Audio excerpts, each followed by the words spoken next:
Exile, and the Kingdom. Albert Camus. Translated from the French by Justin O'Brien. The Adulterous Woman. A housefly had been circling for the last few minutes in the bus, though the windows were closed. An odd sight here, it had been silently flying back and forth on tired wings. Janine lost track of it, then saw it light on her husband's motionless hand. The weather was cold. The fly shuddered with each gust of sandy wind that scratched against the windows. In the meager light of the winter morning, with a great fracas of sheet metal and axles, the vehicle was rolling, pitching, and making hardly any progress. Janine looked for her husband. With wisps of graying hair growing low on a narrow forehead, a broad nose, a flabby mouth, Marcel looked like a pouting fawn. At each hollow in the pavement she felt him jostle against her. Then his heavy torso would slump back on his widespread legs and he would become inert again and absent, with vacant stare. Nothing about him seemed active but his thick hairless hands, made even shorter by the flannel underwear extending below his cuffs and covering his wrists. His hands were holding so tight to a little canvas suitcase set between his knees that they appeared not to feel the fly's halting progress. Suddenly the wind was distinctly heard to howl and the gritty fog surrounding the bus became even thicker. The sand now struck the windows in packets as if hurled by invisible hands. The fly shook a chilled wing, flexed its legs, and took flight. The bus slowed and seemed on the point of stopping. But the wind apparently died down, the fog lifted slightly, and the vehicle resumed speed. Gaps of light opened up in the dust-drowned landscape. 2 or 3 frail, whitened palm trees which seemed cut out of metal flashed into sight in the window only to disappear the next moment. "What a country!" Marcel said. 5. The bus was full of Arabs pretending to sleep, shrouded in their burnouses. Some had folded their legs on the seat and swayed more than the others in the car's motion. Their silence and impassivity began to weigh upon Janine. It seemed to her as if she had been traveling for days with that mute escort. Yet the bus had left only at dawn from the end of the rail line and for 2 hours in the cold morning it had been advancing on a stony, desolate, plateau which, in the beginning at least, extended its straight lines all the way to reddish horizons. But the wind had risen and gradually swallowed up the vast expanse. From that moment on, the passengers had seen nothing more. One after another, they had ceased talking and were silently progressing in a sort of sleepless night, occasionally wiping their lips and eyes irritated by the sand that filtered into the car. Janine. She gave a start at her husband's call. Once again she thought how ridiculous that name was for someone tall and sturdy like her. Marcel wanted to know where his sample case was. With her foot she explored the empty space under the seat and encountered an object which she decided must be it. She could not stoop over without gasping somewhat. Yet in school she had won the first 6 prize in gymnastics and hadn't known what it was to be winded. Was that so long ago? 25 years. 25 years were nothing, for it seemed to her only yesterday when she was hesitating between an independent life and marriage, just yesterday when she was thinking anxiously of the time she might be growing old alone. She was not alone and that law student who always wanted to be with her was now at her side. She had eventually accepted him although he was a little shorter than she and she didn't much like his eager, sharp laugh or his black protruding eyes. But she liked his courage in facing up to life, which he shared with all the French of this country. She also liked his crestfallen look when events or men failed to live up to his expectations. Above all, she liked being loved, and he had showered her with attentions. By so often making her aware that she existed for him he made her exist in reality. No, she was not alone. The bus, with many loud honks, was plowing its way through invisible obstacles. Inside the car, however, no one stirred. Janine suddenly felt someone staring at her and turned toward the seat across the aisle. He was not an Arab, and she was surprised not to have noticed him from the beginning. 7. He was wearing the uniform of the French regiments of the Sahara and an unbleached linen cap above his tanned face, long and pointed like a jackal's. His grey eyes were examining her with a sort of glum disapproval, in a fixed stare.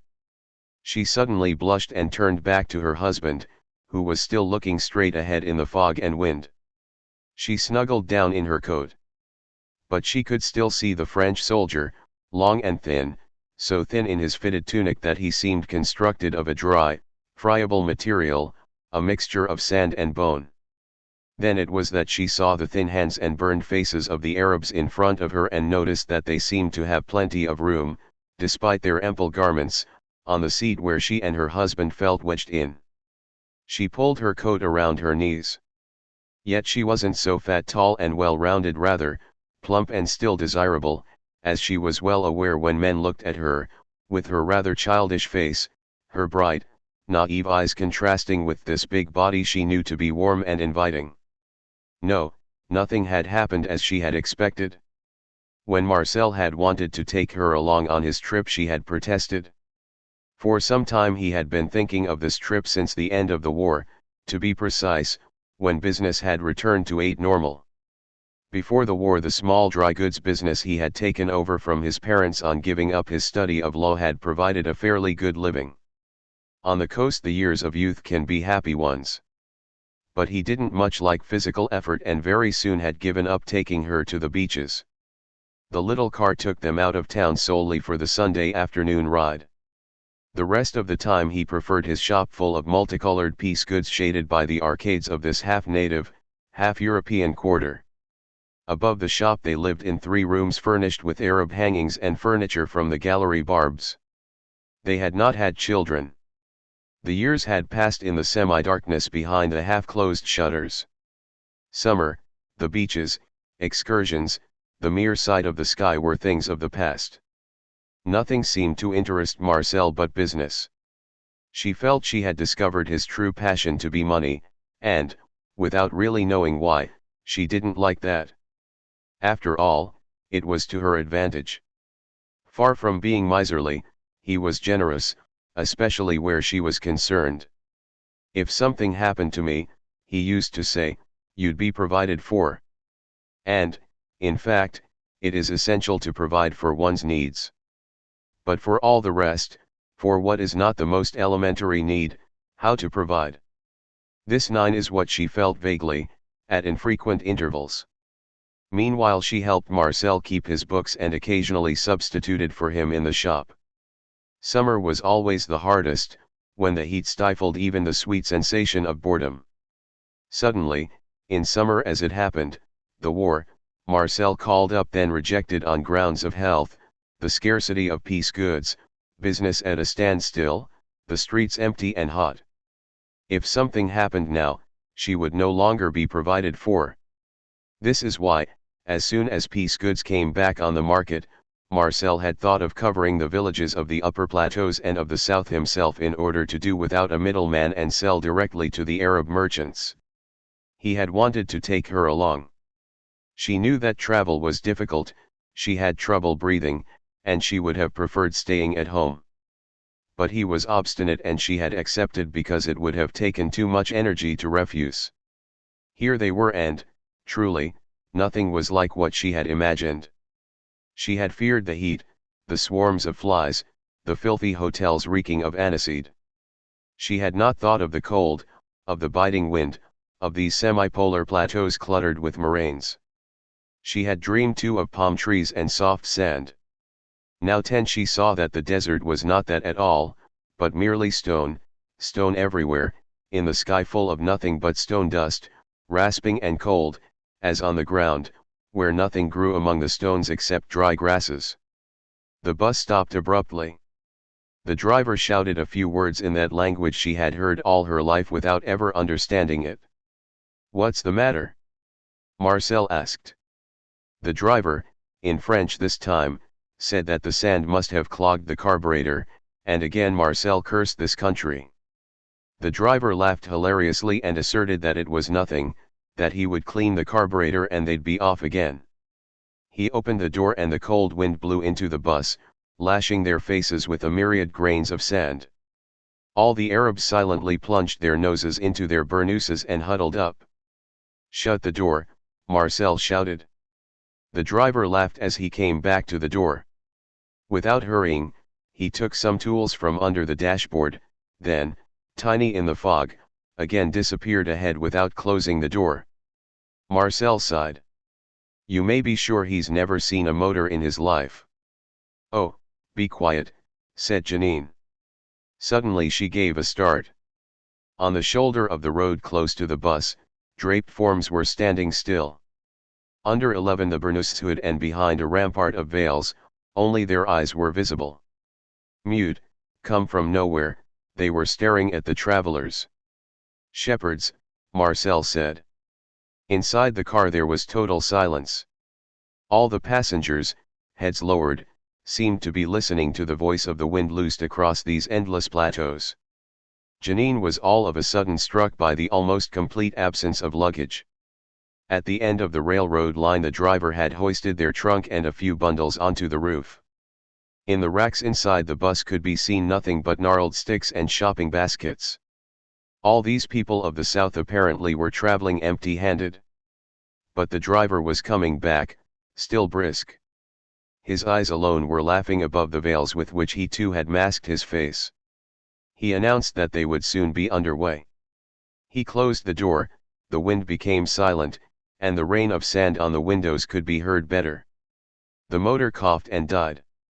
After having been urged at great length by the starter, it finally sparked and the driver raced it by pressing on the gas. With a big hiccup the bus started off. From the ragged clump of shepherds, still motionless, a hand rose and then faded into the fog behind them. Almost 12 at once the vehicle began to bounce on the road, which had become worse.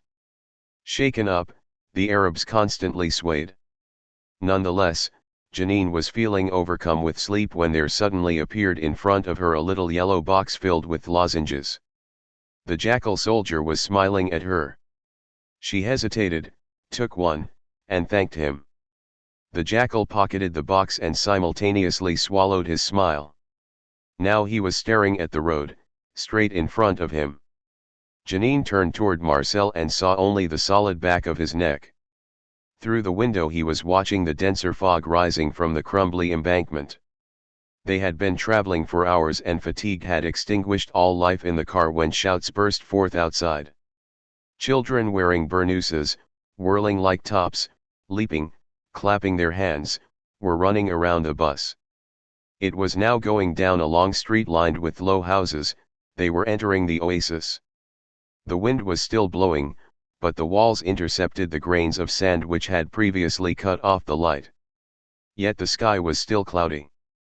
Amidst shouts, in a great screeching of brakes, the bus stopped in front of the adobe arcades of a hotel with dirty windows. Janine got out and, once on the pavement, staggered. Above 13 the houses she could see a slim yellow minaret.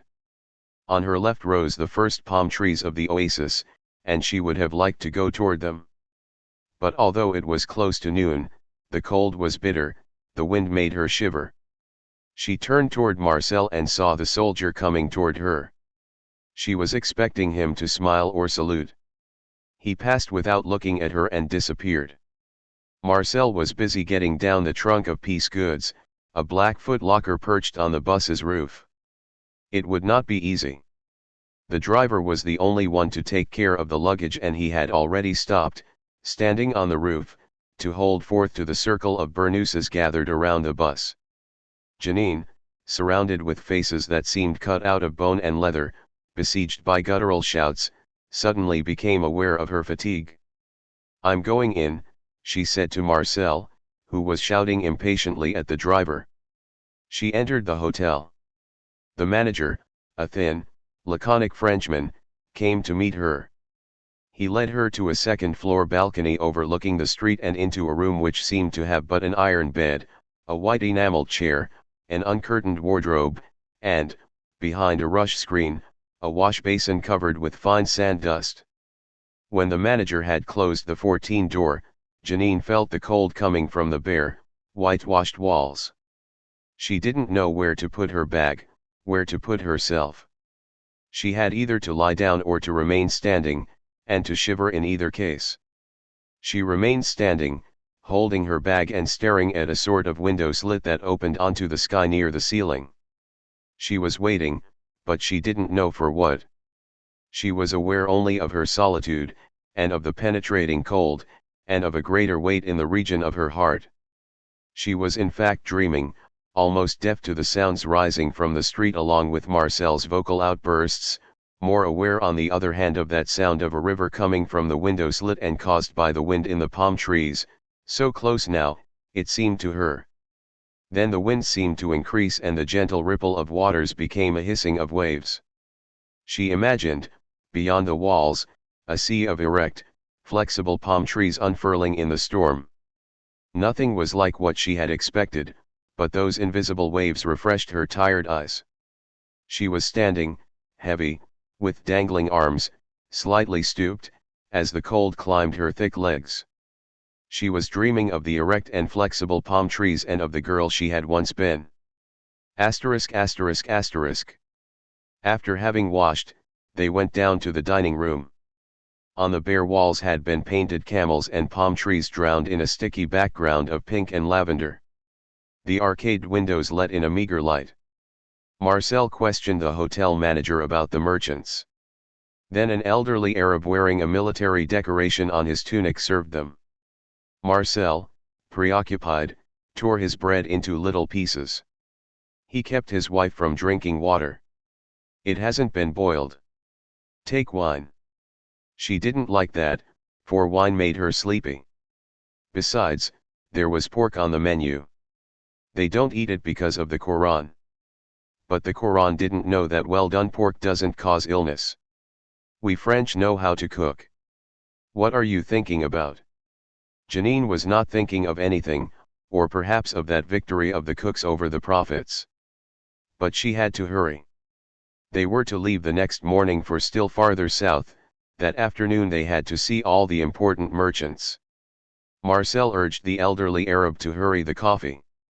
He nodded without smiling and pattered out.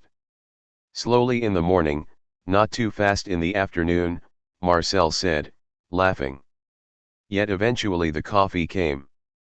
They barely took time to swallow it and went out into the dusty, cold street.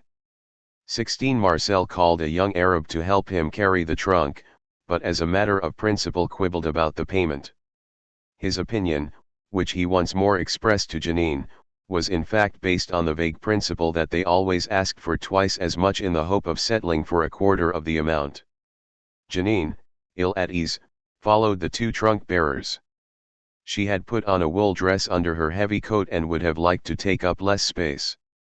The pork, although well done, and the small quantity of wine she had drunk also bothered her somewhat. They walked along a diminutive public garden planted with dusty trees. They encountered Arabs who stepped out of their way without seeming to see them, wrapping themselves in their burnouses. Even when they were wearing rags, she felt they had a look of dignity unknown to the Arabs of her town. Janine followed the trunk, which made a way for her through the crowd. They went through the gate in an earthen rampart and emerged on a little square planted with the same mineral trees and bordered on the far side, where it was widest, with arcades and shops. But they stopped on the square itself in front of a small construction shaped like an artillery shell and painted chalky blue.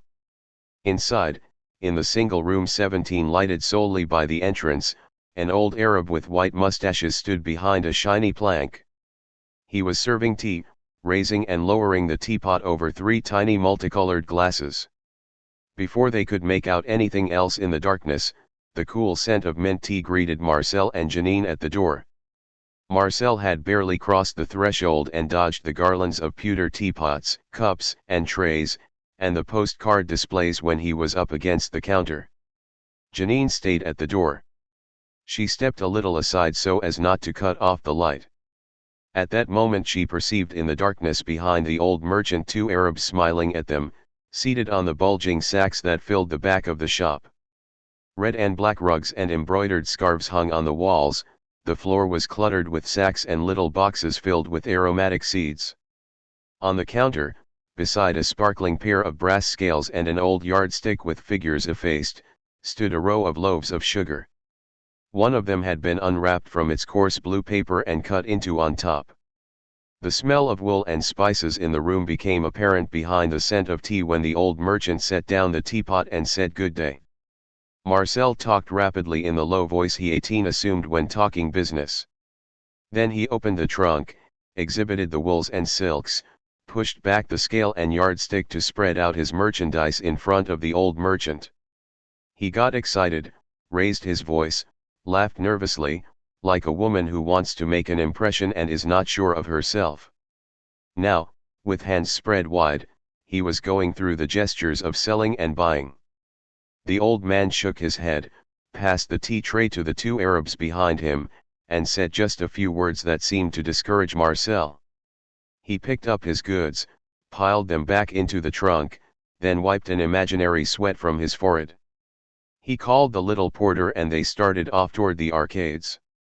In the first shop, although the merchant began by exhibiting the same Olympian manner, they were a little luckier. They think they're God Almighty, Marcel said, but they're in business too. Life is hard for everyone. Janine followed without answering. The wind had almost ceased. The sky was clearing in spots. A cold, harsh light came from the deep holes that opened up in the thickness of the clouds. They had now left the square. They were walking in narrow streets along earthen walls over which hung 19 rotted December roses or, from time to time, a pomegranate, dried and wormy. An odor of dust and coffee, the smoke of a wood fire, the smell of stone and of sheep permeated this quarter. The shops, hollowed out of the walls, were far from one another. Janine felt her feet getting heavier. But her husband was gradually becoming more cheerful. He was beginning to sell and was feeling more kindly. He called Janine baby. The trip would not be wasted. Of course, Janine said mechanically, it's better to deal directly with them. They came back by another street, toward the center. It was late in the afternoon, the sky was now almost completely clear. They stopped in the square. Marcel rubbed his hands and looked affectionately at the trunk in front of them. Look, said Janine. From the other end of the square was coming a tall Arab, thin, vigorous, wearing a sky blue burnous, soft brown boots and gloves, and bearing his bronzed aquiline face loftily. Nothing but the cheche that he was wearing swathed as a turban distinguished him from those French officers in charge of native affairs whom Janine had occasionally admired. He was advancing steadily toward them, but seemed to be looking beyond their group as he slowly removed the glove from 21 hand. Well, said Marcel as he shrugged his shoulders, there's one who thinks he's a general. Yes, all of them here had that look of pride, but this one, really, was going too far. Although they were surrounded by the empty space of the square, he was walking straight toward the trunk without seeing it, without seeing them. Then the distance separating them decreased rapidly and the Arab was upon them when Marcel suddenly seized the handle of the footlocker and pulled it out of the way. The Arab passed without seeming to notice anything and headed with the same regular step toward the ramparts. Janine looked at her husband. He had his crestfallen look. They think they can get away with anything now, he said. Janine did not reply.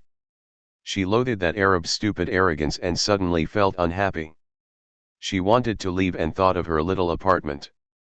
The idea of going back to the hotel, to that icy room, discouraged her. It suddenly occurred to her that the manager had advised her to climb up to the terrace around the fort to see the desert. She said this to Marcel and that he could leave the trunk at the hotel. But he was tired and wanted to sleep a little before dinner. Please, said Janine. He looked 21 at her, suddenly attentive. Of course, my dear, he said. She waited for him in the street in front of the hotel. The white-robed crowd was becoming larger and larger. Not a single woman could be seen, and it seemed to Janine that she had never seen so many men. Yet none of them looked at her. Some of them, without appearing to see her, slowly turned toward her that thin, tanned face that made them all look alike to her, the face of the French soldier in the bus and that of the gloved Arab, a face both shrewd and proud. They turned that face toward the foreign woman, they didn't see her, and then, light and silent, they walked around her as she stood there with swelling ankles. And her discomfort, her need of getting away increased. Why did I come? But already Marcel was coming back. When they climbed the stairs to the fort, it was 5 o'clock. The wind had died down altogether. The sky, completely clear, was now periwinkle blue. The cold, now drier, made their cheeks smart. Halfway up the stairs an old Arab, stretched out against the wall, asked them if they wanted a guide, but didn't budge, as if he had been sure of 22 their refusal in advance. The stairs were long and steep despite several landings of packed earth. As they climbed, the space widened and they rose into an ever broader light, cold and dry, in which every sound from the oasis reached them pure and distinct. The bright air seemed to vibrate around them with a vibration increasing in length as they advanced, as if their progress struck from the crystal of light a sound wave that kept spreading out. And as soon as they reached the terrace and their gaze was lost in the vast horizon beyond the palm grove, it seemed to Janine that the whole sky rang with a single short and piercing note, whose echoes gradually filled the space above her, then suddenly died and left her silently facing the limitless expanse. From east to west, in fact, her gaze swept slowly, without encountering a single obstacle, along a perfect curve. Beneath her, the blue and white terraces of the Arab town overlapped one another, splattered with the dark red spots of peppers drying in the sun. Not a soul could be seen, but from the inner courts, together with the aroma of roasting coffee, there rose laughing voices or incomprehensible stamping of feet. Farther off, the palm grove, divided into uneven squares by clay 23 walls, rustled its upper foliage in a wind that could not be felt up on the terrace. Still farther off and all the way to the horizon extended the ochre and grey realm of stones, in which no life was visible. At some distance from the oasis, however, near the wadi that bordered the palm grove on the west could be seen broad black tents. All around them a flock of motionless dromedaries, tiny at that distance, formed against the grey ground the black signs of a strange handwriting, the meaning of which had to be deciphered. Above the desert, the silence was as vast as the space. Janine, leaning her whole body against the parapet, was speechless, unable to tear herself away from the void opening before her. Beside her, Marcel was getting restless. He was cold, he wanted to go back down. What was there to see here, after all? But she could not take her gaze from the horizon. Over yonder, still farther south, at that point where sky and earth met in a pure line over yonder, it suddenly seemed there was awaiting her something of which, though it had always been lacking, she had never been aware until now. In the advancing afternoon the light relaxed and softened, it was passing from the crystalline to the liquid. Simultaneously, in the heart of a woman 24 brought there by pure chance, a knot tightened by the years, habit, and boredom was slowly loosening. She was looking at the nomads' encampment. She had not even seen the men living in it, nothing was stirring among the black tents, and yet she could think only of them whose existence she had barely known until this day. Homeless, cut off from the world, they were a handful wandering over the vast territory she could see, which however was but a paltry part of an even greater expanse whose dizzying course stopped only thousands of miles farther south, where the first river finally waters the forest. Since the beginning of time, on the dry earth of this limitless land scraped to the bone, a few men had been ceaselessly trudging, possessing nothing but serving no one, poverty-stricken but free lords of a strange kingdom. Janine did not know why this thought filled her with such a sweet, vast melancholy that it closed her eyes. She knew that this kingdom had been eternally promised her, and yet that it would never be hers, never again, except in this fleeting moment perhaps when she opened her eyes again on the suddenly motionless sky and on its waves of steady light, while the voices rising from the Arab town 25 suddenly fell silent. It seemed to her that the world's course had just stopped and that, from that moment on, no one would ever age any more or die. Everywhere, henceforth, life was suspended except in her heart, where, at the same moment, someone was weeping with affliction and wonder. But the light began to move, the sun, clear and devoid of warmth, went down toward the west, which became slightly pink, while a grey wave took shape in the east ready to roll slowly over the vast expanse. A first dog barked and its distant bark rose in the now even colder air. Janine noticed that her teeth were chattering. "We are catching our death of cold," Marcel said. "You're a fool. Let's go back." But he took her hand awkwardly. Docile now, she turned away from the parapet and followed him. Without moving, the old Arab on the stairs watched them go down toward the town. She walked along without seeing anyone, bent under a tremendous and sudden fatigue, dragging her body, whose weight now seemed to her unbearable. Her exaltation had left her. Now she felt too tall, too thick, too white too for this world she had just entered. A child, the girl, the dry man, the furtive jackal were the only 26 creatures who could silently walk that earth. What would she do there henceforth except to drag herself toward sleep, toward death? She dragged herself, in fact, toward the restaurant with a husband suddenly taciturn unless he was telling how tired he was, while she was struggling weakly against a cold, aware of a fever rising within her. Then she dragged herself toward her bed, where Marcel came to join her and put the light out at once without asking anything of her. The room was frigid. Janine felt the cold creeping up while the fever was increasing. She breathed with difficulty, her blood pumped without warming her, a sort of fear grew within her. She turned over and the old iron bedstead groaned under her weight. No, she didn't want to fall ill. Her husband was already asleep, she too had to sleep, it was essential. The muffled sounds of the town reached her through the window slit. With a nasal twang old phonographs in the Moorish cafes ground out tunes she recognized vaguely, they reached her borne on the sound of a slow-moving crowd. She must sleep. But she was counting black tents, behind her eyelids motionless camels were grazing, immense solitudes were whirling 27 within her. Yes, why had she come? She fell asleep on that question. She awoke a little later. The silence around her was absolute. But, on the edges of town, horse dogs were howling in the soundless night. Janine shivered. She turned over, felt her husband's hard shoulder against hers, and suddenly, half asleep, huddled against him. She was drifting on the surface of sleep without sinking in, and she clung to that shoulder with unconscious eagerness as her safest haven. She was talking, but no sound issued from her mouth. She was talking, but she herself hardly heard what she was saying. She could feel only Marcel's warmth. For more than 20 years every night thus, in his warmth, just the two of them, even when ill, even when traveling, as at present. Besides, what would she have done alone at home? No child. Wasn't that what she lacked? She didn't know.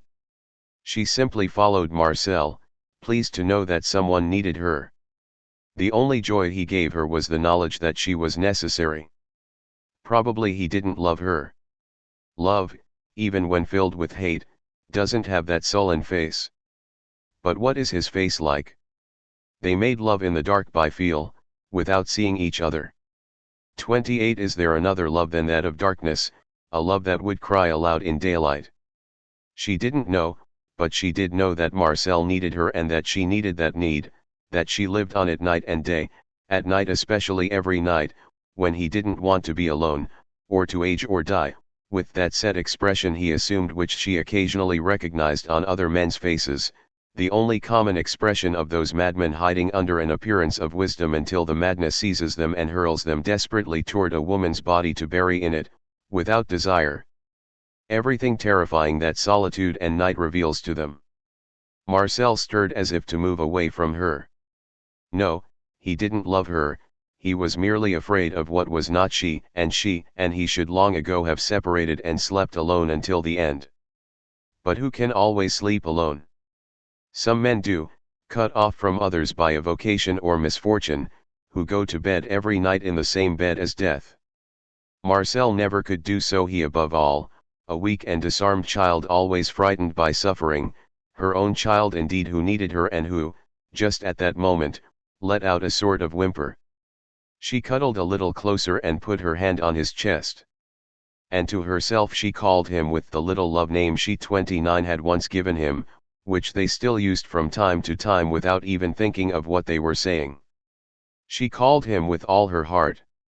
After all, she too needed him, his strength, his little eccentricities, and she too was afraid of death. If I could overcome that fear, I'd be happy. Immediately, a nameless anguish seized her. She drew back from Marcel. No, she was overcoming nothing, she was not happy, she was going to die, in truth, without having been liberated. Her heart pained her, she was stifling under a huge weight that she suddenly discovered she had been dragging around for 20 years. Now she was struggling under it with all her strength. She wanted to be liberated even if Marcel, even if the others, never were. Fully awake, she sat up in bed and listened to a call that seemed very close. But from the edges of night the exhausted and yet indefatigable voices of the dogs of the oasis were all that reached her ears. A slight wind had risen and she heard its light waters flow in the palm grove. It came from the south, where desert and night mingled now under the again unchanging sky, where life stopped, where no one would ever age or die anymore. Then the waters of the wind dried up and she was not even 30 sure of having heard anything except a mute call that she could, after all, silence or notice. But never again would she know its meaning unless she responded to it at once. At once, yes, that much was certain at least. She got up gently and stood motionless beside the bed, listening to her husband's breathing. Marcel was asleep. The next moment, the bed's warmth left her and the cold gripped her. She dressed slowly, feeling for her clothes in the faint light coming through the blinds from the street lamps. Her shoes in her hand, she reached the door. She waited a moment more in the darkness, then gently opened the door. The knob squeaked and she stood still. Her heart was beating madly. She listened with her body tense and, reassured by the silence, turned her hand a little more. The knob's turning seemed to her interminable. At last she opened the door, slipped outside, and closed the door with the same stealth. Then, with her cheek against the wood, she waited. After a moment she made out, in the distance, Marcel's breathing. She faced about, felt the icy night air against her cheek, and ran the length of the balcony. The outer door was closed. While she was slipping the bolt, the night watchman appeared at the top of the 31 stairs, his face blurred with sleep, and spoke to her in Arabic. "I'll be back," said Janine as she stepped out into the night. Garlands of stars hung down from the black sky over the palm trees and houses. She ran along the short avenue, now empty, that led to the fort. The cold, no longer having to struggle against the sun, had invaded the night, the icy air burned her lungs. But she ran, half blind, in the darkness. At the top of the avenue, however, lights appeared, then descended toward her zigzagging. She stopped, caught the whir of turning sprockets and, behind the enlarging lights, soon saw vast burnouses surmounting fragile bicycle wheels. The burnouses flapped against her, then 3 red lights sprang out of the black behind her and disappeared at once. She continued running toward the fort. Halfway up the stairs, the air burned her lungs with such cutting effect that she wanted to stop. A final burst of energy hurled her despite herself onto the terrace, against the parapet, which was now pressing her belly. She was panting and everything was hazy before her eyes. Her running had not warmed her and she was still trembling all over. But the cold air she was gulping down soon flowed evenly inside her and a spark of warmth began to glow 32 amidst her shivers. Her eyes opened at last on the expanse of night. Not a breath, not a sound except at intervals the muffled crackling of stones that the cold was reducing to sand disturbed the solitude and silence surrounding Janine. After a moment, however, it seemed to her that the sky above her was moving in a sort of slow gyration.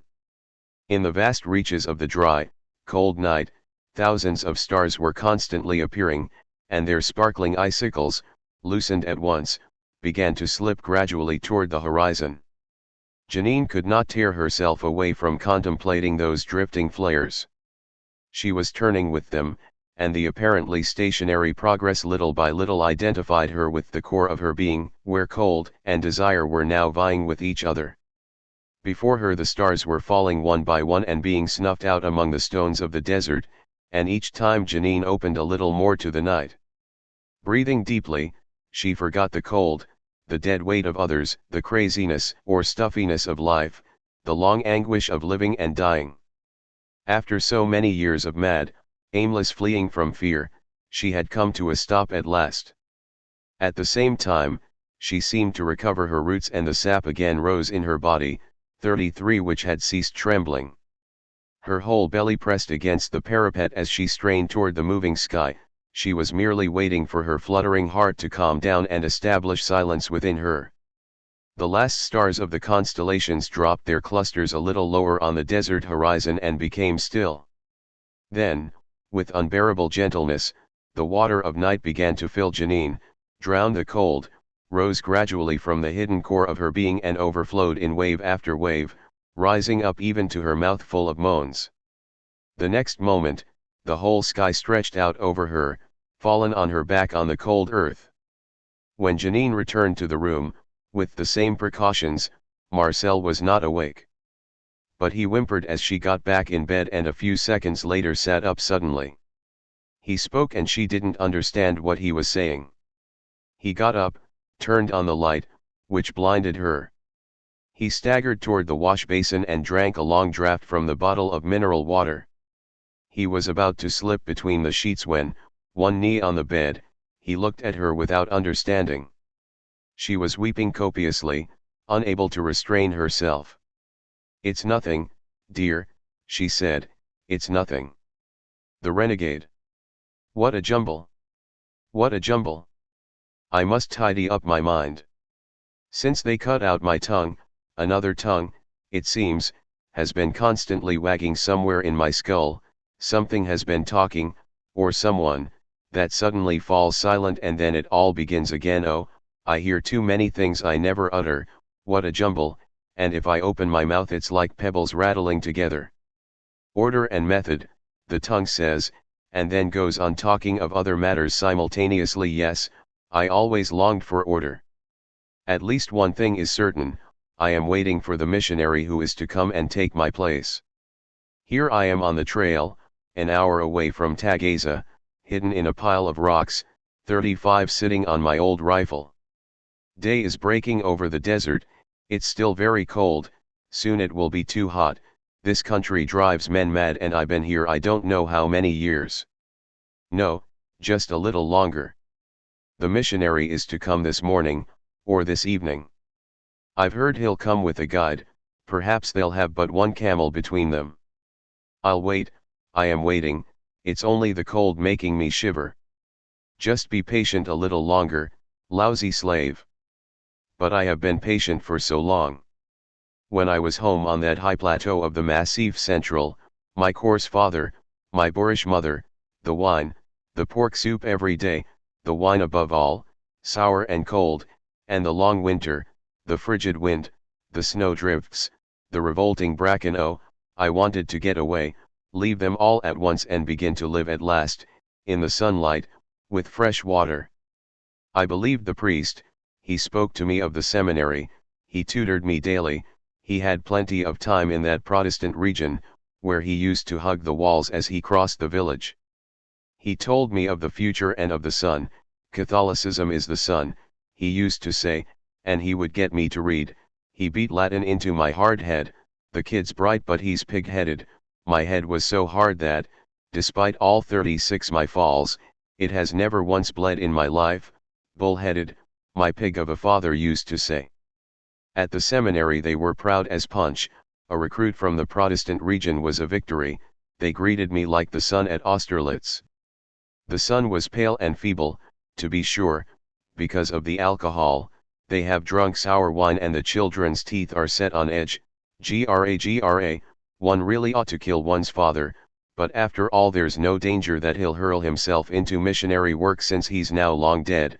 The tart wine eventually cut through his stomach, so there's nothing left but to kill the missionary.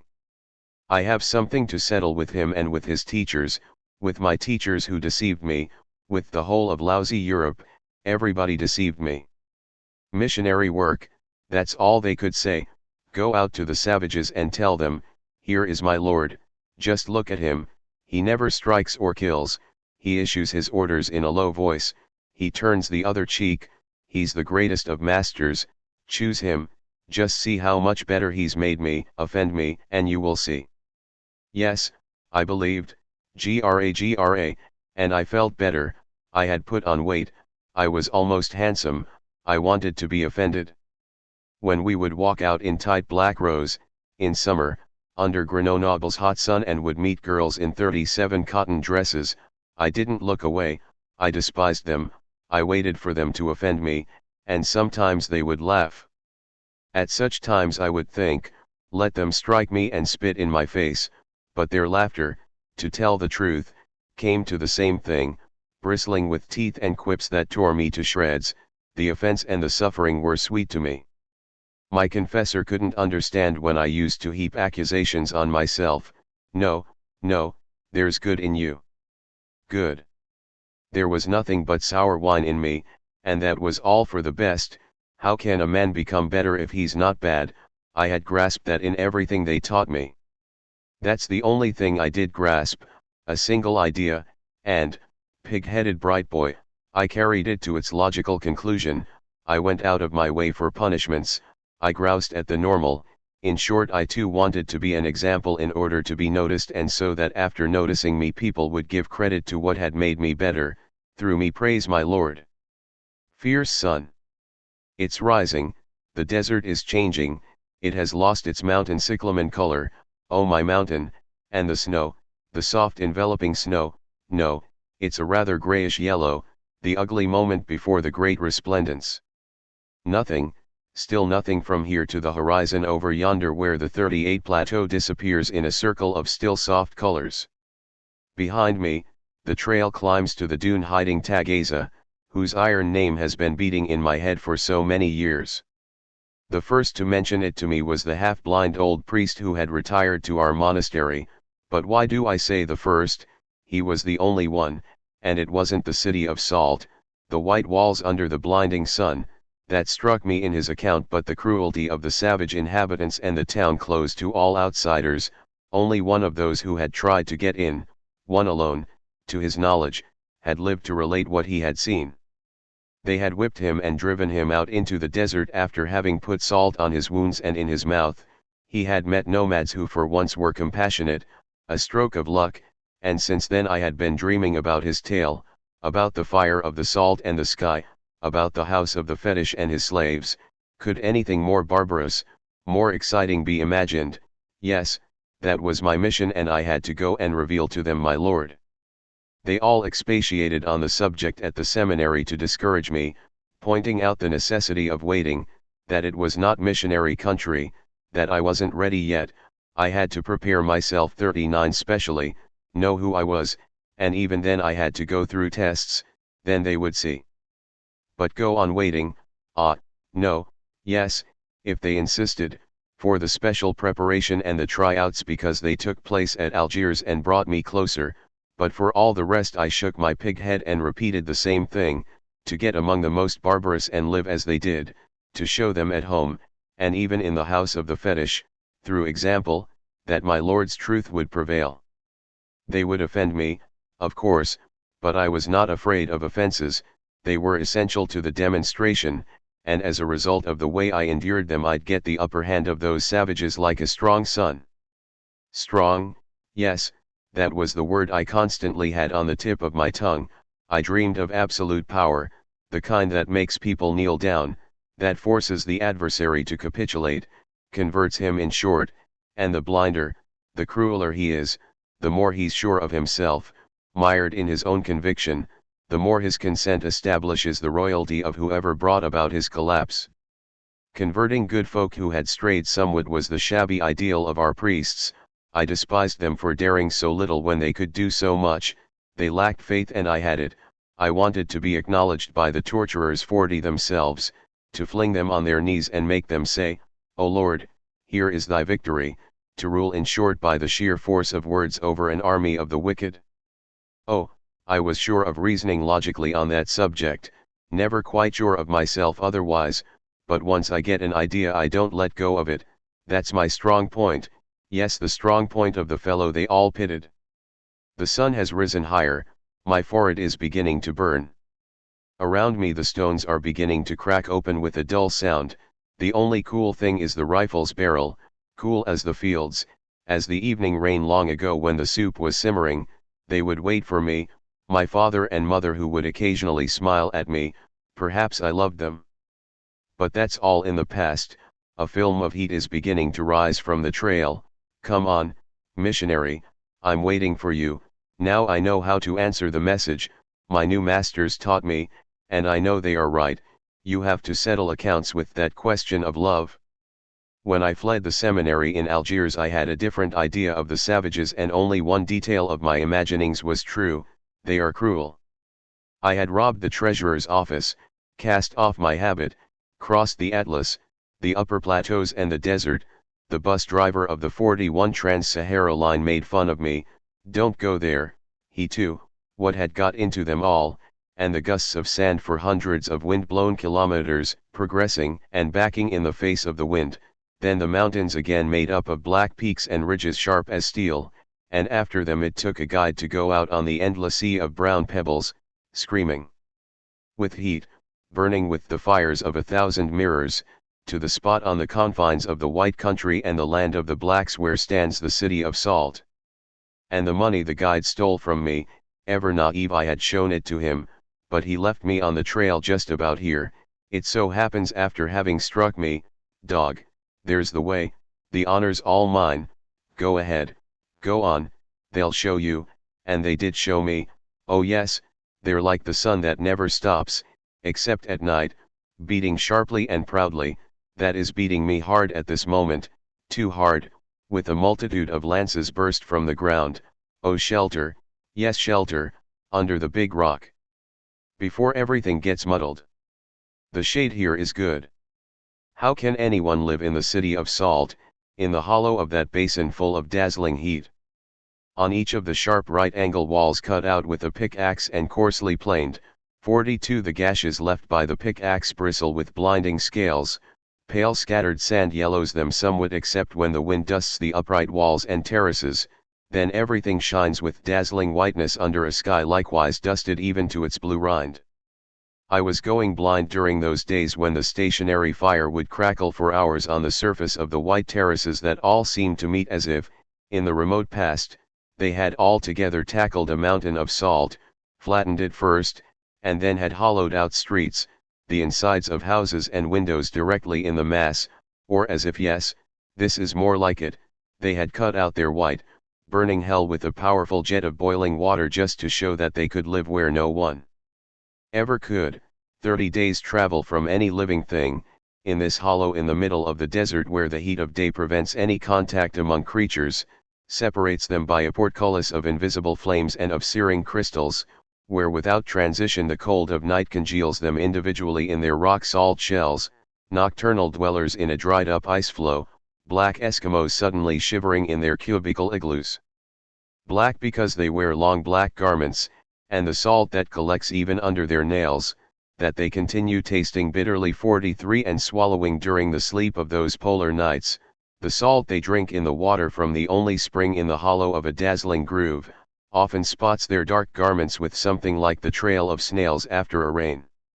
Rain, O Lord, just one real rain, long and hard, rain from your heaven. Then at last the hideous city, gradually eaten away, would slowly and irresistibly cave in and, utterly melted in a slimy torrent, would carry off its savage inhabitants toward the sands. Just one rain, Lord. But what do I mean, what Lord? They are the lords and masters. They rule over their sterile homes, over their black slaves that they work to death in the mines, and each slab of salt that is cut out is worth a man in the region to the south. They pass by, silent, wearing their mourning veils in the mineral whiteness of the streets, and at night, when the whole town looks like a milky phantom, they stoop down and enter the shade of their homes, where the salt walls shine dimly. They sleep with a weightless sleep and, as soon as they wake, they give orders, they strike, they say they are a united people, that their God is the true God, and that one must obey. They are my masters, they are ignorant of pity and, like masters, they want to be alone, to progress alone, 44 to rule alone, because they alone had the daring to build in the salt and the sands a cold torrid city. And I. What a jumble when the heat rises, I'm sweating, they never do, now the shade itself is heating up, I feel the sun on the stone above me, it's striking like a hammer on all the stones, and it's the music, the vast music of noon, air and stones vibrating over hundreds of kilometers, I hear the silence as I did once before. Yes, it was the same silence, years ago, that greeted me when the guards led me to them, in the sunlight, in the center of the square, whence the concentric terraces rose gradually toward the lit of hard blue sky sitting on the edge of the basin. There I was, thrown on my knees in the hollow of that white shield, my eyes corroded by the swords of salt and fire issuing from all the walls, pale with fatigue, my ear bleeding from the blow given by my guide, and they, tall and black, looked at me without saying a word. The day was at its mid-course.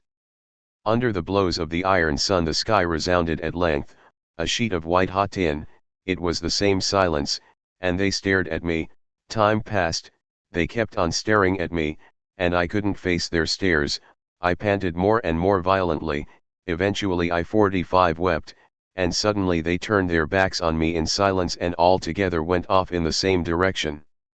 On my knees, all I could see, in the red and black sandals, was their feet sparkling with salt as they raised the long black gowns, the tip rising somewhat, the heel striking the ground lightly, and when the square was empty I was dragged to the house of the fetish.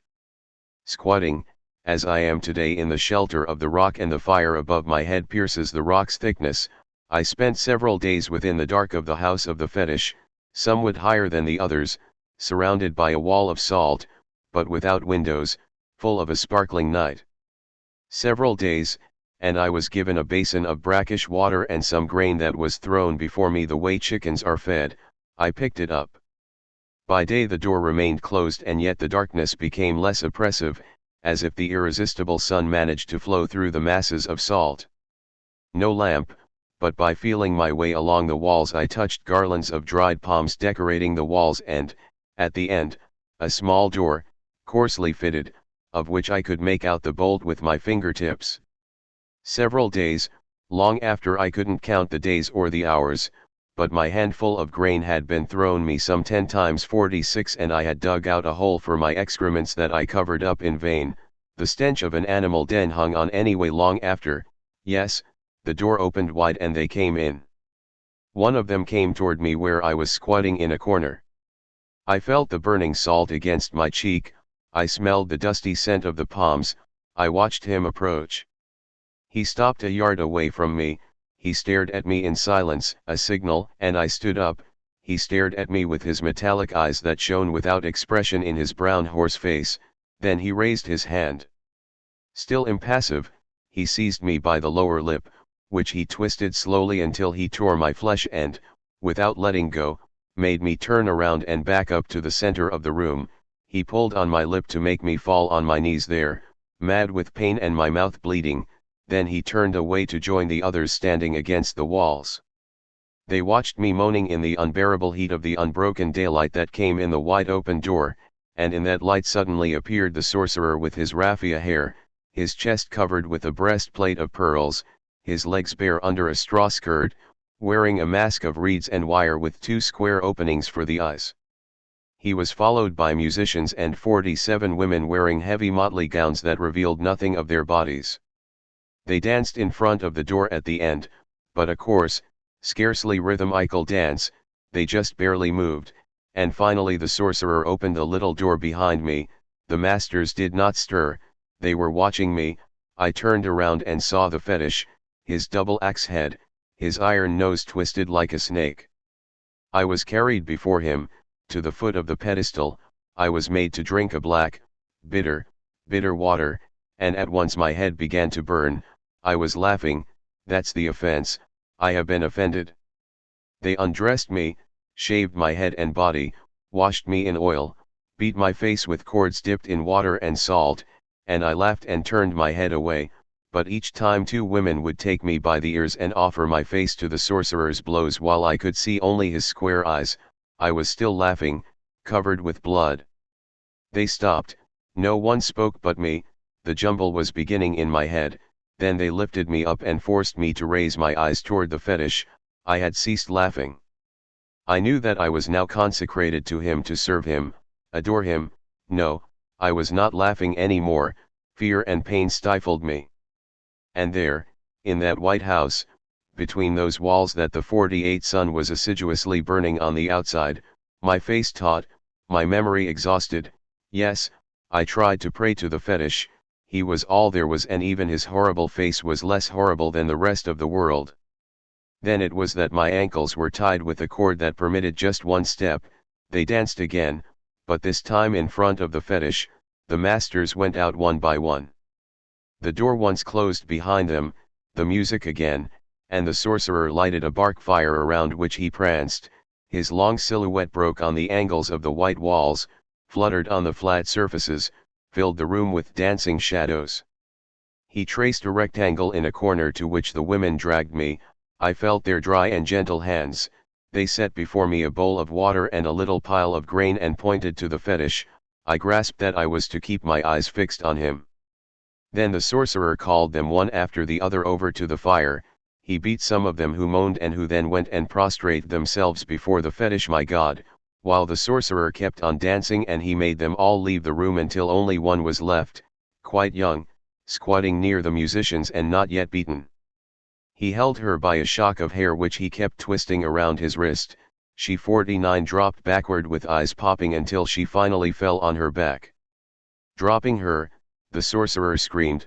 The musicians turned to the wall, while behind the square-eyed mask the scream rose to an impossible pitch, and the woman rolled on the ground in a sort of fit and, at last on all fours, her head hidden in her locked arms, she too screamed, but with a hollow, muffled sound, and in this position, without ceasing to scream and to look at the fetish, the sorcerer took her nimbly and nastily, without the woman's face being visible, for it was covered with the heavy folds of her garment.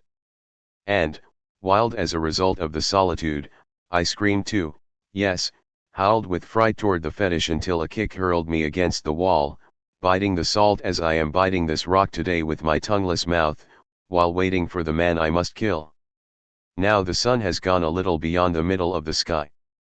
Through the breaks in the rock I can see the hole it makes in the white-hot metal of the sky, a mouth voluble as mine, constantly vomiting rivers of flame over the colorless desert. On the trail in front of me, nothing, no cloud of dust on the horizon. Behind me they must be looking for me. No, not yet. It's only in the late afternoon that they opened the door and I could go out a 50 little, after having spent the day cleaning the house of the fetish, set out fresh offerings, and in the evening the ceremony would begin, in which I was sometimes beaten, at others not, but always I served the fetish whose image is engraved in iron in my memory and now in my hope also. Never had a god so possessed or enslaved me. My whole life day and night was devoted to him, and pain and the absence of pain, wasn't that joy, were due him, and even, yes, desire, as a result of being present, almost every day, at that impersonal and nasty act which I heard without seeing it, inasmuch as I now had to face the wall or else be beaten. But, my face up against the salt, obsessed by the bestial shadows moving on the wall, I listened to the long scream. My throat was dry, a burning sexless desire squeezed my temples and my belly as in a vice. Thus the days followed one another. I barely distinguished them, as if they had liquefied in the torrid heat and the treacherous reverberation from the walls of salt. Time had become merely a vague lapping of waves in which there would burst out, at regular intervals, screams of pain or possession, a long ageless day in which the fetish ruled as this fierce sun does over my house of rocks. And now, as I did then, I weep with 51 unhappiness and longing. A wicked hope consumes me. I want to betray. I lick the barrel of my gun and its soul inside. Its soul, only guns have souls, oh, yes. The day they cut out my tongue, I learned to adore the immortal soul of hatred. What a jumble, what a rage, gra, drunk with heat and wrath, lying prostrate on my gun. Who's panting here? I can't endure this endless heat, this waiting, I must kill him. Not a bird, not a blade of grass, stone, an arid desire, their screams, this tongue within me talking, and, since they mutilated me, the long, flat, deserted suffering deprived even of the water of night, the night of which I would dream, when locked in with the god, in my den of salt. Night alone with its cool stars and dark fountains could save me, carry me off at last from the wicked gods of mankind, but ever locked up I could not contemplate it. If the newcomer tarries more, I shall see it at least rise from the desert and sweep over the sky, a cold golden vine that will hang from the dark zenith and from which I can drink at length, moisten this black dried hole that no muscle of live flexible flesh revives now, forget at last that day when madness took away my tongue. How hot it was, really hot, the salt was melting 52 or so it seemed to me, the air was corroding my eyes, and the sorcerer came in without his mask. Almost naked under grayish tatters, a new woman followed him and her face, covered with a tattoo reproducing the mask of the fetish, expressed only an idol's ugly stupor. The only thing alive about her was her thin flat body that flopped at the foot of the god when the sorcerer opened the door of the niche. Then he went out without looking at me, the heat rose, I didn't stir, the fetish looked at me over that motionless body whose muscles stirred gently and the woman's idol face didn't change when I approached. Only her eyes enlarged as she stared at me, my feet touched hers, the heat then began to shriek, and the idol, without a word, still staring at me with her dilated eyes, gradually slipped onto her back, slowly drew her legs up and raised them as she gently spread her knees. But, immediately afterward, the sorcerer was lying in wait for me, they all entered and tore me from the woman, beat me dreadfully on the sinful place. What sin? I'm laughing, where is it and where is virtue? They clapped me against a wall, a hand of steel gripped my jaws, another opened my mouth, pulled on my tongue until it bled. Was it I screaming with that bestial scream? A cool 53 cutting caress, yes, cool at last, went over my tongue. When I came to, I was alone in the night, glued to the wall, covered with hardened blood, a gag of strange smelling dry grasses filled my mouth. It had stopped bleeding, but it was vacant, and in that absence the only living thing was a tormenting pain. I wanted to rise, I fell back, happy, desperately happy to die at last. Death too is cool and its shadow hides no god. I did not die, a new feeling of hatred stood up one day, at the same time I did, walked toward the door of the niche, opened it, closed it behind me. I hated my people. The fetish was there, and from the depths of the hole in which I was I did more than pray to him, I believed in him and denied all I had believed up to then. Hail! He was strength and power, he could be destroyed but not converted, he stared over my head with his empty, rusty eyes. Hail! He was the master, the only lord, whose indisputable attribute was malice. There are no good masters. For the first time, as a result of offenses, my whole body crying out a single pain, I surrendered to him and approved his maleficent order. I adored in him the evil principle of the world. A prisoner of his kingdom, the sterile city carved out of a mountain of salt, divorced from 54 nature, deprived of those rare and fleeting flowerings of the desert, preserved from those strokes of chance or marks of affection such as an unexpected cloud or a brief violent downpour that are familiar even to the sun or the sands, the city of order, in short. Right angles, square rooms, rigid men. I freely became its tortured, hate-filled citizen. I repudiated the long history that had been taught me. I had been misled, solely the reign of malice was devoid of defects. I had been misled. Truth is square, heavy, thick, it does not admit distinctions. Good is an idle dream, an intention constantly postponed and pursued with exhausting effort, a limit never reached. Its reign is impossible. Only evil can reach its limits and reign absolutely. It must be served to establish its visible kingdom. Then we shall see. But what does then mean? only evil is present, down with Europe, reason, honor, and the cross. Yes, I was to be converted to the religion of my masters, yes indeed, I was a slave, but if I too become vicious I cease to be a slave, despite my shackled feet and my mute mouth. Oh, this heat is driving me crazy, the desert cries out everywhere under the unbearable light, and he, the Lord of kindness, whose very name revolts me, I disown him, for I know him now. He dreamed and wanted to lie, his 55 tongue was cut out so that his word would no longer be able to deceive the world, he was pierced with nails even in his head, his poor head, like mine now, what a jumble, how weak I am, and the earth didn't tremble, I am sure, it was not a righteous man they had killed, I refuse to believe it, there are no righteous men but only evil masters who bring about the reign of relentless truth. Yes, the fetish alone has power, he is the sole god of this world, hatred is his commandment, the source of all life, the cool water, cool like mint that chills the mouth and burns the stomach.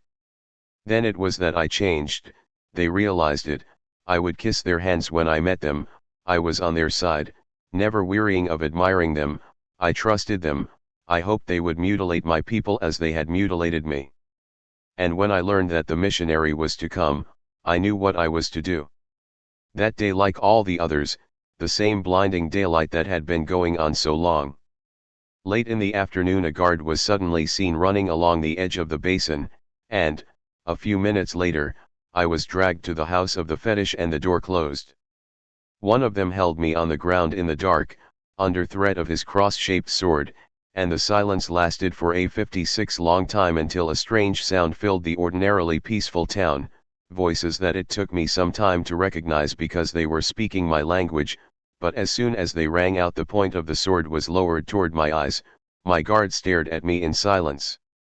Then two voices came closer and I can still hear them, one asking why that house was guarded and whether they should break in the door. Lieutenant, the other said, no sharply, then added, after a moment, that an agreement had been reached, that the town accepted a garrison of 20 men on condition that they would camp outside the walls and respect the customs.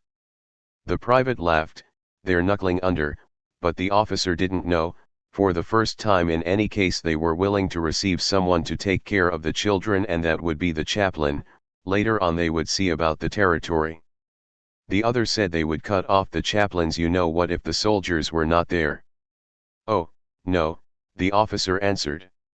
In fact, Father Beaufort will come before the garrison, he'll be here in 2 days.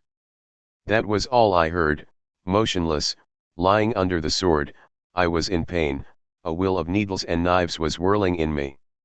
They were crazy, they were crazy, they were allowing a hand 57 to be laid on the city, on their invincible power, on the true God, and the fellow who was to come would not have his tongue cut out, he would show off his insolent goodness without paying for it, without enduring any offense.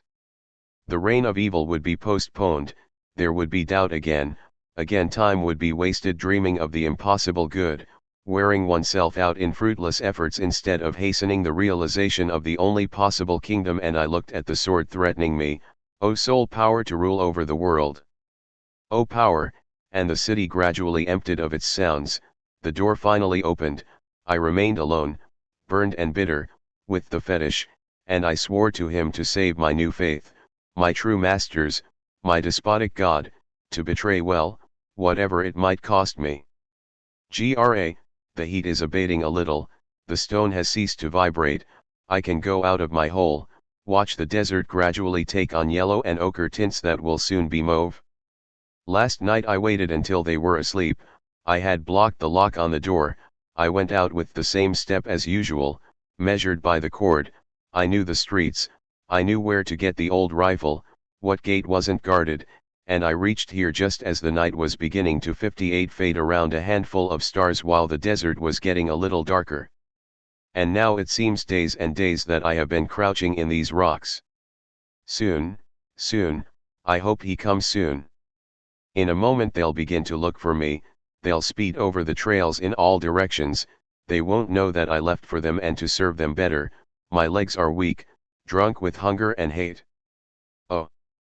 Over there, At the end of the trail, 2 camels are growing bigger, ambling along, already multiplied by short shadows, they are running with that lively and dreamy gait they always have. Here they are, here at last.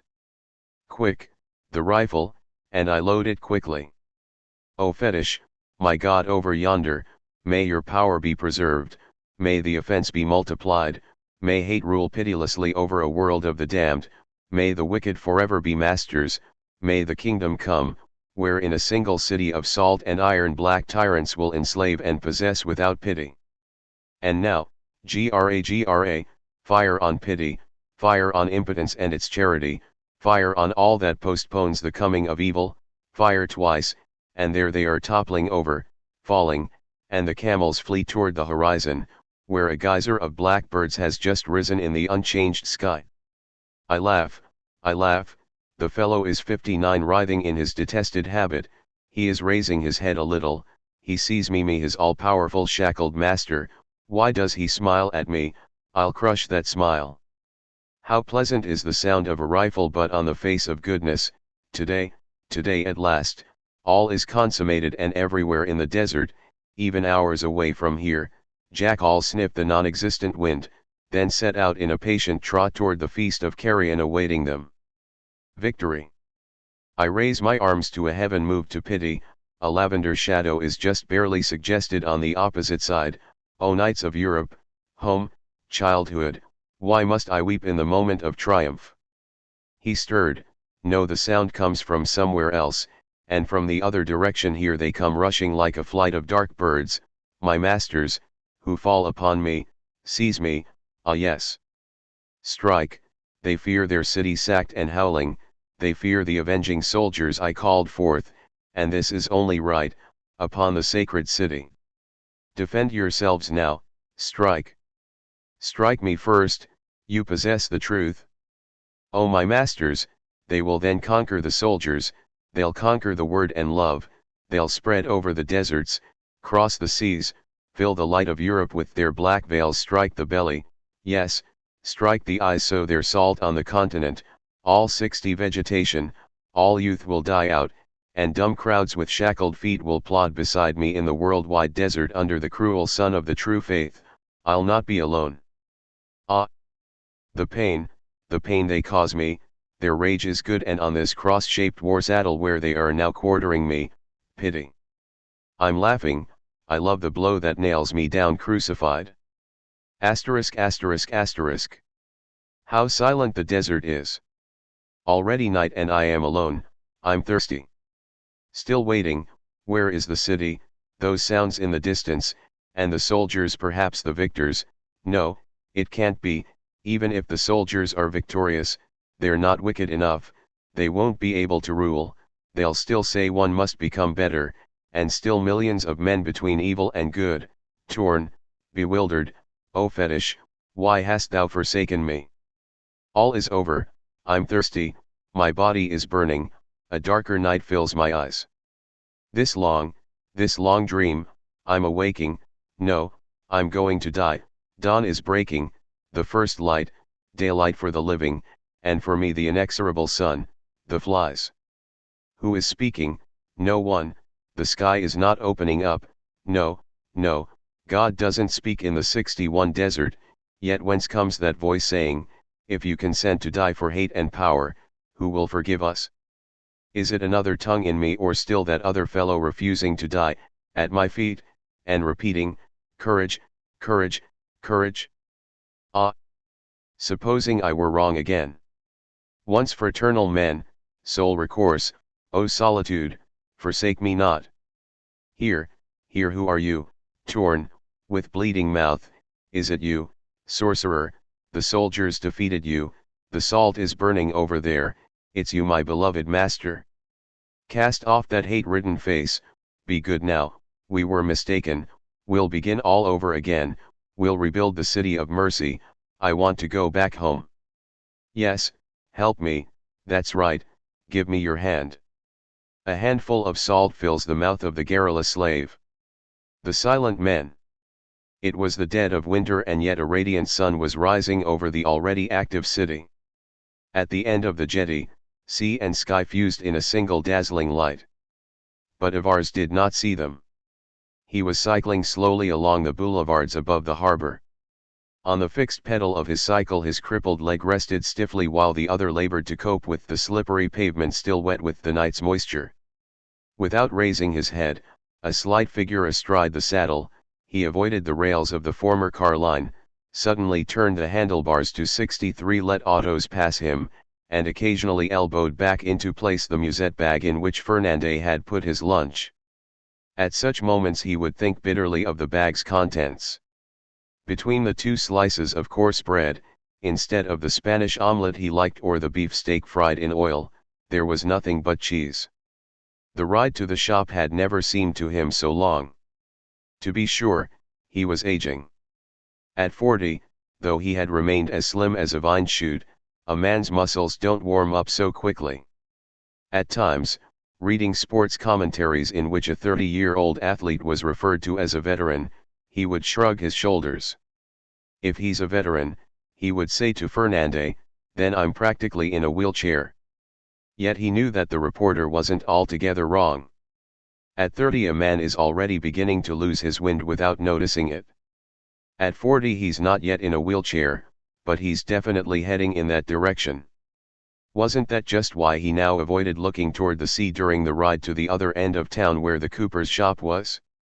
When he was 20 he never got tired of watching it, for it used to hold in store a happy weekend on the beach. Despite or because of his lameness, he had always liked swimming. Then the 64 years had passed, there had been Fernande, the birth of the boy, and, to make ends meet, the overtime, at the shop on Saturdays and on various odd jobs for others on Sundays. Little by little he had lost the habit of those violent days that used to satiate him. The deep, clear water, the hot sun, the girls, the physical life, there was no other form of happiness in this country. And that happiness disappeared with youth. Ivars continued to love the sea, but only at the end of the day when the water in the bay became a little darker.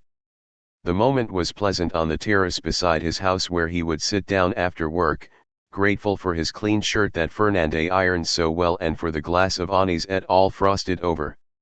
Evening would fall, the sky would become all soft and mellow, the neighbors talking with Ivars would suddenly lower their voices.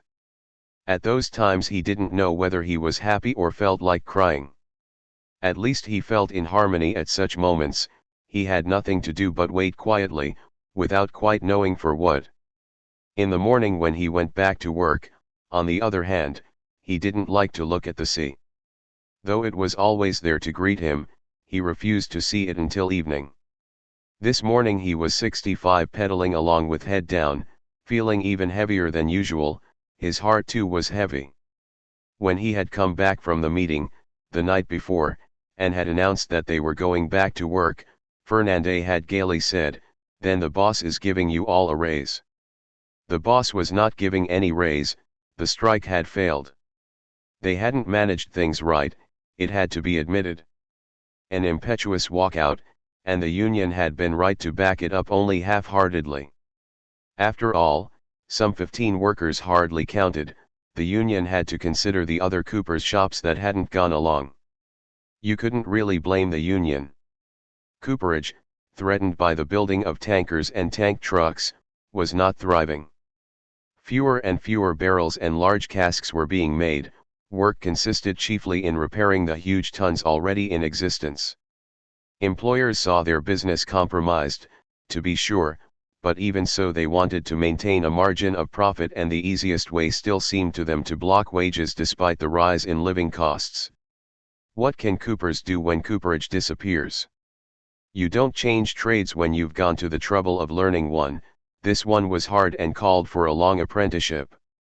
The good cooper, the one who fits his curved staves 66 and tightens them in the fire with an iron hoop, almost hermetically, without caulking with raffia or oakum, was rare. Ivars knew this and was proud of it. Changing trades is nothing, but to give up what you know, your master craftsmanship, is not easy. A fine craft without employment and you're stuck, you have to resign yourself.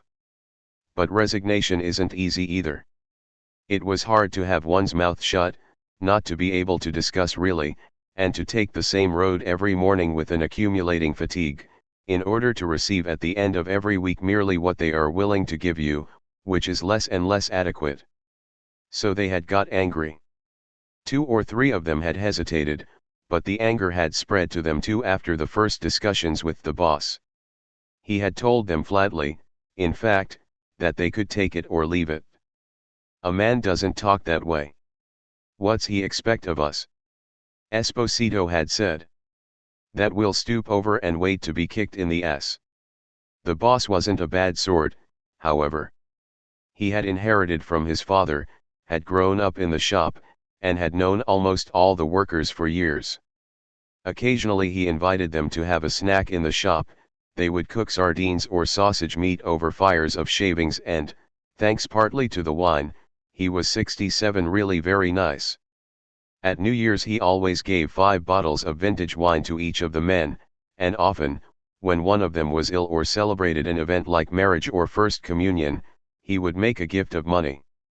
At the birth of his daughter, there had been sugar-coated almonds for everyone. 2 or 3 times he had invited Ivars to hunt on his coastal property. He liked his workmen, no doubt, and often recalled the fact that his father had begun as an apprentice.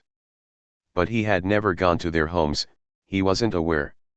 He thought only of himself because he knew nothing but himself, and now you could take it or leave it. In other words, he had become obstinate likewise. But, in his position, he could allow himself to be. He had forced the union's hand, and the shop had closed its doors. Don't go to the trouble of picketing, the boss had said, when the shop's not working, I save money. That wasn't true, but it didn't help matters since he was telling them to their faces that he gave them work out of charity. Esposito was wild with fury and had told him he wasn't a man. The boss was hot-blooded and they had to be separated. But, at the same time, it had made an impression on the workers. 20 days on strike, the wives sat at home, 2 or 3 of 68 them discouraged, and, in the end, the union had advised them to give in on the promise of arbitration and recovery of the lost days through overtime. They had decided to go back to work. Swaggering, of course, and saying that it wasn't all settled, that it would have to be reconsidered. But this morning, with a fatigue that resembled defeat, cheese instead of meat, the illusion was no longer possible. No matter how the sun shone, the sea held forth no more promises. Ivars pressed on his single pedal and with each turn of the wheel it seemed to him he was aging a little. He couldn't think of the shop, of the fellow workers and the boss he would soon be seeing again without feeling his heart become a trifle heavier. Fernande had been worried, what will you men say to him? Nothing. Ivars had straddled his bicycle, and had shaken his head. He had clenched his teeth, his small, dark, and wrinkled face with its delicate features had become hard. We're going back to work. That's enough. Now he was cycling along, his teeth still clenched, with a sad, dry anger that darkened even the sky itself. He left the boulevard, and the sea, to attack the moist streets of the old Spanish Quarter. They led to an area occupied solely by sheds, junkyards, and 69 garages, where the shop was a sort of low shed that was faced with stone up to a halfway point and then glassed in up to the corrugated metal roof. This shop opened onto the former cooperage, a courtyard surrounded by a covered shed that had been abandoned when the business had enlarged and now served only as a storehouse for worn-out machines and old casks. Beyond the courtyard, separated from it by a sort of path covered with old tiles, the boss's garden began, at the end of which his house stood. Big and ugly, it was nevertheless prepossessing because of the Virginia creeper and the straggling honeysuckle surrounding the outside steps. Ivars saw at once that the doors of the shop were closed. A group of workmen stood silently in front of them. This was the first time since he had been working here that he had found the doors closed when he arrived. The boss had wanted to emphasize that he had the upper hand. Ivars turned toward the left, parked his bicycle under the lean-to that prolonged the shed on that side, and walked toward the door. From a distance he recognized Esposito, A tall dark, hairy fellow who worked beside him, Marku, the union delegate, with his tenor's profile, said, the only Arab in the shop, then all 70 the others who silently watched him approach. But before he had joined them, they all suddenly looked in the direction of the shop doors, which had just begun to open. Ballister, the foreman, appeared in the opening. He opened one of the heavy doors and, turning his back to the workmen, pushed it slowly on its iron rail. Ballister, who was the oldest of all, disapproved of the strike but had kept silent as soon as Esposito had told him that he was serving the boss's interests. Now he stood near the door, broad and short in his navy blue jersey, already barefoot. He was the only one besides Said who worked barefoot, and he watched them go in one by one with his eyes that were so pale they seemed colorless in his old tanned face, his mouth downcast under his thick, drooping mustache. They were silent, humiliated by this return of the defeated, furious at their own silence, but the more it was prolonged the less capable they were of breaking it. They went in without looking at Ballister, for they knew he was carrying out an order in making them go in like that, and his bitter and downcast look told them what he was thinking. Ivars, for one, looked at him. Ballister, who liked him, nodded his head without saying a word. 71 now they were all in the little locker room on the right of the entrance, open stalls separated by unpainted boards to which had been attached, on either side, little locked cupboards. The farthest stall from the entrance, up against the walls of the shed, had been transformed into a shower above a gutter hollowed out of the earthen floor. In the center of the shop could be seen work in various stages, already finished large casks, loose hooped, waiting for the forcing in the fire, thick benches with a long slot hollowed out in them, and in some of them had been slipped circular wooden bottoms waiting to be planed to a sharp edge, and finally cold fires. Along the wall, on the left of the entrance, the work benches extended in a row. In front of them stood piles of staves to be planed. Against the right wall, not far from the dressing room, 2 large power saws, thoroughly oiled, strong and silent, gleamed. Some time ago, the workshop had become too big for the handful of men who worked there. This was an advantage in the hot season, a disadvantage in winter. But today, in this vast space, the work dropped half finished, the casks abandoned in every corner with a single hoop holding the base of the staves spreading at the top like coarse wooden 72 flowers, the sawdust covering the benches, the toolboxes and machines. Everything gave the shop a look of neglect. They looked at it, dressed now in their old jumpers and their faded and patched pants, and they hesitated. Ballister was watching them. So, he said, we pitch in. One by one, they went to their posts without saying a word.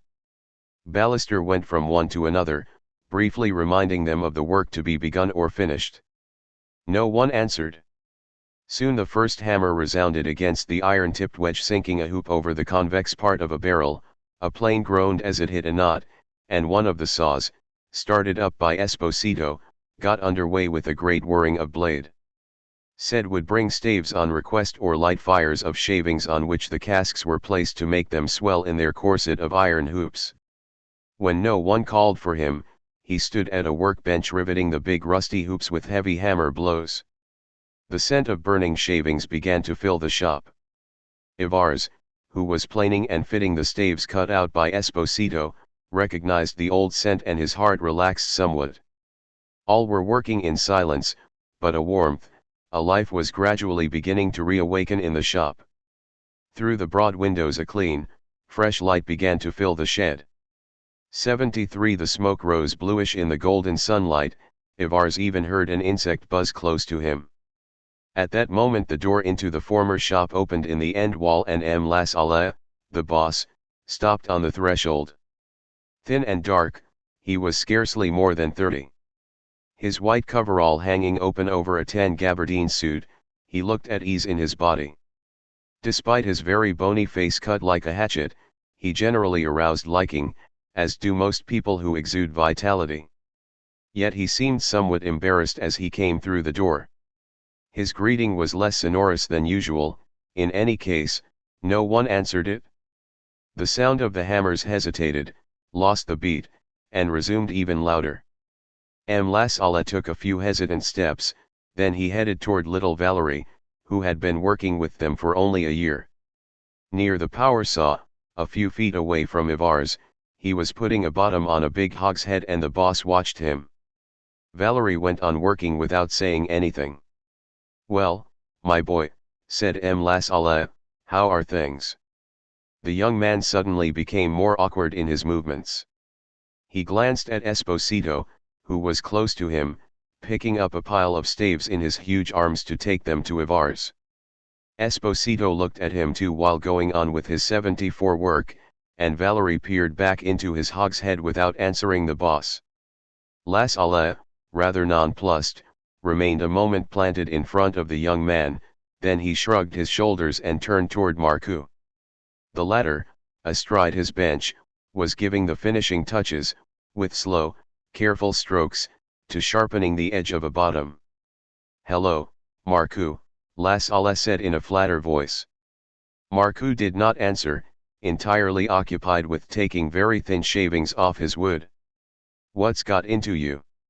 Lasala asked in a loud voice as he turned toward the other workmen. "We didn't agree, to be sure. But that doesn't keep us from having to work together. So what's the use of this?"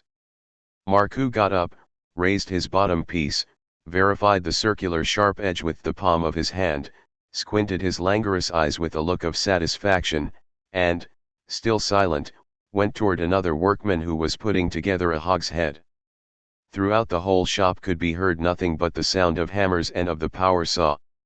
"O.K., Lasala said. When you get over this, let me know through Ballister." Calmly, he walked out of the shop. Almost immediately afterward, above the din of the shop, a bell rang out twice. Ballister, who 75 had just sat down to roll a cigarette, got up slowly and went to the door at the end. After he had left, the hammers resounded with less noise, one of the workmen had even stopped when Ballister came back. From the door he said merely, "The boss wants you, Marcoux and Ivars." Ivars's first impulse was to go and wash his hands, but Marcoux grasped him by the arm as he went by and Ivars limped out behind him. Outside in the courtyard, the light was so clear, so liquid, that Ivars felt it on his face and bare arms. They went up the outside stairs, under the honeysuckle on which a few blossoms were already visible. When they entered the corridor, whose walls were covered with diplomas, they heard a child crying and Lasali's voice saying, "Put her to bed after lunch. We'll call the doctor if she doesn't get over it." Then the boss appeared suddenly in the corridor and showed them into the little office they already knew, furnished with imitation rustic furniture and its walls decorated with sports trophies. "Sit down," Lasala said as he took his place behind the desk. They remained standing. "I called you in because you, Marcoux, are the delegate and you, Ivars, my oldest employee after Ballister. I don't want to get back to the 76 discussions, which are now over. I cannot, absolutely not, give you what you ask. The matter has been settled, and we reached the conclusion that work had to be resumed. I see that you are angry with me, and that hurts me, I'm telling you just as I feel it. I merely want to add this, what I can't do today I may perhaps be able to do when business picks up. And if I can do it, I'll do it even before you ask me. Meanwhile, let's try to work together." He stopped talking, seemed to reflect, then looked up at them. "Well," he said. Marcoux was looking out the window. Ivars, his teeth clenched, wanted to speak but couldn't. "Listen," said Lasala, "you have all closed your minds. You'll get over it. But when you become reasonable again, don't forget what I've just said to you." He rose, went toward Marcoux, and held out his hand. "Ciao," he said. Marcoux suddenly turned pale, his popular tenor's face hardened and, for a second only, became mean-looking. Then he abruptly turned on his heel and went out. Lasala, likewise pale, looked at Ivars without holding out his hand. "Go to hell," he shouted. When they went back into the shop, the men were lunching. Ballister had gone out. Marcus simply said, "Just wind," and returned to his bench. 77 Esposito stopped biting into his bread to ask what they had answered. Ivar said they hadn't answered anything. Then he went to get his musette bag and came back and sat down on his workbench.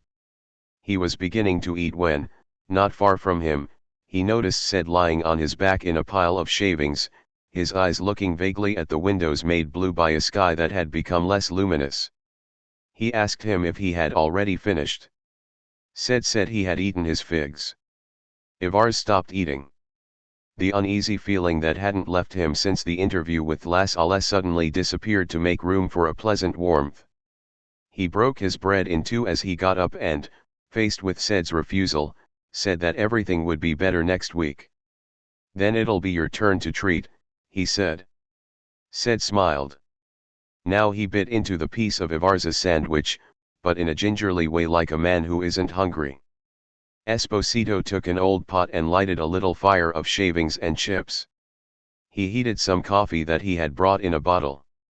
He said it was a gift to the shop that his grocer had made when he learned of the strike's failure. A mustard jar passed from hand to hand. Each time Esposito poured out the already sugared coffee. Ced swallowed it with more pleasure than he had taken in eating.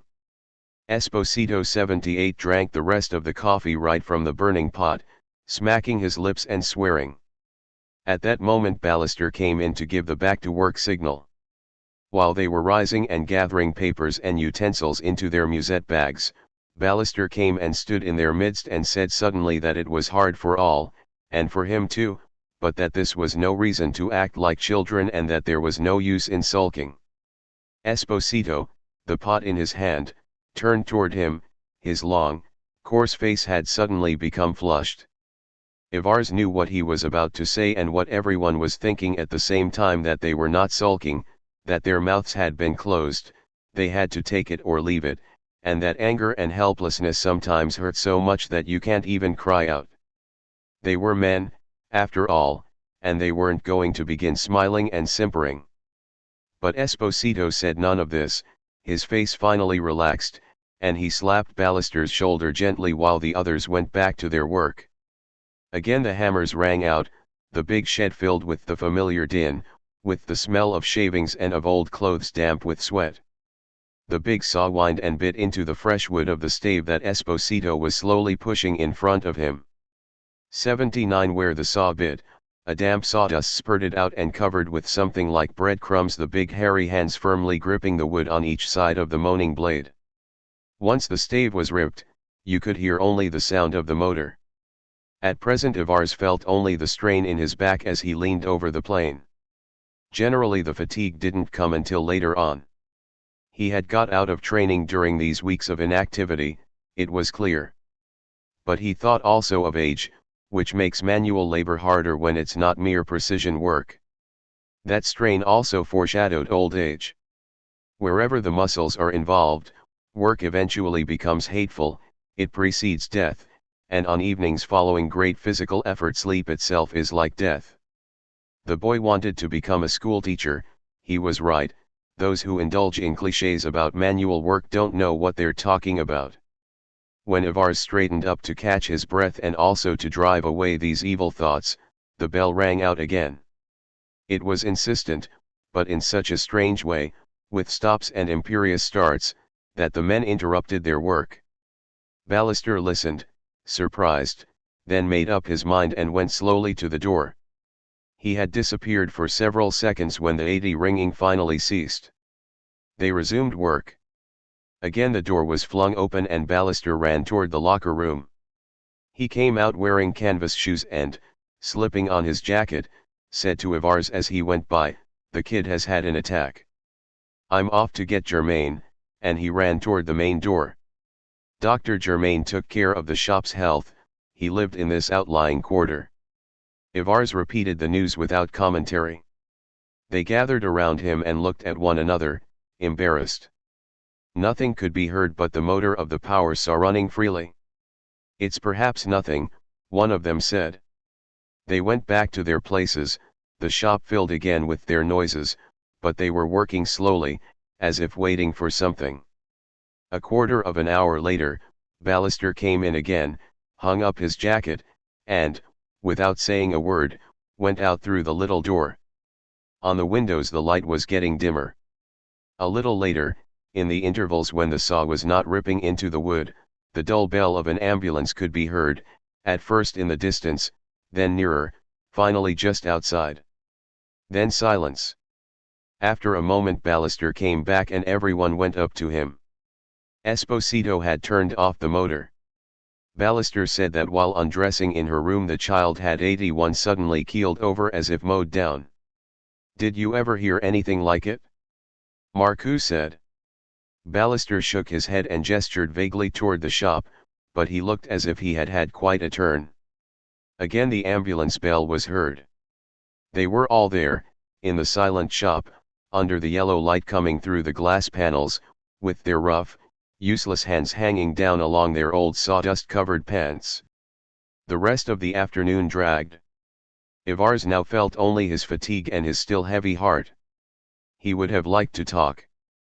But he had nothing to say, nor did the others. On their uncommunicative faces could be read merely sorrow and a sort of obstinacy. Sometimes the word calamity took shape in him, but just barely, for it disappeared immediately as a bubble forms and bursts simultaneously. He wanted to get home, to be with Fernande again, and the boy, on the terrace. As it happened, Ballister announced closing time. The machine stopped. Without hurrying, they began to put out the fires and to put everything in order on their benches, then they went one by one to the locker room. Ced remained behind. He was to clean up the shop and water down the dusty soil. When Ivars reached the locker room, Esposito, huge and hairy, was 82 already under the shower. His back was turned to them as he soaped himself noisily. Generally, they kidded him about his modesty. The big bear, indeed, obstinately hid his pudenda. But no one seemed to notice on this occasion. Esposito backed out of the shower and wrapped a towel around him like a loincloth. The others took their turns, and Marcoux was vigorously slapping his bare sides when they heard the big door roll slowly open on its cast-iron wheel. La Sala came in. He was dressed as at the time of his first visit, but his hair was rather disheveled. He stopped on the threshold, looked at the vast deserted shop, took a few steps, stopped again, and looked toward the locker room. Esposito, still covered with his loincloth, turned toward him. Naked, embarrassed, he teetered from one foot to the other. Ivars thought that it was up to Marcoux to say something. But Marcoux remained invisible behind the sheet of water that surrounded him. Esposito grabbed a shirt and was nimbly slipping it on when La Sala said, "Good night," in a rather toneless voice and began to walk toward the little door. When it occurred to Ivars that someone ought to call him, the door had already closed. 83 Ivars, dressed without washing, said good night likewise, but with his whole heart, and they answered with the same warmth. He went out rapidly, got his bicycle, and, when he straddled it, he felt the strain in his back again. He was cycling along now in the late afternoon through the trafficy city. He was going fast because he was eager to get back to the old house and the terrace. He would wash in the wash-house before sitting down to look at the sea, which was already accompanying him, darker than in the morning, above the parapet of the boulevard. But the little girl accompanied him too, and he couldn't stop thinking of her. At home, his boy was back from school and reading the pictorials. Fernande asked Ivars whether everything had gone all right. He said nothing, cleaned up in the wash-house, then sat down on the bench against the low wall of the terrace. Mended washing hung above his head and the sky was becoming transparent. Over the wall the soft evening sea was visible. Fernande brought the anisette, 2 glasses, and the jug of cool water. She sat down beside her husband. He told her everything, holding her hand as in the early days of their marriage. When he had finished, he didn't stir, looking toward 84 the sea where already, from one end of the horizon to the other, the twilight was swiftly falling. "Ah, it's his own fault," he said. If only he were young again, and Fernande too, they would have gone away, across the sea. The guest. The schoolmaster was watching the two men climb toward him. One was on horseback, the other on foot. They had not yet tackled the abrupt rise leading to the schoolhouse built on the hillside. They were toiling onward, making slow progress in the snow, among the stones, on the vast expanse of the high, deserted plateau. From time to time the horse stumbled. Without hearing anything yet, he could see the breath issuing from the horse's nostrils. One of the men, at least, knew the region. They were following the trail although it had disappeared days ago under a layer of dirty white snow. The schoolmaster calculated that it would take them half an hour to get onto the hill. 86. It was cold. He went back into the school to get a sweater. He crossed the empty, frigid classroom. On the blackboard the 4 rivers of France, drawn with 4 different colored chalks, had been flowing toward their estuaries for the past 3 days. Snow had suddenly fallen in mid-October after 8 months of drought without the transition of rain, and the 20 pupils, more or less, who lived in the villages scattered over the plateau had stopped coming. With fair weather they would return. Daru now heated only the single room that was his lodging, adjoining the classroom and giving also onto the plateau to the east. Like the class windows, his window looked to the south too. On that side the school was a few kilometers from the point where the plateau began to slope toward the south. In clear weather could be seen the purple mass of the mountain range where the gap opened onto the desert. Somewhat warmed, Daru returned to the window from which he had first seen the 2 men. They were no longer visible. Hence they must have tackled the rise. The sky was not so dark, for the snow had stopped falling during the night. The morning had opened with a dirty light which had 87 scarcely become brighter as the ceiling of clouds lifted. At 2 in the afternoon it seemed as if the day were merely beginning. But still this was better than those 3 days when the thick snow was falling amidst unbroken darkness with little gusts of wind that rattled the double door of the classroom. Then Daru had spent long hours in his room, leaving it only to go to the shed and feed the chickens or get some coal. Fortunately the delivery truck from Tajid, the nearest village to the north, had brought his supplies 2 days before the blizzard. It would return in 48 hours. Besides, he had enough to resist a siege, for the little room was cluttered with bags of wheat that the administration left as a stock to distribute to those of his pupils whose families had suffered from the drought. Actually they had all been victims because they were all poor. Every day Daru would distribute a ration to the children. They had missed it, he knew, during these bad days. Possibly one of the fathers or big brothers would come this afternoon and he could supply them with grain. It was just a matter of carrying them over to the next harvest. Now shiploads of wheat were arriving from France and the worst was over. But it would be hard to forget that poverty, that army of 88 ragged ghosts wandering in the sunlight, the plateaus burned to a cinder month after month, the earth shriveled up little by little, literally scorched, every stone bursting into dust under one's foot. The sheep had died then by thousands and even a few men, here and there, sometimes without anyone's knowing. In contrast with such poverty, he who lived almost like a monk in his remote schoolhouse, nonetheless satisfied with the little he had and with the rough life, had felt like a lord with his whitewashed walls, his narrow couch, his unpainted shelves, his well, and his weekly provision of water and food. And suddenly the snow, without warning, without the foretaste of rain. This is the way the region was, cruel to live in, even without men who didn't help matters either. But Daru had been born here. Everywhere else, he felt exiled. He stepped out onto the terrace in front of the schoolhouse. The 2 men were now halfway up the slope. He recognized the horseman as Balducci, the old gendarme he had known for a long time. Balducci was holding on the end of a rope an Arab who was walking behind him with hands bound and head lowered. The gendarme waved a greeting to which Daru did not reply, lost as he was in 89 contemplation of the Arab dressed in a faded blue jalaba, his feet in sandals but covered with socks of heavy raw wool, his head surmounted by a narrow, short chech. They were approaching. Balducci was holding back his horse in order not to hurt the Arab, and the group was advancing slowly. Within earshot, Balducci shouted, 1 hour to do the 3 kilometers from El Amr. Daru did not answer.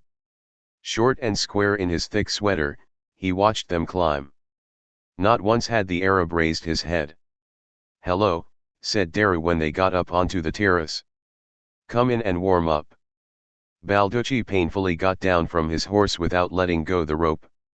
From under his bristling mustache he smiled at the schoolmaster. His little dark eyes, deep set under a tanned forehead, and his mouth surrounded with wrinkles made him look attentive and studious. Daru took the bridle, led the horse to the shed, and came back to the two men, who were now waiting for him in the school. He led them into his room. "I am going to heat up the classroom," he said. "We'll be more comfortable there." When he entered the room again, Balducci was on the couch.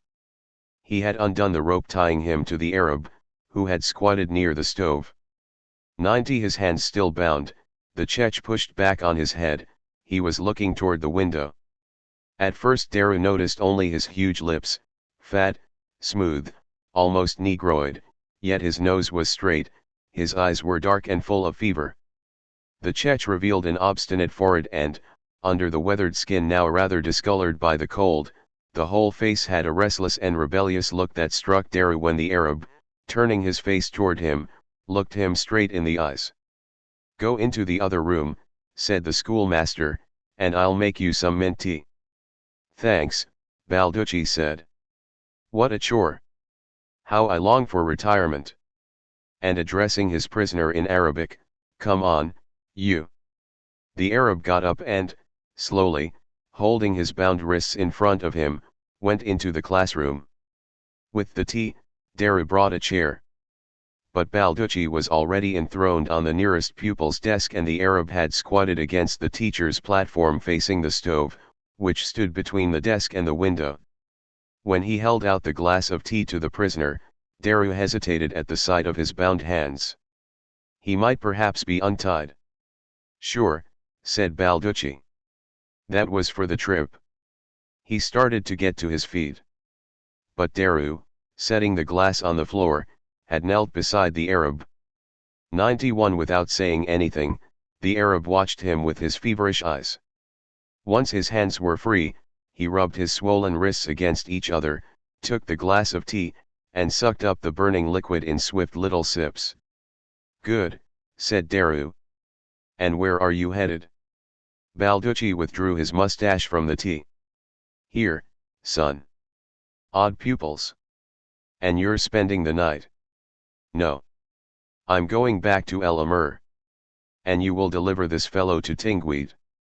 He is expected at police headquarters." Balducci was looking at Daru with a friendly little smile. "What's this story?" asked the schoolmaster. "Are you pulling my leg?" "No, son. Those are the orders." "The orders?" "I'm not." Daru hesitated, not wanting to hurt the old Corsican. "I mean, that's not my job." "What? What's the meaning of that?" "In wartime people do all kinds of jobs." "Then I'll wait for the declaration of war." Balducci nodded. "OK. But the orders exist and they concern you 92 too. Things are brewing, it appears. There is talk of a forthcoming revolt. We are mobilized, in a way." Daru still had his obstinate look. "Listen, son," Balducci said. "I like you and you must understand. There's only a dozen of us at El Amr to patrol throughout the whole territory of a small department and I must get back in a hurry. I was told to hand this guy over to you and return without delay. He couldn't be kept there. His village was beginning to stir, they wanted to take him back. You must take him to Tingweed tomorrow before the day is over. 20 kilometers shouldn't faze a husky fellow like you. After that, all will be over. You'll come back to your pupils and your comfortable life." Behind the wall the horse could be heard snorting and pawing the earth. Daru was looking out the window. Decidedly, the weather was clearing and the light was increasing over the snowy plateau. When all the snow was melted, the sun would take over again and once more would burn the fields of stone. For days, still, the unchanging sky would shed its dry light on the solitary expanse where nothing had any connection with man. After all, he said, turning around toward 93 Balducci, what did he do? And, before the gendarme had opened his mouth, he asked, does he speak French? No, not a word. We had been looking for him for a month, but they were hiding him. He killed his cousin. Is he against us? I don't think so. But you can never be sure. Why did he kill? A family squabble, I think. One owed the other grain, it seems. It's not at all clear. In short, he killed his cousin with a billhook. You know, like a sheep, Kreizk. Balducci made the gesture of drawing a blade across his throat, and the Arab, his attention attracted, watched him with a sort of anxiety. Deru felt a sudden wrath against the man, against all men with their rotten spite, their tireless hates, their bloodlust. But the kettle was singing on the stove. He served Balducci more tea, hesitated, then served the Arab again, who, a second time, drank avidly. His raised arms made the jalabo fall open and the schoolmaster saw his thin, muscular chest. Thanks, kid, Balducci said. And now, I'm off. 94. He got up and went toward the Arab, taking a small rope from his pocket. What are you doing? Deru asked dryly. Balducci, disconcerted, showed him the rope. Don't bother. The old gendarme hesitated. It's up to you. Of course, you are armed. I have my shotgun. Where? In the trunk. You ought to have it near your bed. Why? I have nothing to fear. You're crazy, son. If there's an uprising, no one is safe, we're all in the same boat. I'll defend myself. I'll have time to see them coming. Balducci began to laugh, then suddenly the mustache covered the white teeth. You'll have time? Okay. That's just what I was saying. You have always been a little cracked. That's why I like you, my son was like that. At the same time he took out his revolver and put it on the desk. Keep it, I don't need 2 weapons from here to El Amur. The revolver shone against the black paint of 95 the table. When the gendarme turned toward him, the schoolmaster caught the smell of leather and horse flesh. Listen, Balducci, Deru said suddenly, every bit of this disgusts me, and first of all your fellow here. But I won't hand him over. Fight, yes, if I have to. But not that. The old gendarme stood in front of him and looked at him severely. You're being a fool, he said slowly. I don't like it either. You don't get used to putting a rope on a man even after years of it, and you're even ashamed, yes, ashamed. But you can't let them have their way. I won't hand him over, Deru said again. It's an order, son, and I repeat it. That's right. Repeat to them what I've said to you, I won't hand him over. Balducci made a visible effort to reflect. He looked at the Arab and at Deru. At last he decided. No, I won't tell them anything. If you want to drop us, go ahead, I'll not denounce you. I have an order to deliver the prisoner and I'm doing so. And now you'll just sign this paper for me. There's no need. I'll not deny that you left him with me. 96. Don't be mean with me. I know you'll tell the truth. You're from hereabouts and you are a man. But you must sign, that's the rule. Deru opened his drawer, took out a little square bottle of purple ink, the red wooden pen holder with the sergeant major pen he used for making models of penmanship, and signed. The gendarme carefully folded the paper and put it into his wallet. Then he moved toward the door. I'll see you off, Deru said. No, said Balducci. There's no use being polite. You insulted me. He looked at the Arab, motionless in the same spot, sniffed peevishly, and turned away toward the door. Goodbye, son, he said. The door shut behind him. Balducci appeared suddenly outside the window and then disappeared. His footsteps were muffled by the snow. The horse stirred on the other side of the wall and several chickens fluttered in fright. A moment later Balducci reappeared outside the window leading the horse by the bridle. He walked toward the little rise without turning around and disappeared from sight with the horse following him. A big stone could be heard bouncing down. Daru walked back toward the prisoner, who, without stirring, never took his eyes off him. 97 Wait, the schoolmaster said in Arabic and went toward the bedroom. As he was going through the door, he had a second thought, went to the desk, took the revolver, and stuck it in his pocket. Then, without looking back, he went into his room. For some time he lay on his couch watching the sky gradually close over, listening to the silence. It was this silence that had seemed painful to him during the first days here, after the war. He had requested a post in the little town at the base of the foothills separating the upper plateaus from the desert. There, rocky walls, green and black to the north, pink and lavender to the south, marked the frontier of eternal summer. He had been named to a post farther north, on the plateau itself. In the beginning, the solitude and the silence had been hard for him on these wastelands peopled only by stones. Occasionally, furrows suggested cultivation, but they had been dug to uncover a certain kind of stone good for building. The only plowing here was to harvest rocks. Elsewhere a thin layer of soil accumulated in the hollows would be scraped out to enrich paltry village gardens. This is the way it was. Bare rock covered 3/4 of the region. Towns sprang up, flourished, then disappeared, men came by, loved one another or fought 98 bitterly, then died. No one in this desert, neither he nor his guest, mattered. And yet, outside this desert neither of them, Daru knew, could have really lived. When he got up, no noise came from the classroom. He was amazed at the unmixed joy he derived from the mere thought that the Arab might have fled and that he would be alone with no decision to make. But the prisoner was there. He had merely stretched out between the stove and the desk. With eyes open, he was staring at the ceiling. In that position, his thick lips were particularly noticeable, giving him a pouting look. "Come," said Daru. The Arab got up and followed him. In the bedroom, the schoolmaster pointed to a chair near the table under the window. The Arab sat down without taking his eyes off Daru. "Are you hungry?"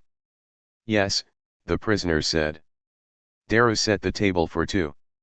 He took flour and oil, shaped a cake in a frying pan, and lighted the little stove that functioned on bottled gas. While the cake was cooking, he went out to the shed to get cheese, eggs, dates, and condensed milk. When the cake was done he set it on the window sill to cool, heated some condensed milk diluted with 99 water, and beat up the eggs into an omelette. In one of his motions he knocked against the revolver stuck in his right pocket. He set the bowl down, went into the classroom, and put the revolver in his desk drawer. When he came back to the room, night was falling. He put on the light and served the Arab. "Eat," he said. The Arab took a piece of the cake, lifted it eagerly to his mouth, and stopped short. "And you?" he asked. "After you." "I'll eat too." The thick lips opened slightly. The Arab hesitated, then bit into the cake determinedly. The meal over, the Arab looked at the schoolmaster.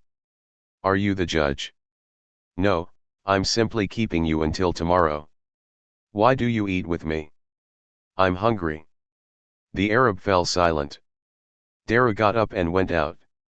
He brought back a folding bed from the shed, set it up between the table and the stove, perpendicular to his own bed. From a large suitcase which, upright in a corner, served as a shelf for papers, he took 2 blankets and arranged them on the camp bed. Then he stopped, felt useless, and sat down on his bed. There was nothing more to do or to get 100 ready. He had to look at this man. He looked at him, therefore, trying to imagine his face bursting with rage. He couldn't do so. He could see nothing but the dark yet shining eyes and the animal mouth. "Why did you kill him?" he asked in a voice whose hostile tone surprised him. The Arab looked away. "He ran away. I ran after him." He raised his eyes to Daru again and they were full of a sort of woeful interrogation. "Now what will they do to me? Are you afraid?" He stiffened, turning his eyes away. "Are you sorry?" The Arab stared at him open-mouthed. Obviously he did not understand. Daru's annoyance was growing. At the same time he felt awkward and self-conscious with his big body wedged between the two beds. "Lie down there," he said impatiently. "That's your bed." The Arab didn't move. He called to Daru. "Tell me." The schoolmaster looked at him. "Is the gendarme coming back tomorrow?" "I don't know." 101 Are you coming with us?" "I don't know." "Why?" The prisoner got up and stretched out on top of the blankets, his feet toward the window. The light from the electric bulb shone straight into his eyes and he closed them at once. "Why?" Daru repeated, standing beside the bed. The Arab opened his eyes under the blinding light and looked at him, trying not to blink. "Come with us," he said. In the middle of the night, Daru was still not asleep. He had gone to bed after undressing completely. He generally slept naked. But when he suddenly realized that he had nothing on, he hesitated. He felt vulnerable and the temptation came to him to put his clothes back on. Then he shrugged his shoulders. After all, he wasn't a child and, if need be, he could break his adversary in two. From his bed he could observe him, lying on his back, still motionless with his eyes closed under the harsh light. When Daru turned out the light, the darkness seemed to coagulate all of a sudden. Little by little, the night came back to life in the window where the starless sky was stirring gently. The schoolmaster soon made out the body lying at his 102 feet. The Arab still did not move, but his eyes seemed open. A faint wind was prowling around the schoolhouse. Perhaps it would drive away the clouds and the sun would reappear. During the night the wind increased. The hens fluttered a little and then were silent. The Arab turned over on his side with his back to Daru, who thought he heard him moan. Then he listened for his guest's breathing, become heavier and more regular. He listened to that breath so close to him and mused without being able to go to sleep. In this room where he had been sleeping alone for a year, this presence bothered him. But it bothered him also by imposing on him a sort of brotherhood he knew well but refused to accept in the present circumstances.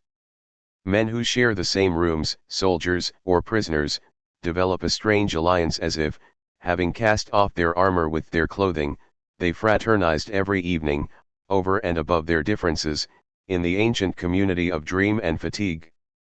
But Daru shook himself. He didn't like such musings, and it was essential to sleep.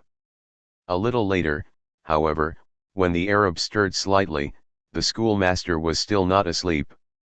When the prisoner made a second move, he stiffened, on 103 the alert.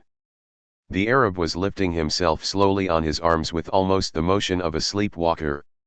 Seated upright in bed, he waited motionless without turning his head toward Daru, as if he were listening attentively. Daru did not stir. It had just occurred to him that the revolver was still in the drawer of his desk. It was better to act at once. Yet he continued to observe the prisoner, who, with the same slithery motion, put his feet on the ground, waited again, then began to stand up slowly. Daru was about to call out to him when the Arab began to walk, in a quite natural but extraordinarily silent way. He was heading toward the door at the end of the room that opened into the shed. He lifted the latch with precaution and went out, pushing the door behind him but without shutting it. Daru had not stirred. He is running away, he merely thought. Good riddance. Yet he listened attentively. The hens were not fluttering, the guest must be on the plateau. A faint sound of water reached him, and he didn't know what it was until the Arab again stood framed in the doorway, closed the door carefully, and came back to bed without a sound. Then Daru turned his back on him and fell asleep. Still later he seemed, from the depths of his sleep, to hear furtive steps around the 104 schoolhouse. "I'm dreaming. I'm dreaming," he repeated to himself. And he went on sleeping. When he awoke, the sky was clear, the loose window let in a cold, pure air. The Arab was asleep, hunched up under the blankets now, his mouth open, utterly relaxed. But when Daru shook him, he started dreadfully, staring at Daru with wild eyes as if he had never seen him, and such a frightened expression that the schoolmaster stepped back. "Don't be afraid. It's me. You must eat." The Arab nodded his head and said yes. Calm had returned to his face, but his expression was vacant and listless. The coffee was ready. They drank it seated together on the folding bed as they munched their pieces of the cake. Then Daru led the Arab under the shed and showed him the faucet where he washed. He went back into the room, folded the blankets and the bed, made his own bed and put the room in order. Then he went through the classroom and out onto the terrace. The sun was already rising in the blue sky, a soft, bright light was bathing the deserted plateau. On the ridge the snow was melting in spots. The stones were about to reappear. Crouched on the edge of the plateau, the schoolmaster looked at the deserted expanse. 105 He thought of Balducci. He had hurt him, for he had sent him off in a way as if he didn't want to be associated with him. He could still hear the gendarme's farewell and, without knowing why, he felt strangely empty and vulnerable. At that moment, from the other side of the schoolhouse, the prisoner coughed. Daru listened to him almost despite himself and then, furious, threw a pebble that whistled through the air before sinking into the snow. That man's stupid crime revolted him, but to hand him over was contrary to honor. Merely thinking of it made him smart with humiliation. And he cursed at one and the same time his own people who had sent him this Arab and the Arab too who had dared to kill and not managed to get away. Daru got up, walked in a circle on the terrace, waited motionless, and then went back into the schoolhouse. The Arab, leaning over the cement floor of the shed, was washing his teeth with 2 fingers. Daru looked at him and said, "Come." He went back into the room ahead of the prisoner. He slipped a hunting jacket on over his sweater and put on walking shoes. Standing, he waited until the Arab had put on his chech and sandals.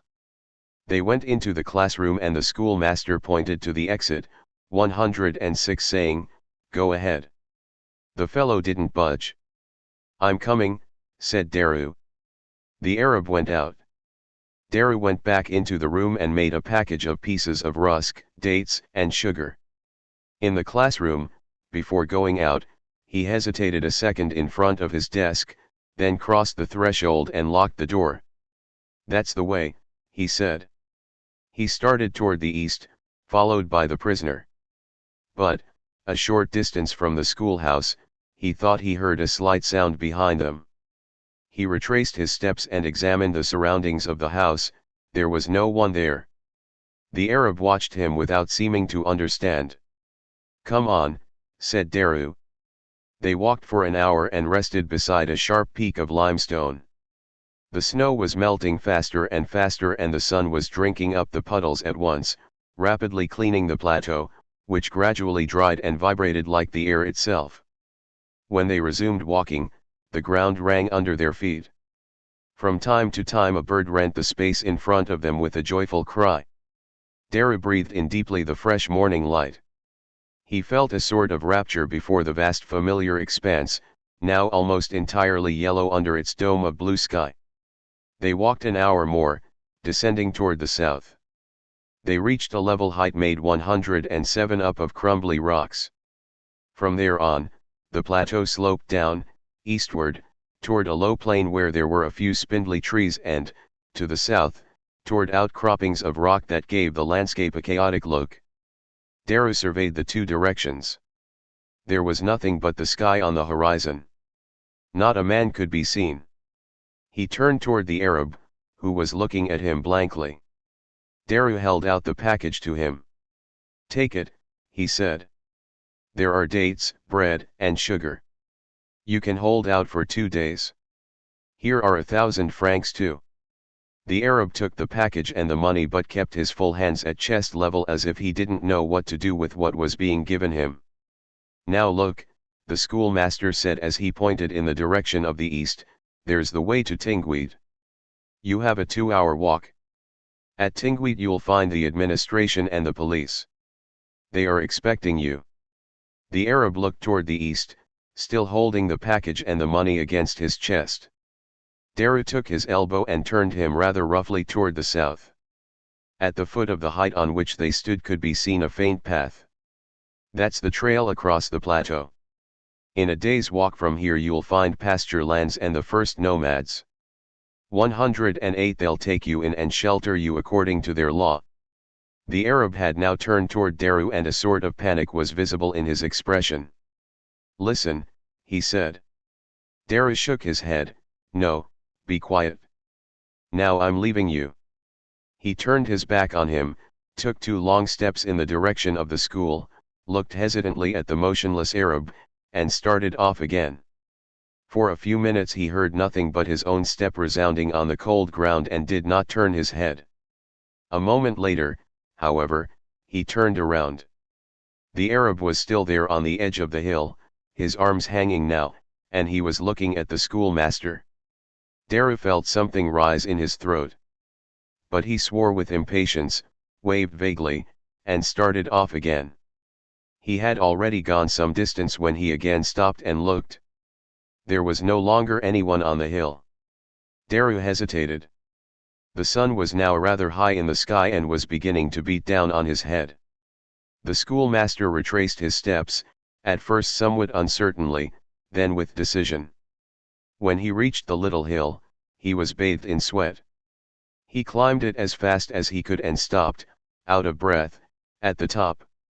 The rock fields to the south stood out sharply against the blue sky, but on the 109 plain to the east a steamy heat was already rising. And in that slight haze, Daru, with heavy heart, made out the Arab walking slowly on the road to prison. A little later, standing before the window of the classroom, the schoolmaster was watching the clear light bathing the whole surface of the plateau, but he hardly saw it. Behind him on the blackboard, among the winding French rivers, sprawled the clumsily chalked up words he had just read, "You handed over our brother. You will pay for this." Daru looked at the sky, the plateau, and, beyond, the invisible lands stretching all the way to the sea.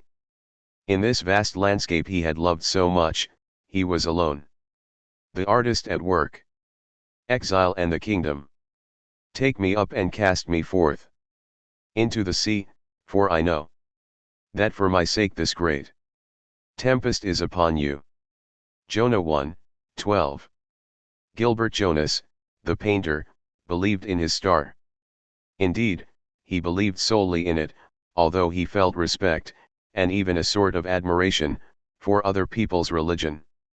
His own faith, however, was not 111 lacking in virtues, since it consisted in acknowledging obscurely that he would be granted much without ever deserving anything. Consequently, when, around his 35th year, a dozen critics suddenly disputed as to which had discovered his talent, he showed no surprise. But his serenity, attributed by some to smugness, resulted, on the contrary, from a trusting modesty. Jonas credited everything to his star rather than to his own merits. He was somewhat more astonished when a picture dealer offered him a monthly remittance that freed him from all care. The architect Ratto, who had loved Jonas and his star since their school days, vainly pointed out to him that the remittance would provide only a bare living and that the dealer was taking no risk. All the same, Jonas said. Ratto, who succeeded, but by dint of hard work, in everything he did, chided his friend. "What do you mean by all the same? You must bargain." But nothing availed. In his heart Jonas thanked his star. "Just as you say," he told the dealer. And he gave up his job in the paternal publishing house to devote himself altogether to painting. "What luck," he said. In reality, he thought, it's the same old luck. As far back as he could remember, he found the 112 same luck at work. He felt, for instance, an affectionate gratitude toward his parents, first because they had brought him up carelessly and this had given free rein to his daydreaming, secondly because they had separated, on grounds of adultery. At least that was the pretext given by his father, who forgot to specify that it was a rather peculiar adultery. He could not endure the good works indulged in by his wife, who, a veritable lay saint, had, without seeing any wrong in it, given herself body and soul to suffering humanity. But the husband intended to be the master of his wife's virtues. "I'm sick and tired," that Othello used to say, "of sharing her with the poor." This misunderstanding was profitable to Jonas. His parents, having read or heard about the many cases of sadistic murderers who were children of divorced parents, vied with each other in pampering him with a view to stamping out the spark of such an unfortunate evolution. The less obvious were the effects of the trauma experienced, according to them, by the child's psyche, the more worried they were, for invisible havoc must be deepest. Jonas had merely to announce that he was pleased with himself or his day for his parents' ordinary anxiety 113 to become panic. Their attentions multiplied and the child wanted for nothing. His alleged misfortune finally won Jonas a devoted brother in the person of his friend Ratto. Ratto's parents often entertained his little schoolmate because they pitied his hapless state. Their commiserating remarks inspired their strong and athletic son with the desire to take under his protection the child whose nonchalant successes he already admired. Admiration and condescension mixed well to form a friendship that Jonas received, like everything else, with encouraging simplicity. When without any special effort Jonas had finished his formal studies, he again had the luck to get into his father's publishing house, to find a job there and, indirectly, his vocation as a painter. As the leading publisher in France, Jonas's father was of the opinion that books, because of the very slump in culture, represented the future. "History shows," he would say, "that the less people read, the more books they buy." Consequently, he but rarely read the manuscripts submitted to him and decided to publish them solely on the basis of the author's personality or the subject's topical interest. From this point of view, sex being the only subject always 114 topical, the publisher had eventually gone in for specialization, and spent his time looking for novel formats and free publicity. Hence at the same time he took over the manuscript reading department, Jonas also took over considerable leisure time that had to be filled up. Thus it was that he made the acquaintance of painting. For the first time he discovered in himself an unsuspected and tireless enthusiasm, soon devoted his days to painting, and, still without effort, excelled in that exercise. Nothing else seemed to interest him, and he was barely able to get married at the suitable age, since painting consumed him wholly. For human beings and the ordinary circumstances of life he merely reserved a kindly smile, which dispensed him from paying attention to them. It took a motorcycle accident when Ratto was riding too exuberantly with his friend on the rear seat to interest Jonas, bored and with his right hand inert and bandaged in love. Once again, he was inclined to see in that serious accident the good effects of his star, for without it he wouldn't have taken the time to look at Louise Poulin as she deserved. According to Ratto, it must be added, Louise did not deserve to be looked at.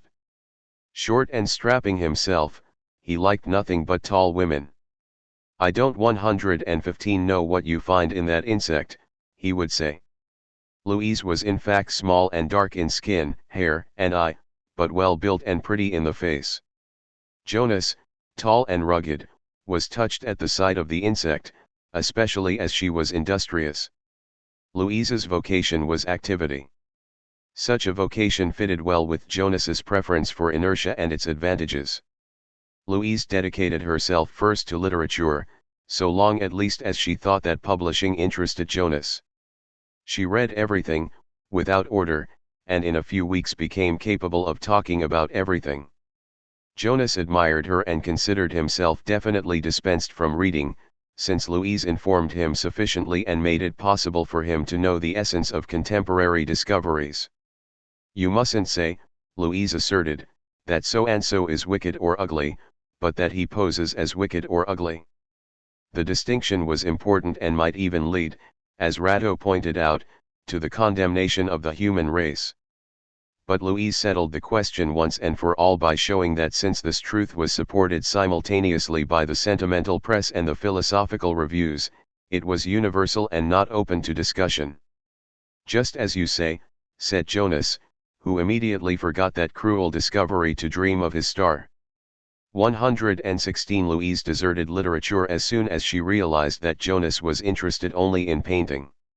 She dedicated herself at once to the visual arts, visited museums and exhibitions, dragged Jonas to them though he didn't quite understand what his contemporaries were painting and felt bothered in his artistic simplicity. Yet he rejoiced to be so well informed about everything that concerned his art. To be sure, the next day he forgot even the name of the painter whose works he had just seen.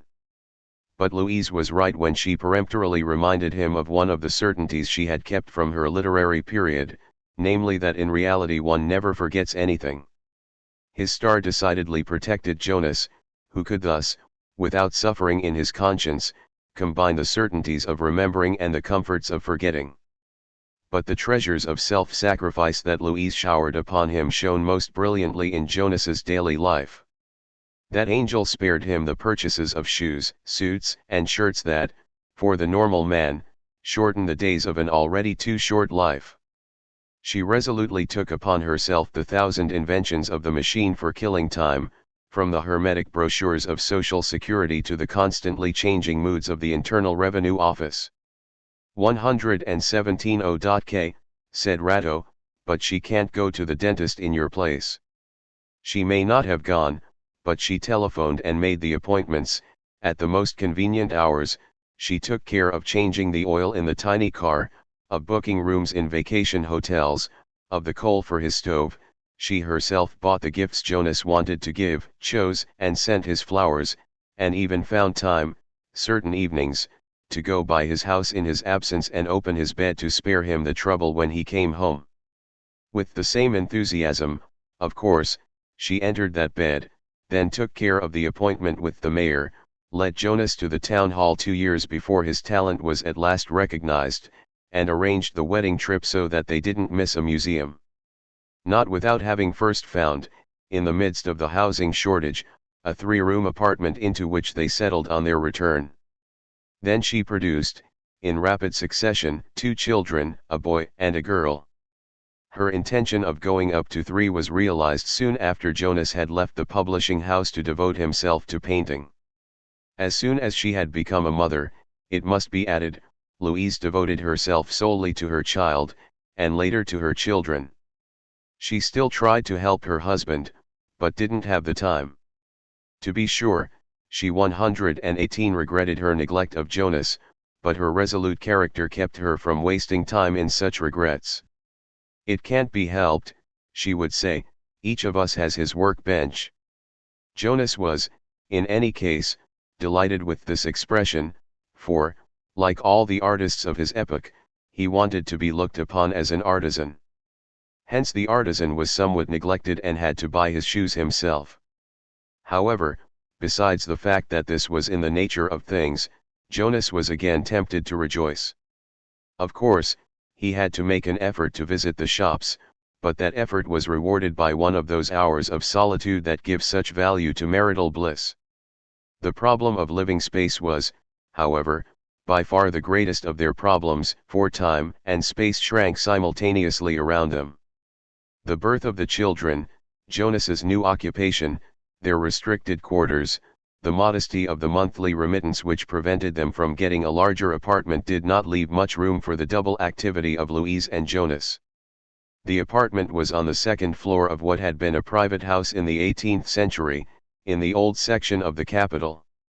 Many artists lived in that quarter, faithful to the principle that in art the pursuit of the new can take place only in an old 119 setting. Jonas, who shared that conviction, was delighted to live in that quarter. There could be no question as to the apartment's being old. But a few very modern arrangements had given it an original appearance, resulting chiefly from the fact that it provided a great volume of air while occupying but a limited surface. The rooms, particularly high and graced with magnificent tall windows, had certainly been intended, to judge from their majestic proportions, for receptions and ceremonies. But the necessities of urban congestion and of income from real estate had forced the successive owners to cut up those over-large rooms with partitions and thus to multiply the stalls they rented at exorbitant prices to their flock of tenants. They nonetheless talked up what they called the considerable cubic space. No one could deny the advantage. It simply had to be attributed to the impossibility of partitioning the rooms horizontally as well. Otherwise the landlords would certainly not have hesitated to make the necessary sacrifices in order to provide a few more shelters for the rising generation, particularly inclined at that moment to marry and reproduce. Besides, the cubic air space was not all to the good. It had the inconvenience of making the rooms hard 119 to heat in winter, and this unfortunately forced the landlords to increase the rent supplement for heat. In summer, because of the great window surface, the apartment was literally flooded with light, for there were no blinds. The landlords had neglected to put them in, doubtless discouraged by the height of the windows and the cost of carpentry.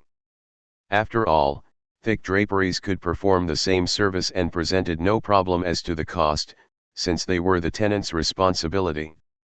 Furthermore, the landlords were not unwilling to help them by furnishing curtains from their own stores at cost prices. Real estate philanthropy, in fact, was merely their avocation.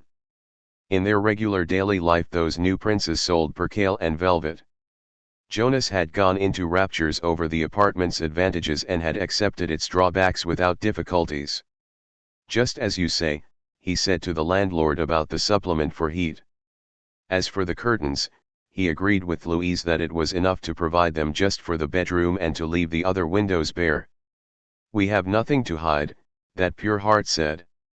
Jonas had been particularly entranced by the largest room, the ceiling of which was so high that there could be no question of installing a lighting system. The entrance 121 door opened directly into that room, which was joined by a narrow hall to the two others, much smaller and strung in a row.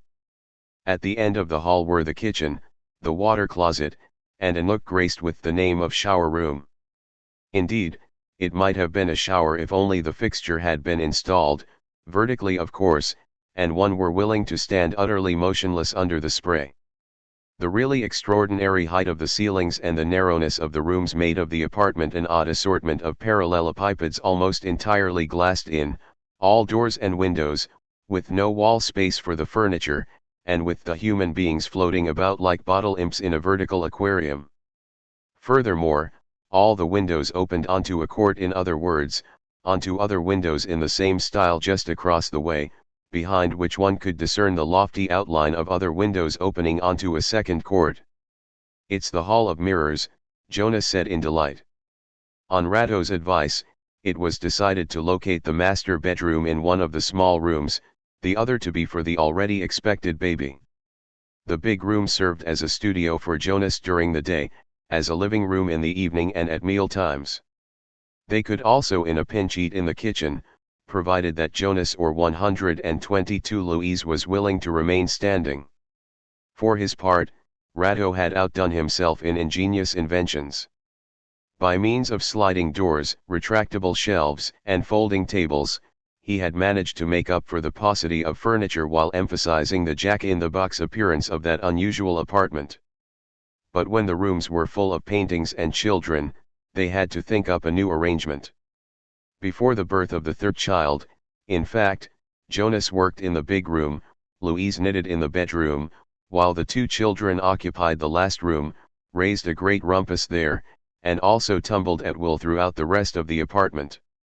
They agreed to put the newborn in a corner of the studio, which Jonas walled off by propping up his canvases like a screen.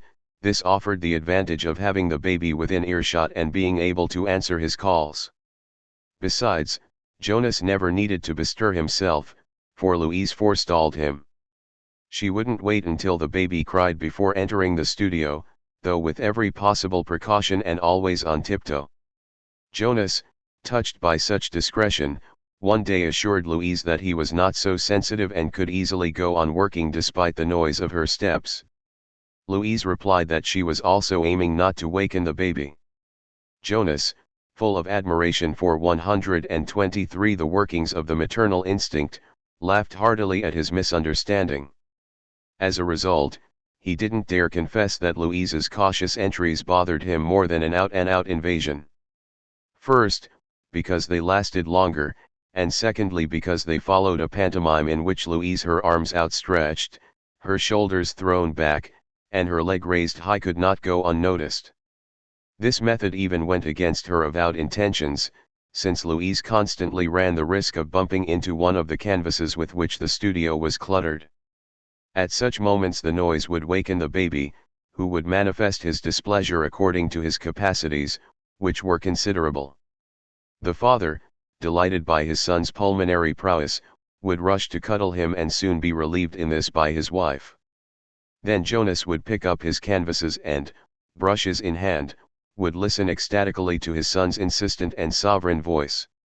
This was just about the time that Jonas's success brought him many friends. Those friends turned up on the telephone or in impromptu visits. The telephone, which, after due deliberation, had been put in the studio, rang often and always to the detriment of the baby's sleep, who would then 124 mingle his cries with the urgent ringing of the phone. If it so happened that Louise was busy caring for the other children, she strove to get to the telephone with them, but most of the time she would find Jonas holding the baby in one arm and in his other hand his brushes and the receiver, which was extending a friendly invitation to lunch. Jonas was always amazed that anyone was willing to lunch with him, for his conversation was dull, but he preferred going out in the evening in order to keep his workday unbroken. Most of the time, unfortunately, the friend would be free only for lunch, and just for this particular lunch, he would insist upon holding it for his dear Jonas. His dear Jonas would accept, just as you say, and after hanging up would add, "Isn't he thoughtful," while handing the baby to Louise. Then he would go back to work, soon interrupted by lunch or dinner. He had to move the canvases out of the way, unfold the special table, and sit down with the children. During the meal Jonas would keep an eye on the painting he was working on, and occasionally, in the beginning at least, he would find his children rather slow in chewing and swallowing, so that each meal was excessively long. But he read in his newspaper that it was essential to eat slowly in order to 125 assimilate, and thenceforth each meal provided reasons for rejoicing at length. On other occasions his new friends would drop in. Ratto, for one, never came until after dinner. He was at his office during the day and, besides, he knew that painters work during the daylight hours. But Jonas's new friends almost all belonged to the species of artists and critics. Some had painted, others were about to paint, and the remainder were concerned with what had been, or would be, painted. All, to be sure, held the labors of art in high esteem and complained of the organization of the modern world that makes so difficult the pursuit of those labors, as well as the exercise of meditation, indispensable to the artist. They complained of this for whole afternoons, begging Jonas to go on working, to behave as if they weren't there, to treat them cavalierly, for they weren't Philistines and knew the value of an artist's time. Jonas, pleased to have friends capable of allowing one to go on working in their presence, would go back to his picture without ceasing to answer the questions asked him or to laugh at the anecdotes told him. Such simplicity put his friends more and more at ease. Their good spirits were so genuine that they forgot the meal hour. But the children had a better 126 memory. They would rush in, mingle with the guests, howl, be cuddled by the visitors, and pass from lap to lap. At last the light would dwindle in the square of sky outlined by the court, and Jonas would lay down his brushes. There was nothing to do but to invite the friends to share potluck and to go on talking, late into the night, about art of course, but especially about the untalented painters, plagiarists, or self-advertisers, who weren't there. Jonas liked to get up early to take advantage of the first hours of daylight. He knew that this would be difficult, that breakfast wouldn't be ready on time and that he himself would be tired. But on the other hand he rejoiced to learn in an evening so many things that could not fail to be helpful to him, though in an invisible way, in his art. In art, as in nature, nothing is ever wasted, he used to say. This is a result of the star. To the friends were sometimes added the disciples, for Jonas now had a following. At first he had been surprised, not seeing what anyone could learn from him who still had everything to discover. The artist in him was groping in the darkness, how could he have pointed out the right paths? But he readily realized that a disciple is not necessarily someone who longs to learn something. Most often, 127 on the contrary, one became a disciple for the disinterested pleasure of teaching one's master. Thenceforth he could humbly accept such a surfeit of honors. Jonas's disciples explained to him at length what he had painted, and why. In this way Jonas discovered in his work many intentions that rather surprised him, and a host of things he hadn't put there. He had thought himself poor and, thanks to his pupils, suddenly found himself rich. At times, faced with such hitherto unsuspected wealth, Jonas would feel a tingle of pride. Nonetheless, it's true, he would say. That face in the background stands out. I don't quite understand what they mean by indirect humanization. Yet, with that effect I've really gone somewhere. But very soon he would transfer that uncomfortable mastery to his star. It's the star, he would say, that's gone somewhere. I'm staying home with Louise and the children. In addition, the disciples had another advantage, they forced Jonas to be more severe with himself. They ranked him so high in their conversations, and especially in regard to his conscientiousness and energy, that henceforth no weakness was permitted him. Thus he lost his old habit of nibbling a piece of sugar or chocolate when he had finished a 128 difficult passage and before he went back to work. If he were alone, he would nevertheless have given in clandestinely to that weakness. But he was helped in his moral progress by the almost constant presence of his disciples and friends in whose sight he would have been embarrassed to nibble chocolate and whose interesting conversation he couldn't interrupt anyway for such a petty idiosyncrasy. Furthermore, his disciples insisted on his remaining faithful to his aesthetic. Jonas, who labored at length only to get a very occasional fleeting flash in which reality would suddenly appear to him in a new light, had only a very vague idea of his own aesthetic. His disciples, on the other hand, had several ideas, contradictory and categorical, and they would allow no joking on the subject. Jonas would have liked, at times, to resort to his whim, that humble friend of the artist. But his disciples' frowns in the face of certain pictures that strayed from their idea forced him to reflect a little more about his art, and this was all to his advantage. Finally, the disciples helped Jonas in another way by obliging him to give his opinion about their own production. Not a day went by, in fact, without someone's bringing him a picture barely sketched in, which its author would set between Jonas and 129 the canvas he was working on, in order to take advantage of the best light. An opinion was expected. Until then Jonas had always been secretly ashamed at his fundamental inability to judge a work of art. Except for a handful of pictures that carried him away, and for the obviously coarse daubs, everything seemed to him equally interesting and indifferent.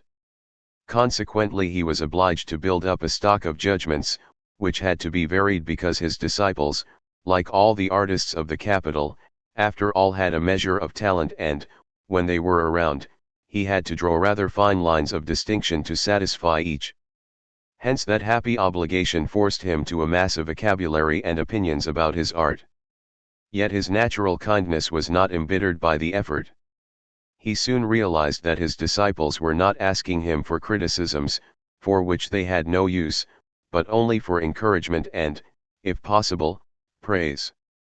The praises merely had to be different.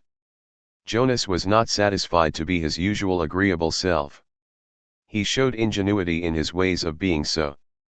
Thus the time went by for Jonas, who painted amidst friends and pupils seated on chairs that were now arranged in concentric circles around his easel. Often, in addition, neighbors would appear at the 130 windows across the way and swell his public. He would discuss, exchange views, examine the paintings submitted to him, smile as Louise went by, soothe the children, and enthusiastically answer telephone calls, without ever setting down his brushes with which he would from time to time add a stroke to a half-finished painting. In a way, his life was very full, not an hour was wasted, and he gave thanks to fate that spared him boredom. In another way, it took many brush strokes to finish a picture, and it occasionally occurred to him that boredom had the one advantage that it could be avoided through strenuous work.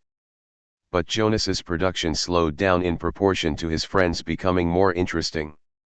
Even in the rare moments when he was altogether alone, he felt too tired to catch up. And at such moments he could but dream of a new regime that would reconcile the pleasures of friendship with the virtues of boredom. He broached the subject to Louise, who was independently beginning to worry about the growth of the two older children and the smallness of their room. She suggested putting them in the big room with their bed hidden by a screen and moving the baby into the small room where he would not be wakened by the telephone. As the baby took up 131 no room, Jonas could turn the little room into his studio. Then the big one would serve for the daytime gatherings, and Jonas could wander back and forth, either chat with his friends or work, since he was sure of being understood in his need for isolation. Furthermore, the necessity of putting the older children to bed would allow them to cut the evenings short. Wonderful, Jonas said after a moment's reflection. Besides, said Louise, if your friends leave early, we'll see a little more of each other. Jonas looked at her. A suggestion of melancholy passed over Louise's face. Touched, he put his arms around her and kissed her in his most affectionate way. She surrendered to him, and for a moment they were happy as they had been in the beginning of their marriage. But she shook herself free. The room was perhaps too small for Jonas. Louise got a folding rule, and they discovered that because of the congestion caused by his canvases and those of his pupils, by far the more numerous, he generally worked in a space hardly any larger than the one that was about to be assigned to him. Jonas hastened to move the furniture. Luckily, the less he worked, the more his reputation grew. Each exhibit was eagerly awaited and extolled in advance. To be sure, a small number of 132 critics, among whom were 2 regular visitors to the studio, tempered the warmth of their reviews with some reservations. But the disciples' indignation more than made up for this little misfortune. Of course, the latter would emphatically assert, they ranked the pictures of the first period above everything else, but the present experiments foreshadowed a real revolution. Jonas would rather reproach himself for the slight annoyance he felt every time his first works were glorified, and would thank them effusively. Only Ratto would grumble, weird ones. They like you inert, like a statue. And they deny you the right to live. But Jonas would defend his disciples. You can't understand, he told Ratto, because you like everything I do. Ratto laughed. Of course. It's not your pictures I like, it's your painting. The pictures continued to be popular in any event, and, after an exhibit that was enthusiastically received, the dealer suggested, on his own, an increase in the monthly remittance. Jonas accepted, declaring how grateful he was. Anyone who heard you now, the dealer said, would think money meant something to you. Such good-heartedness disarmed the painter. However, when he asked the dealer's permission to give a canvas to a 133 charity sale, the dealer wanted to know whether or not it was a paying charity. Jonas didn't know. The dealer therefore suggested sticking squarely to the terms of the contract, which granted him the exclusive right of sale. A contract's a contract, he said. In theirs, there was no provision for charity. Just as you say, the painter said. The new arrangement was a source of constant satisfaction to Jonas. He could, in fact, get off by himself often enough to answer the many letters he now received, which his courtesy could not leave unanswered. Some concerned Jonas's art, while others, far more plentiful, concerned the correspondent, who either wanted to be encouraged in his artistic vocation or else needed advice or financial aid. The more Jonas's name appeared in the press, the more he was solicited, like everyone, to take an active part in exposing most revolting injustices. Jonas would reply, write about art, thank people, give his advice, go without a necktie in order to send a small financial contribution, finally sign the just protests that were sent him. You're indulging in politics now? Leave that to writers and ugly old maids, said Ratto. No, he would sign only the protests that insisted they had no connection with any particular party line. But they all 134 laid claim to such beautiful independence. For weeks on end, Jonas would go about with his pockets stuffed with correspondence, constantly neglected and renewed. He would answer the most urgent, which generally came from unknowns, and keep for a better moment those that called for a more leisurely reply, in other words, his friends' letters. So many obligations at least kept him from dawdling and from yielding to a carefree spirit. He always felt behindhand, and always guilty, even when he was working, as he was from time to time. Louise was ever more mobilized by the children and wore herself out doing everything that, in other circumstances, he could have done in the home. This made him suffer. After all, he was working for his pleasure, whereas she had the worst end of the bargain. He became well aware of this when she was out marketing. The telephone, the eldest child would shout, and Jonas would drop his picture right there, only to return to it, beaming, with another invitation. Gassman, the meter reader, would shout from the door one of the children had opened for him. Coming. Coming. And when Jonas would leave the telephone or the door, 135, a friend or a disciple, sometimes both, would follow him to the little room to finish the interrupted conversation. Gradually they all became regular frequenters of the hallway.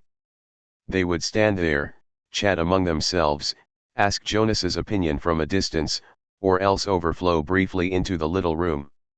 Here at least, those who entered would exclaim, "A fellow can see you a bit," and without interruption.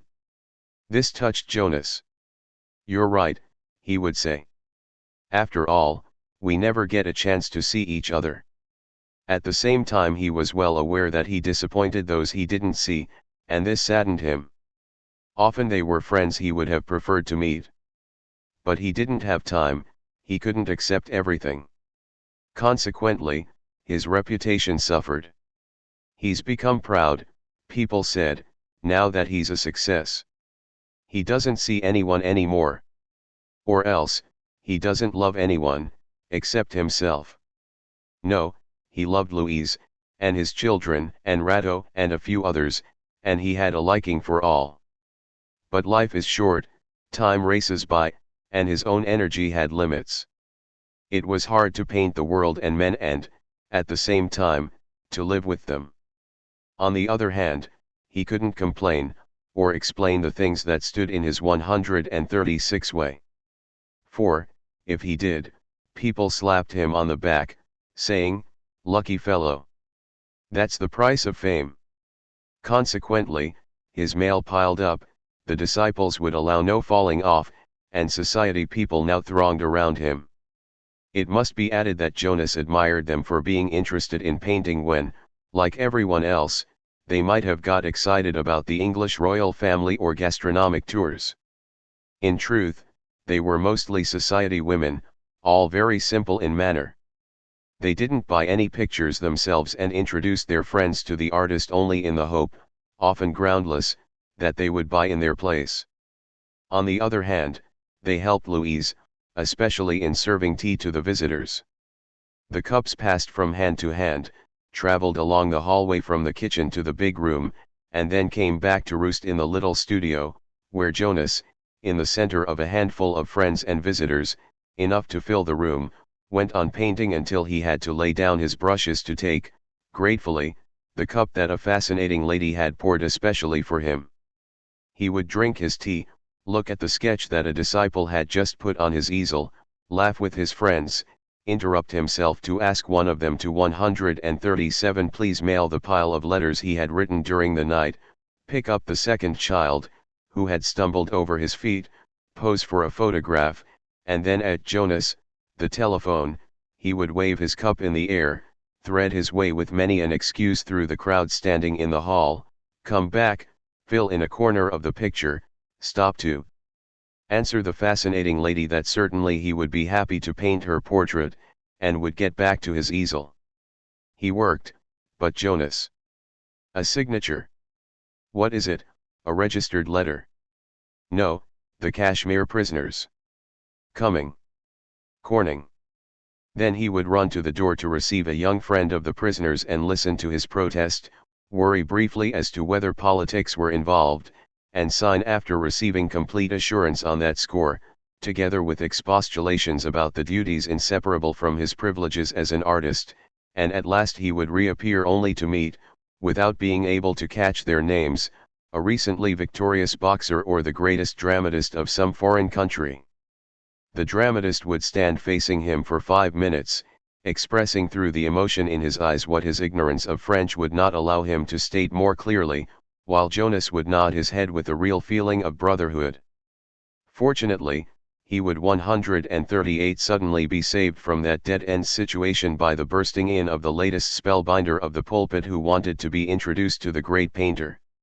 Jonas would say that he was delighted, which he was, feel the packet of unanswered letters in his pocket, take up his brushes, get ready to go on with a passage, but would first have to thank someone for the pair of setters that had just been brought him, go and close them in the master bedroom, come back to accept the lady donor's invitation to lunch, rush out again in answer to Louise's call to see for himself without a shadow of doubt that the setters had not been broken into apartment life, and lead them into the shower room, where they would bark so persistently that eventually no one would even hear them.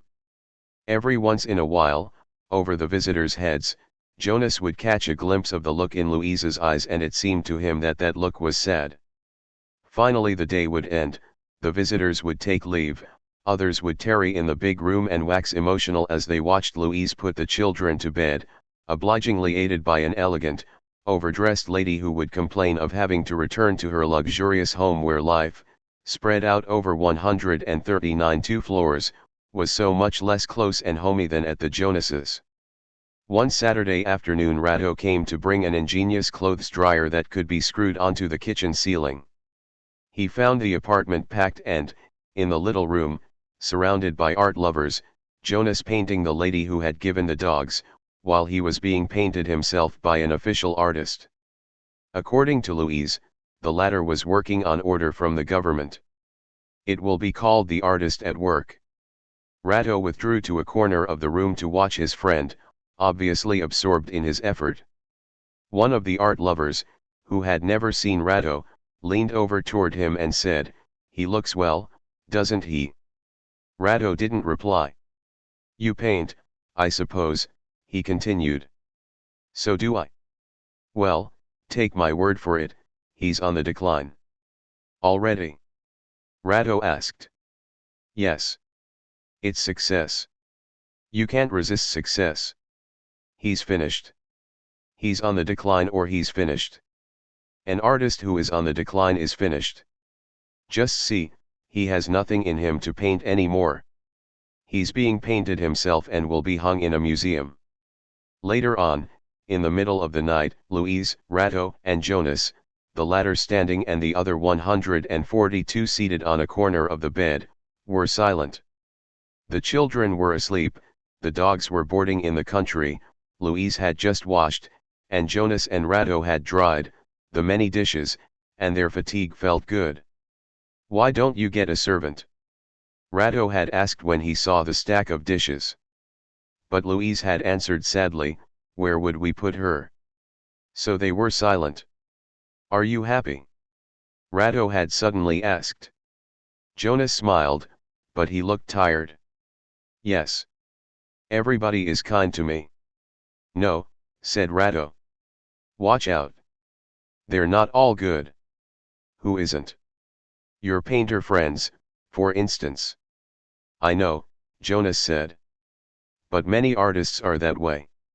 They're not sure of existing, not even the greatest. So they look for proofs, they judge and condemn. That strengthens them, it's a beginning of existence. They're so lonely." Rado shook his head. "Take my word for it," Jonas said, "I know them. You have to love them." "And what about you?" Rado said. Do you exist? You never say anything bad about anyone. Jonas began to laugh. Oh. I often think bad of them. But then I forget. He became serious. No, I'm not sure of existing. But someday I'll exist, I'm sure. Rado asked Louise her opinion. Shaking off her fatigue, she said she thought Jonas was right, their 141 visitors' opinion was of no importance.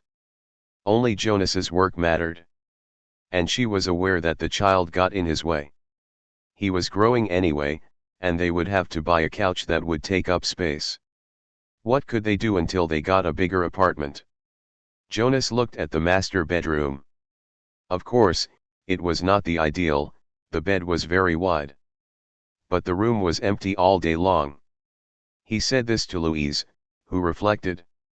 In the bedroom, at least, Jonas would not be bothered, after all, people wouldn't dare lie down on their bed. What do you think of it? Louise in turn asked Rado. He looked at Jonas. Jonas was looking at the windows across the way. Then he raised his eyes to the starless sky, and went and pulled the curtains. When he returned, he smiled at Rado and sat down beside him on the bed without saying a word. Louise, obviously done in, declared that she was going to take her shower.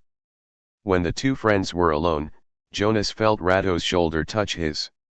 He didn't look at him, but said, I love to paint.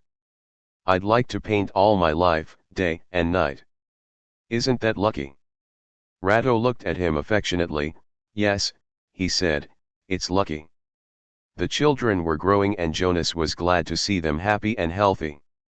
They were now in 142 school and came home at 4 o'clock. Jonas could still enjoy them Saturday afternoons, Thursdays, and also for whole days during their frequent and prolonged vacations. They were not yet big enough to play quietly but were hardy enough to fill the apartment with their squabbles and their laughter. He had to quiet them, threaten them, sometimes even pretend to hit them. There was also the laundry to be done, the buttons to be sewed on. Louise couldn't do it all. Since they couldn't house a servant, nor even bring one into the close intimacy in which they lived, Jonas suggested calling on the help of Louise's sister, Rose, who had been left a widow with a grown daughter. Yes, Louise said, with Rose we'll not have to stand on ceremony. We can put her out when we want to. Jonas was delighted with this solution, which would relieve Louise at the same time that it relieved his conscience, embarrassed by his wife's fatigue. The relief was even greater since the sister often brought along her daughter as a reinforcement. Both were as good as gold, virtue and unselfishness predominated in their honest natures. They did everything possible to help out and didn't begrudge their time. They were helped in this by the boredom of their solitary lives and their delight in the easy 143 circumstances prevailing at Louise's. As it was foreseen, no one stood on ceremony and the two relatives, from the very beginning, felt at home. The big room became a common room, at once dining room, linen closet, and nursery. The little room, in which the last-born slept, served as a storeroom for the paintings and a folding bed on which Rose sometimes slept, when she happened to come without her daughter. Jonas occupied the master bedroom and worked in the space separating the bed from the window. He merely had to wait until the room was made up in the morning, after the children's room. From then on, no one came to bother him except to get a sheet or towel, for the only cupboard in the house happened to be in that room. As for the visitors, though rather less numerous, they had developed certain habits and, contrary to Louise's hope, they didn't hesitate to lie down on the double bed to be more comfortable when chatting with Jonas. The children would also come in to greet their father. Let's see the picture. Jonas would show them the picture he was painting and would kiss them affectionately. As he sent them away, he felt that they filled his heart fully, without any reservation. Deprived of them, he would have 144 merely an empty solitude. He loved them as much as his painting because they were the only things in the world as alive as it was. Nevertheless, Jonas was working less, without really knowing why. He was always diligent, but he now had trouble painting, even in the moments of solitude. He would spend such moments looking at the sky. He had always been absent-minded, easily lost in thought, but now he became a dreamer. He would think of painting, of his vocation, instead of painting. "I love to paint," he still said to himself, and the hand holding the brush would hang at his side as he listened to a distant radio. At the same time, his reputation declined. He was brought articles full of reservations, others frankly unfriendly, and some so nasty that they deeply distressed him. But he told himself that he could get some good out of such attacks that would force him to work better. Those who continued to come treated him more familiarly, like an old friend with whom you don't have to put yourself out. When he wanted to go back to his work, they would say, "Ah, go on. There's plenty of time." Jonas realized that in a certain way they were already identifying him with their own 145 failure. But, in another way, there was something salutary about this new solidarity. Rado shrugged his shoulders, saying, "You're a fool. They don't care about you at all." "They love me a little now," Jonas replied. "A little love is wonderful. Does it matter how you get it?" He therefore went on talking, writing letters, and painting as best he could. Now and then he really would paint, especially Sunday afternoons when the children went out with Louise and Rose. In the evening he would rejoice at having made a little progress on the picture underway. At that time he was painting skies. The day when the dealer told him that, because of the considerable falling off in sales, he was regretfully obliged to reduce the remittance, Jonas approved, but Louise was worried. It was September and the children had to be outfitted for school. She set to work herself with her customary courage and was soon swamped. Rose, who could mend and sew on buttons, could not make things. But her husband's cousin could. She came to help Louise. From time to time she would settle in Jonas's room on a corner chair, where the silent woman would sit still for hours. So still that Louise suggested to Jonas painting a seamstress. "Good idea," Jonas said. He tried, spoiled 2 canvases, then 146 went back to a half-finished sky. The next day, he walked up and down in the apartment for some time and meditated instead of painting. A disciple, all excited, came to show him a long article he would not have seen otherwise, from which he learned that his painting was not only overrated but out of date. The dealer phoned him to tell him again how worried he was by the decline in sales. Yet he continued to dream and meditate. He told the disciple that there was some truth in the article, but that he, Jonas, could still count on many good working years. To the dealer he replied that he understood his worry without sharing it. He had a big work, really new, to create. Everything was going to begin all over again. As he was talking, he felt that he was telling the truth and that his star was there. All he needed was a good system. During the ensuing days he tried to work in the hall, 2 days later in the shower room with electric light, and the following day in the kitchen. But, for the first time, he was bothered by the people he kept bumping into everywhere, those he hardly knew and his own family, whom he loved. For a little while he stopped working and meditated. He would have painted landscapes out of doors if the weather had been propitious. 147 Unfortunately, it was just the beginning of winter and it was hard to do landscapes before spring. He tried, however, and gave up. The cold pierced him to the marrow. He lived several days with his canvases, most often seated beside them or else planted in front of the window. He didn't paint any more. Then he got in the habit of going out in the morning. He would give himself the assignment of sketching a detail, a tree, a lopsided house, a profile as it went by. At the end of the day, he had done nothing. The least temptation, the newspapers, an encounter, shop windows, the warmth of a cafe would lead him astray. Each evening he would keep providing good excuses to a bad conscience that never left him. He was going to paint, that was certain, and paint better, after this period of apparent waste. It was all just working within him, and the star would come out newly washed and sparkling from behind these black clouds. Meanwhile he never left the cafes. He had discovered that alcohol gave him the same exaltation as a day of good productive work at the time when he used to think of his picture with the affection and warmth that he had never felt except toward his children. With the second cognac he recovered that poignant emotion that made him at one and the same time 148 master and servant of the whole world. The only difference was that he enjoyed it in a vacuum, with idle hands, without communicating it to a work. Still, this was closest to the joy for which he lived, and he now spent long hours sitting and dreaming in smoke-filled, noisy places. Yet he fled the places and sections frequented by artists. Whenever he met an acquaintance who spoke to him of his painting, he would be seized with panic. He wanted to get away, that was obvious, and he did get away. He knew what was said behind his back, he thinks he's Rembrandt, and his discomfort increased. In any event, he never smiled any more, and his former friends drew an odd and inevitable conclusion from this: if he has given up smiling, this is because he's very satisfied with himself. Knowing that, he became more and more elusive and skittish. It was enough for him, on entering a cafe, to have the feeling that someone there recognized him for everything to cloud over within him. For a second, he would stand there, powerless and filled with a strange sadness, his inscrutable face hiding both his uneasiness and his avid and sudden need for friendship.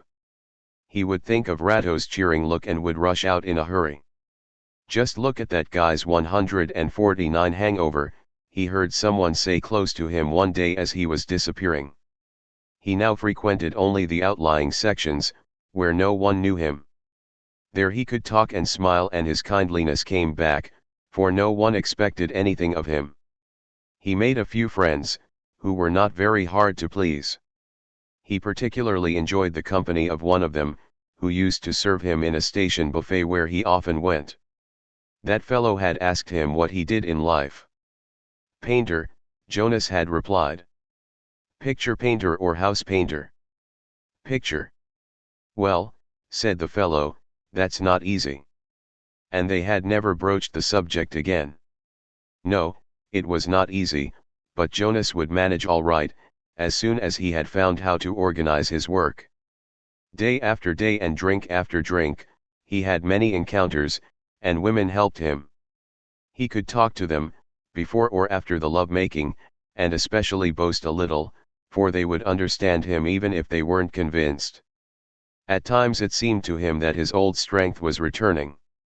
One day when he had been encouraged by one of his female acquaintances, he made up his mind. He returned home, tried to work again in the bedroom, the seamstress being absent.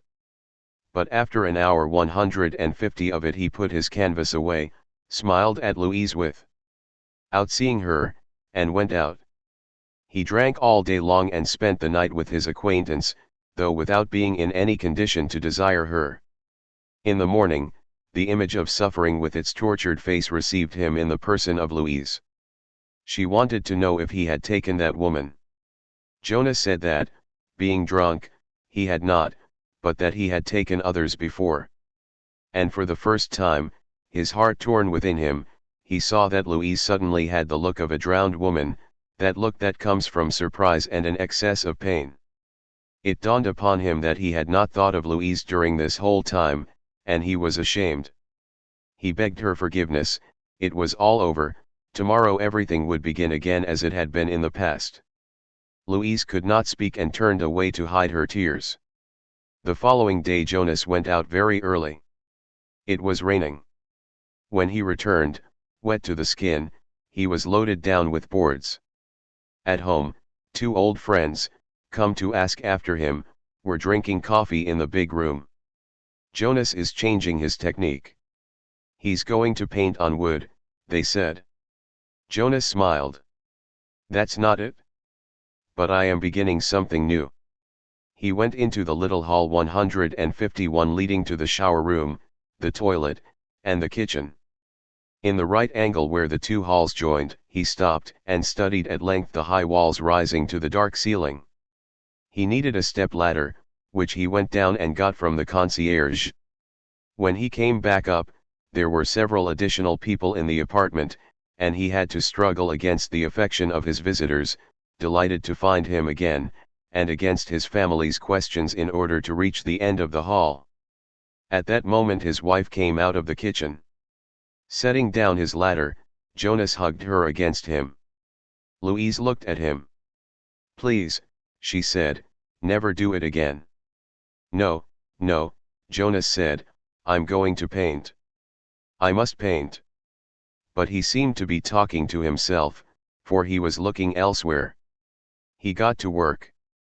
Halfway up the walls he built a flooring to get a sort of narrow, but high and deep, loft. By the late afternoon, all was finished. With the help of the ladder, Jonas hung from the floor of the loft and, to test the solidity of his work, chinned himself several times. Then he mingled with the others and everyone was delighted to find him so friendly again. In the evening, when the apartment was relatively empty, Jonas got an oil lamp, a chair, a stool, and a frame. He took them all up into the 152 loft before the puzzled gaze of the three women and the children. "Now," he said from his lofty perch, "I'll be able to work without being in anyone's way."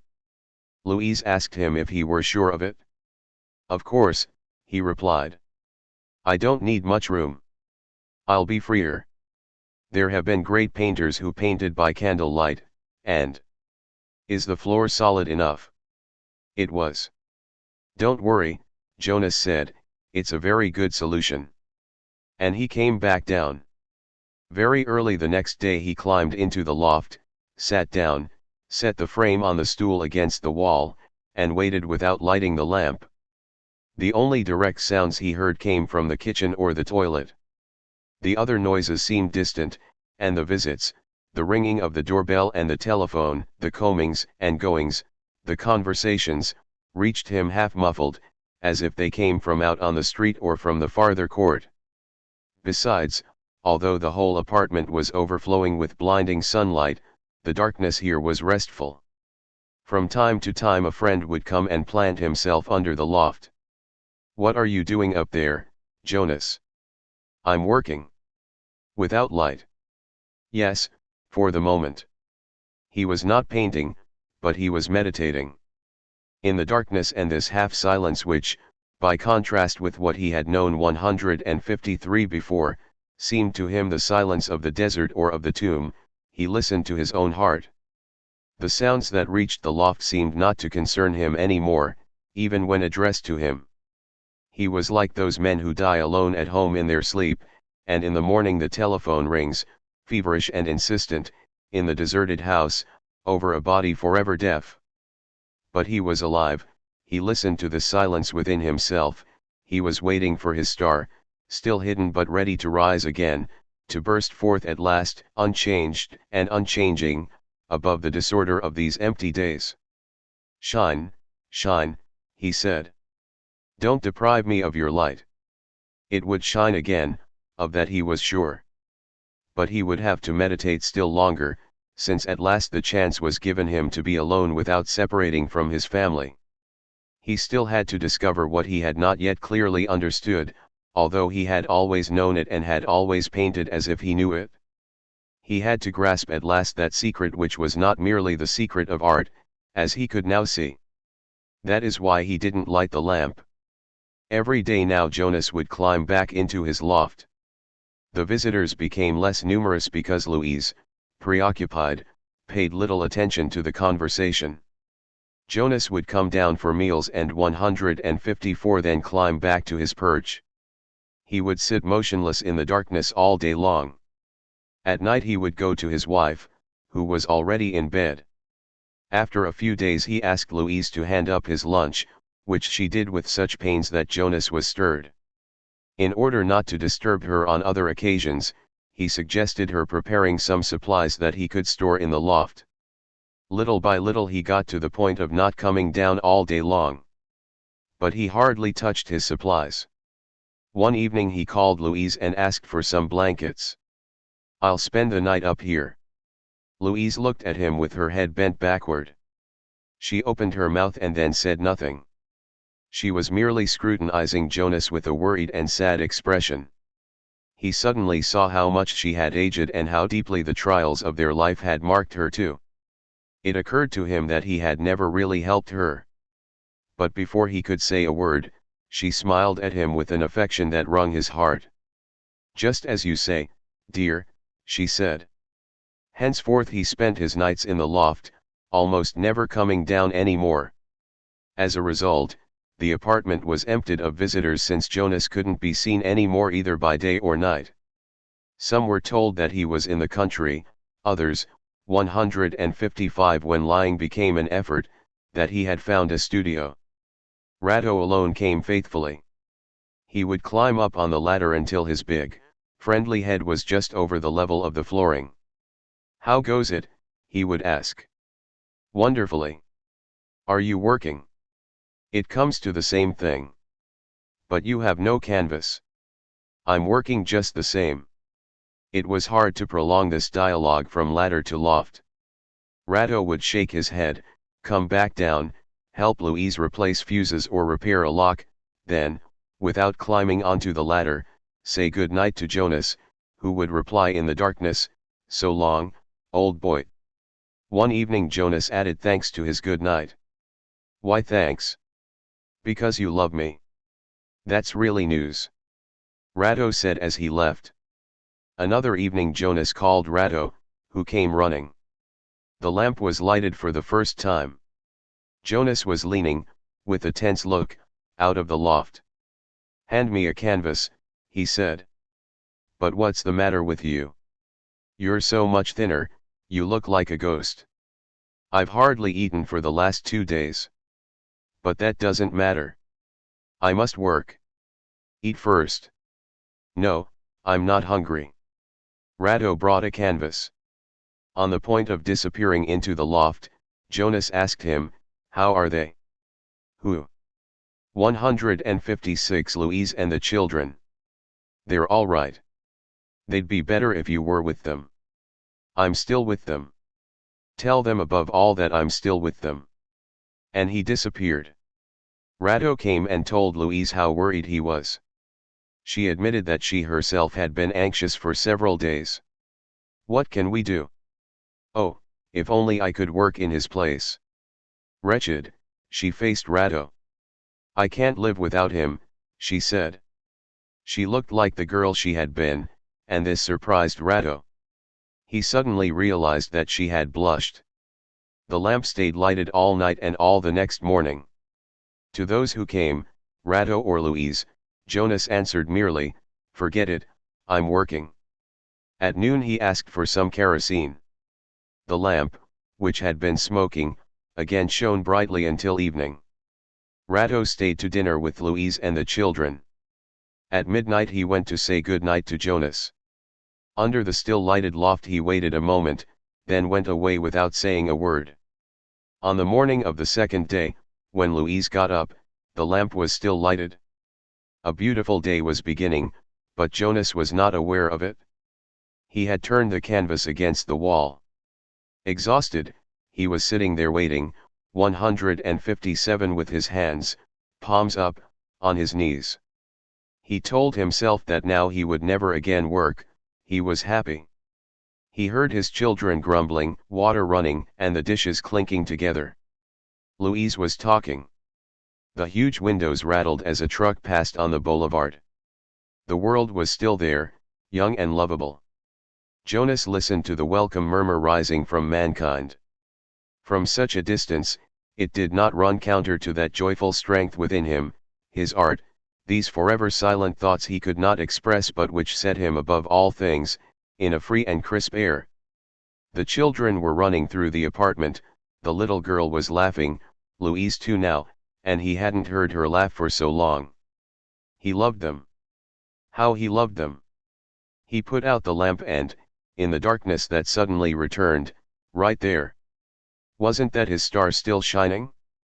It was the star, he recognized it with his heart full of gratitude, and he was still watching it when he fell, without a sound.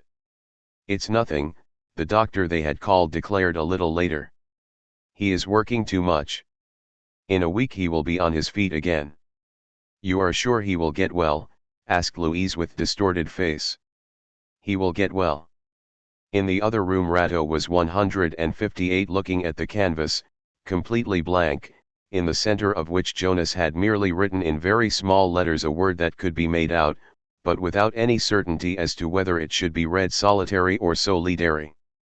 The growing stone.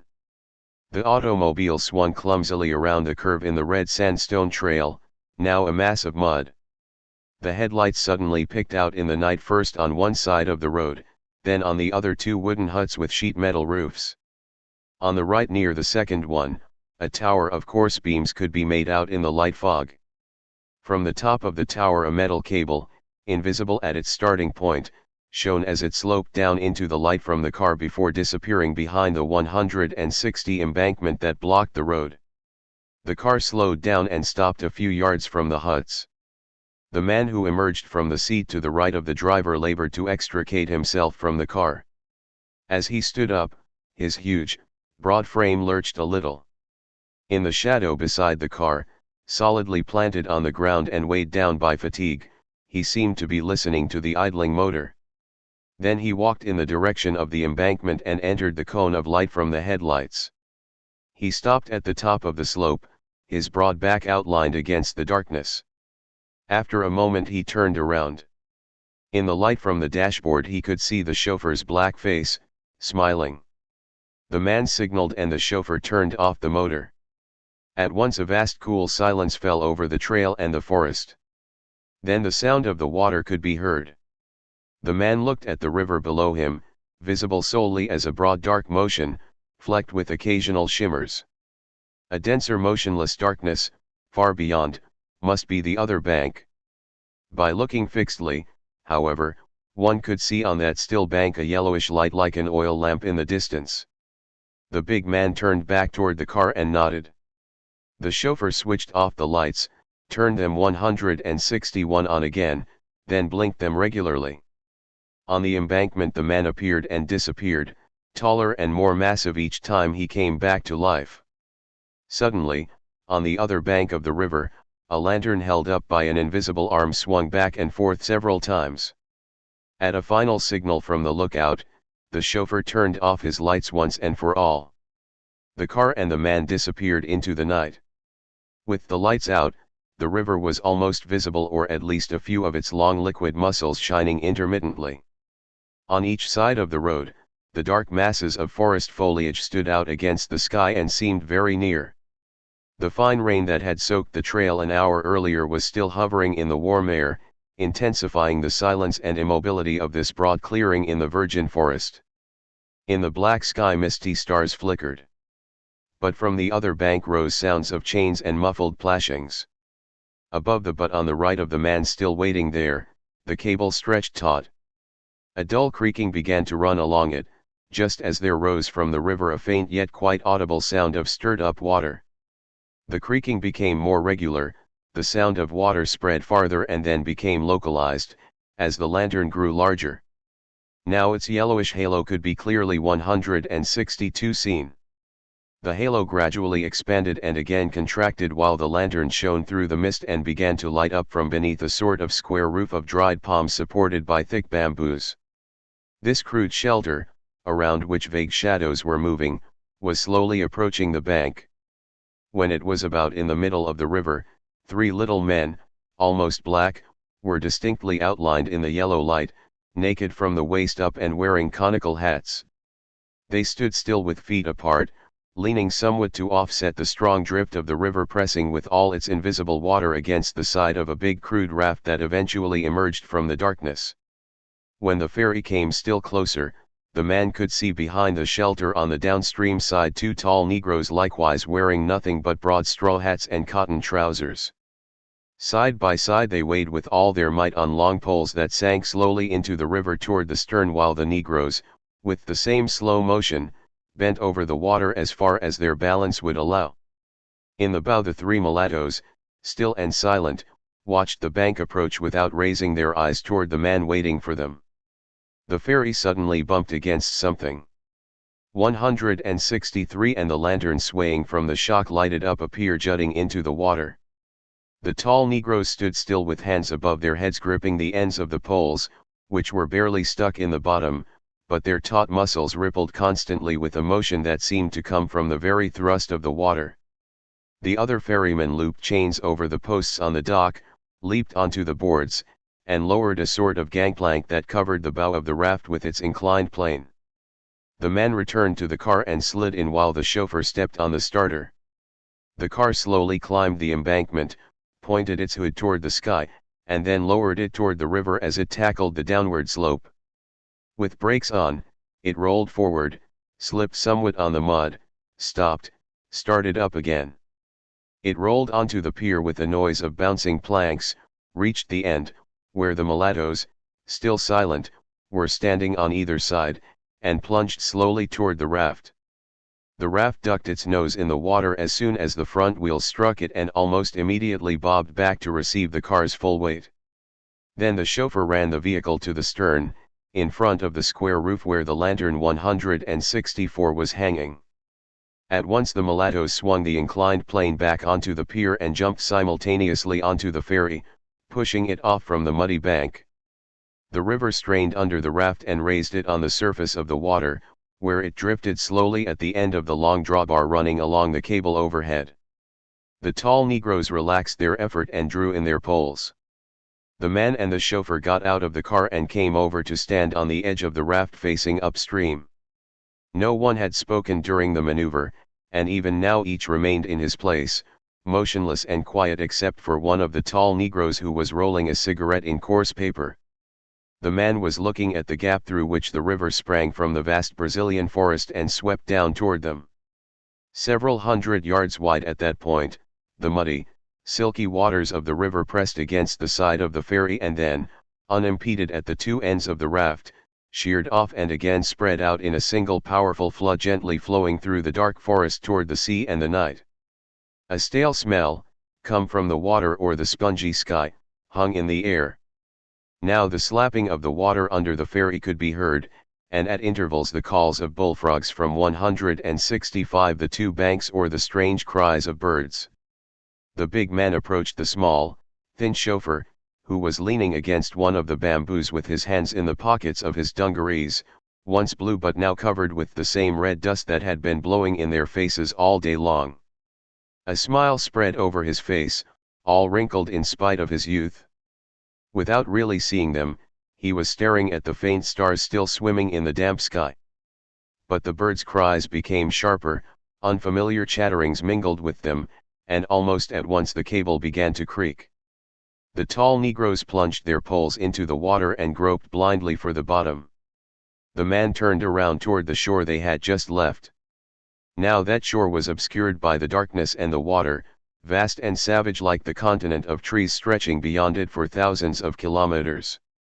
Between the nearby ocean and the sea of vegetation, the handful of men drifting at that moment on a wild river seemed lost. When the raft bumped the new pier it was as if, having cast off all moorings, they were landing on an island in the darkness after days of frightened sailing. Once on land, the men's voices were at last heard. The chauffeur had just paid them and, with 166 voices that sounded strangely gay in the heavy night, they were saying farewell in Portuguese as the car started up again. They said 60, the kilometers to Iguape. 3 hours more and it'll be over. Socrates is happy, the chauffeur announced. The man laughed with a warm, hearty laugh that resembled him. Me too, Socrates, I'm happy too. The trail is hard. Too heavy, Mr. Dearest, you too heavy, and the chauffeur laughed too as if he would never stop. The car had taken on a little speed. It was advancing between high walls of trees and inextricable vegetation, amidst a soft, sweetish smell.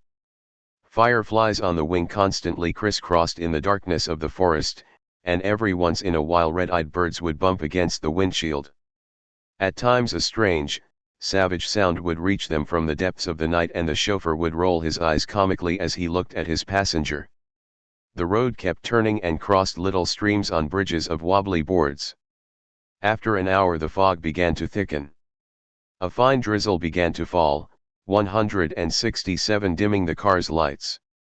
Despite the jolts, D'Arrost was half asleep.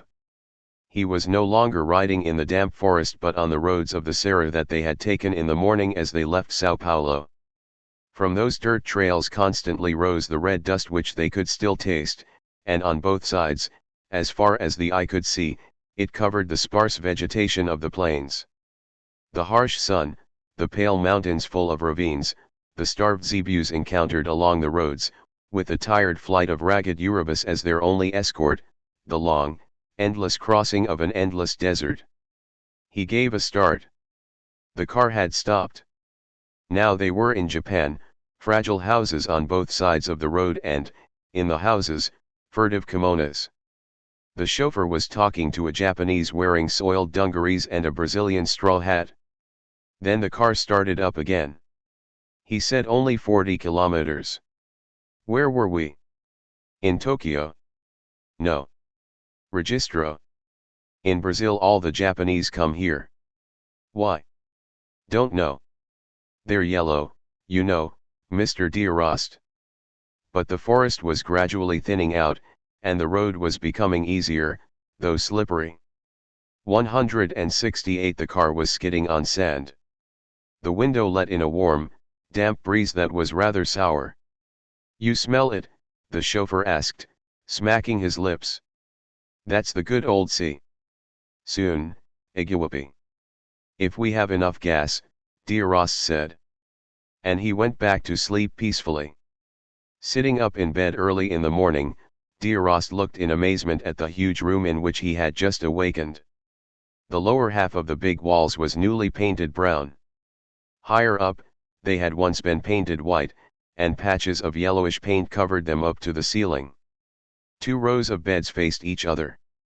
D'Arrost saw only one bed unmade at the end of his row and that bed was empty. But he heard a noise on his left and turned toward the door, where Socrates, a bottle of mineral water in each hand, stood laughing. Happy memory, he said. D'Arrost shook himself. Yes, the hospital in which the mayor had lodged them the night before was named Happy Memory. Sure memory, Socrates continued. They told me first build hospital, later build water. Meanwhile, Happy Memory, take fizz water to wash. He disappeared, laughing and singing, not at all exhausted apparently by the cataclysmic 169 sneezes that had shaken him all night long and kept D'Arrost from closing an eye. Now D'Arrost was completely awake. Through the iron-latticed window he could see a little red earth courtyard soaked by the rain that was noiselessly pouring down on a clump of tall aloes. A woman passed holding a yellow scarf over her head. D'Arrost lay back in bed, then sat up at once and got out of the bed, which creaked under his weight. Socrates came in at that moment.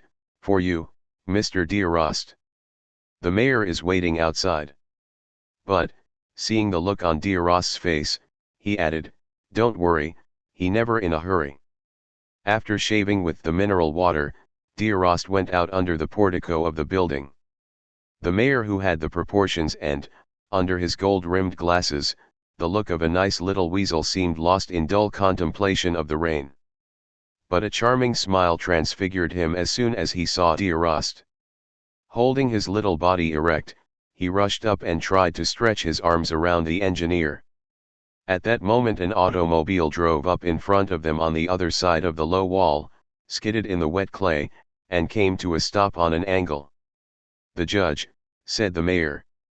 Like the mayor, the judge was dressed in navy blue. But he 170 was much younger, or at least seemed so because of his elegant figure and his look of a startled adolescent. Now he was crossing the courtyard in their direction, gracefully avoiding the puddles. A few steps from D'Arrost, he was already holding out his arms and welcoming him. He was proud to greet the noble engineer who was honoring their poor village. He was delighted by the priceless service the noble engineer was going to do Iguape by building that little jetty to prevent the periodic flooding of the lower quarters of town. What a noble profession, to command the waters and dominate rivers. Ah, surely the poor people of Iguape would long remember the noble engineer's name and many years from now would still mention it in their prayers. D'Arrost, captivated by such charm and eloquence, thanked him and didn't dare wonder what possible connection a judge could have with a jetty. Besides, according to the mayor, it was time to go to the club, where the leading citizens wanted to receive the noble engineer appropriately before going to inspect the poorer quarters. Who were the leading citizens? Well, the mayor said, myself as mayor, Mr. Carvalho here, the harbor captain, and a few others less important. Besides, you won't have to 171 pay much attention to them, for they don't speak French. D'Arrost called Socrates and told him he would meet him when the morning was over. All right, Socrates said, I'll go to the garden of the fountain. The garden? Yes, everybody knows. Have no fear, Mr. D'Arrost. The hospital, D'Arrost noticed as he left it, was built on the edge of the forest, and the heavy foliage almost hung over the roofs. Over the whole surface of the trees was falling a sheet of fine rain which the dense forest was noiselessly absorbing like a huge sponge. The town, some 100 houses roofed with faded tiles, extended between the forest and the river, and the water's distant murmur reached the hospital. The car entered drenched streets and almost at once came out on a rather large rectangular square which showed, among numerous puddles in its red clay, the marks of tires, iron wheels, and horseshoes. All around, brightly plastered low houses closed off the square, behind which could be seen the two round towers of a blue and white church of colonial style. A smell of salt water coming from the estuary 172 dominated this bare setting. In the center of the square a few wet silhouettes were wandering. Along the houses a motley crowd of gauchos, Japanese, half-breed Indians, and elegant leading citizens, whose dark suits looked exotic here, were sauntering with slow gestures. They stepped aside with dignity to make way for the car, then stopped and watched it. When the car stopped in front of one of the houses on the square, a circle of wet gauchos silently formed around it. At the club, a sort of small bar on the second floor furnished with a bamboo counter and iron cafe tables, the leading citizens were numerous. Sugarcane alcohol was drunk in honor of D'Arrost after the mayor, glass in hand, had wished him welcome and all the happiness in the world. But while D'Arrost was drinking near the window, a huge lout of a fellow in riding breeches and leggings came over and, staggering somewhat, delivered himself of a rapid and obscure speech in which the engineer recognized solely the word passport. He hesitated and then took out the document, which the fellow seized greedily. After having thumbed through the passport, he manifested obvious displeasure. He resumed his speech, shaking the document under the nose of the 173 engineer, who, without getting excited, merely looked at the angry man. Whereupon the judge, with a smile, came over and asked what was the matter. For a moment the drunk scrutinized the frail creature who dared to interrupt him and then, staggering even more dangerously, shook the passport in the face of his new interlocutor. D'Arrost sat peacefully beside a cafe table and waited. The dialogue became very lively, and suddenly the judge broke out in a deafening voice that one would never have suspected in him. Without any forewarning, the lout suddenly backed down like a child caught in the act. At a final order from the judge, he sidled toward the door like a punished schoolboy and disappeared. The judge immediately came over to explain to D'Arrost, in a voice that had become harmonious again, that the uncouth individual who had just left was the chief of police, that he had dared to claim the passport was not in order, and that he would be punished for his outburst. Judge Carvalho then addressed himself to the leading citizens, who stood in a circle around him, and seemed to be questioning them. After a brief discussion, the judge expressed solemn excuses to D'Arrost, asked him to agree that nothing but drunkenness 174 could explain such forgetfulness of the sentiments of respect and gratitude that the whole town of Iguape owed him, and, finally, asked him to decide himself, on the punishment to be inflicted on the wretched individual. D'Arrost said that he didn't want any punishment, that it was a trivial incident, and that he was particularly eager to go to the river. Then the mayor spoke up to assert with much simple good humor that a punishment was really mandatory, that the guilty man would remain incarcerated, and that they would all wait until their distinguished visitor decided on his fate. No protest could soften that smiling severity, and Derost had to promise that he would think the matter over.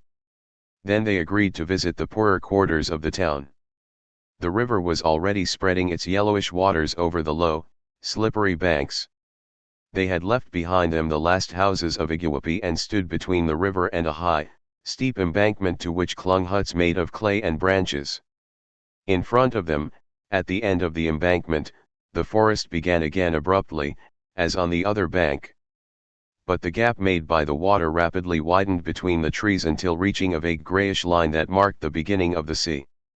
Without 175 saying a word, Derost walked toward the slope, where the various flood levels had left marks that were still fresh.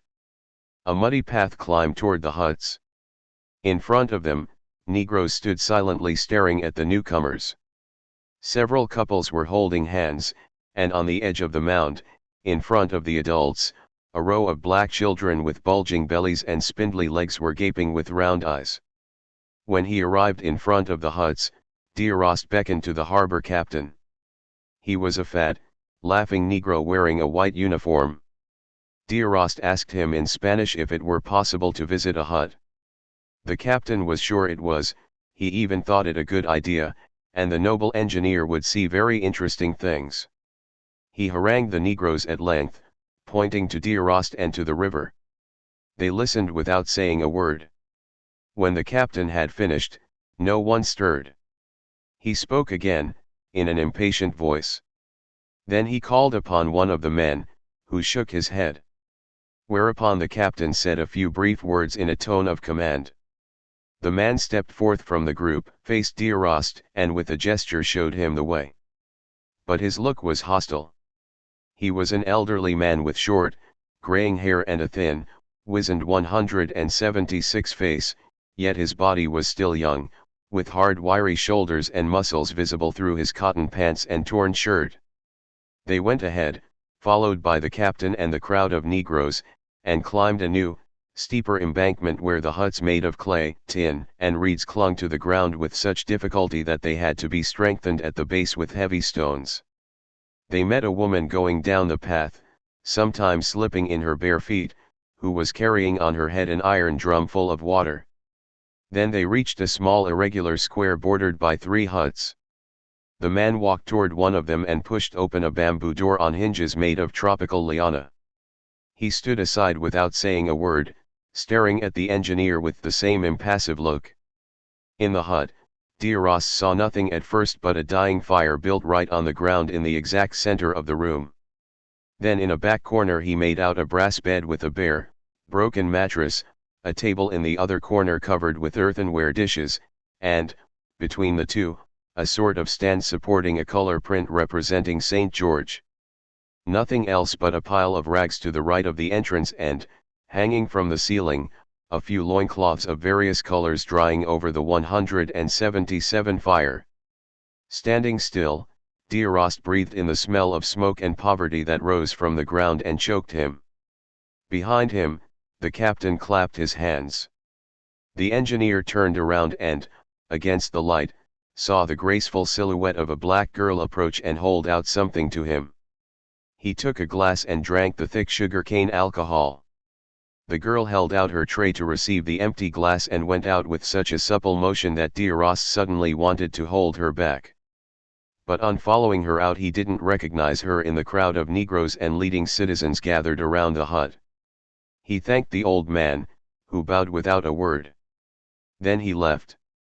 The captain, behind him, resumed his explanations and asked when the French company from Rio could begin work and whether or not the jetty could be built before the rainy season. Derost didn't know, to tell the truth, he wasn't thinking of that. He went down toward the cool river under the fine mist. He was still listening to that great pervasive sound he had been hearing continually since his arrival, which might have been made by the rustling of either the water or the trees, he could not tell. Having reached the bank, he looked out 178 in the distance at the vague line of the sea, the thousands of kilometers of solitary waters leading to Africa and, beyond, his native Europe. "Captain," he asked, "what do these people we have just seen live on?" "They work when they're needed, The captain said. We are poor. Are they the poorest? They are the poorest. The judge, who arrived at that moment, slipping somewhat in his best shoes, said they already loved the noble engineer who was going to give them work. And, you know, they dance and sing every day. Then, without transition, he asked Derost if he had thought of the punishment. What punishment? Why, our chief of police. Let him go. The judge said that this was not possible, there had to be a punishment. Derost was already walking toward Iguape. In the little garden of the fountain, mysterious and pleasant under the fine rain, clusters of exotic 179 flowers hung down along the lianas among the banana trees and pandanus. Piles of wet stones marked the intersection of paths on which a motley crowd was strolling. Half-breeds, mulattoes, a few gauchos were chatting in low voices or sauntering along the bamboo paths to the point where groves and bush became thicker and more impenetrable. There, the forest began abruptly. Derost was looking for Socrates in the crowd when Socrates suddenly bumped him from behind. It's holiday, he said, laughing, and clung to Derost's tall shoulders to jump up and down. What holiday? Why, you not know? Socrates said in surprise as he faced Derost. The feast of good Jesus. Each year they all come to the grotto with a hammer. Socrates pointed out, not a grotto, but a group that seemed to be waiting in a corner of the garden. You see? One day the good statue of Jesus, it came upstream from the sea. Some fishermen found it. How beautiful! How beautiful! Then they washed it here in the grotto. And now a stone grew up in the grotto. Every year it's the feast. With the hammer you break off pieces 184 blessed happiness. And then it keeps growing and you keep breaking. It's the miracle. They had reached the grotto and could see its low entrance beyond the waiting men. Inside, in the darkness studded with the flickering flames of candles, a squatting figure was pounding with a hammer. The man, a thin gaucho with a long mustache, got up and came out holding in his open palm, so that all might see, a small piece of moist schist, over which he soon closed his hand carefully before going away. Another man then stooped down and entered the grotto. Derost turned around. On all sides pilgrims were waiting, without looking at him, impassive under the water dripping from the trees in thin sheets. He too was waiting in front of the grotto under the same film of water, and he didn't know for what. He had been waiting constantly, to tell the truth, for a month since he had arrived in this country. He had been waiting in the red heat of humid days, under the little stars of night, despite the tasks to be accomplished, the jetties to be built, the roads to be cut through, as if the work he had come to do here were merely a pretext for a surprise or for an encounter he did not even imagine but which had been waiting patiently for him at 181 the end of the world. He shook himself, walked away without anyone in the little group paying attention to him, and went toward the exit. He had to go back to the river and go to work. But Socrates was waiting for him at the gate, lost in voluble conversation with a short, fat, strapping man whose skin was yellow rather than black. His head, completely shaved, gave even more sweep to a considerable forehead. On the other hand, his broad, smooth face was adorned with a very black beard, trimmed square. He's champion, Socrates said by way of introduction. Tomorrow he's in the procession. The man, wearing a sailor's outfit of heavy serge, a blue and white jersey under the pea jacket, was examining Derost attentively with his calm black eyes. At the same time he was smiling, showing all his very white teeth between his full, shiny lips. He speaks Spanish, Socrates said and, turning toward the stranger, added, "Tell Mr. Derost." Then he danced off toward another group. The man ceased to smile and looked at Derost with outright curiosity. "You are interested, Captain." "I'm not a captain," Derost said. 182 That doesn't matter. "But you're a noble." Socrates told me. "Not I. But my grandfather was." His father too, and all those before his father. Now there is no more nobility in our country. Ah, the Negro said, laughing. I understand, everybody is a noble. No, that's not it. There are neither noblemen nor common people. The fellow reflected, then he made up his mind. No one works. No one suffers. Yes, millions of men. Then that's the common people. In that way, yes, there is a common people. But the masters are policemen or merchants. The mulatto's kindly face closed in a frown. Then he grumbled, humph. Buying and selling, eh? What filth! And with the police, dogs command. Suddenly, he burst out laughing. You don't sell. Hardly at all. I make bridges, roads. That's good. Me, I'm a ship's cook. If you wish, I'll make you our dish of black beans. All right. 183. The cook came closer to D'Arrost and took his arm. Listen, I like what you tell. I'm going to tell you too. Maybe you will like. He drew him over near the gate to a damp wooden bench beneath a clump of bamboos. I was at sea, off Iguape, on a small coastwise tanker that supplies the harbors along here. It caught fire on board. Not by my fault. I know my job. No, just bad luck. We were able to launch the lifeboats. During the night, the sea got rough, it capsized the boat and I went down. When I came up, I hit the boat with my head. I drifted. The night was dark, the waters are vast, and, besides, I don't swim well, I was afraid. Just then I saw a light in the distance and recognized the Church of the Good Jesus in Iguape. So I told the Good Jesus that at his procession I would carry 100-pound stone on my head if he saved me. You don't have to believe me, but the waters became calm and my heart too. I swam slowly, I was happy, and I reached the shore. Tomorrow I'll keep my promise. He looked at D'Arrost in a suddenly suspicious manner. 184. You're not laughing. No, I'm not laughing. A man has to do what he has promised. The fellow clapped him on the back. Now, come to my brother's, near the river. I'll cook you some beans. No, D'Arrost said, I have things to do. This evening, if you wish. Good.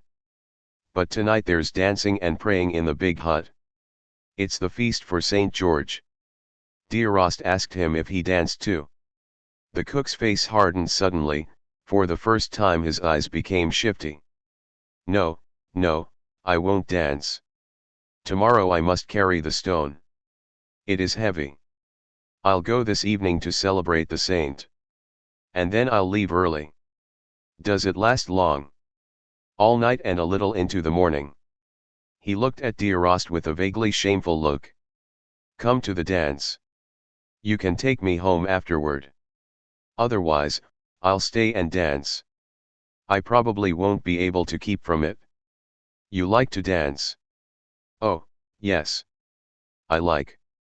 Besides, there are cigars, saints, 185 women. You forget everything and you don't obey any more. There are women too. All the women of the town. Not of the town, but of the huts. The ship's cook resumed his smile. Come. The captain I'll obey. And you will help me keep my promise tomorrow. D'Arrost felt slightly annoyed. What did that absurd promise mean to him? But he looked at the handsome frank face smiling trustingly at him, its dark skin gleaming with health and vitality. I'll come, he said. Now I'll walk along with you a little. Without knowing why, he had a vision at the same time of the black girl offering him the drink of welcome. They went out of the garden, walked along several muddy streets, and reached the bumpy square, which looked even larger because of the low structures surrounding it. The humidity was now dripping down the plastered walls, although the rain had not increased. Through the spongy expanse of the sky, the sound of the river and of the trees reached them somewhat muted. They were 186 walking in step, Derost heavily and the cook with elastic tread. From time to time the latter would raise his head and smile at his companion.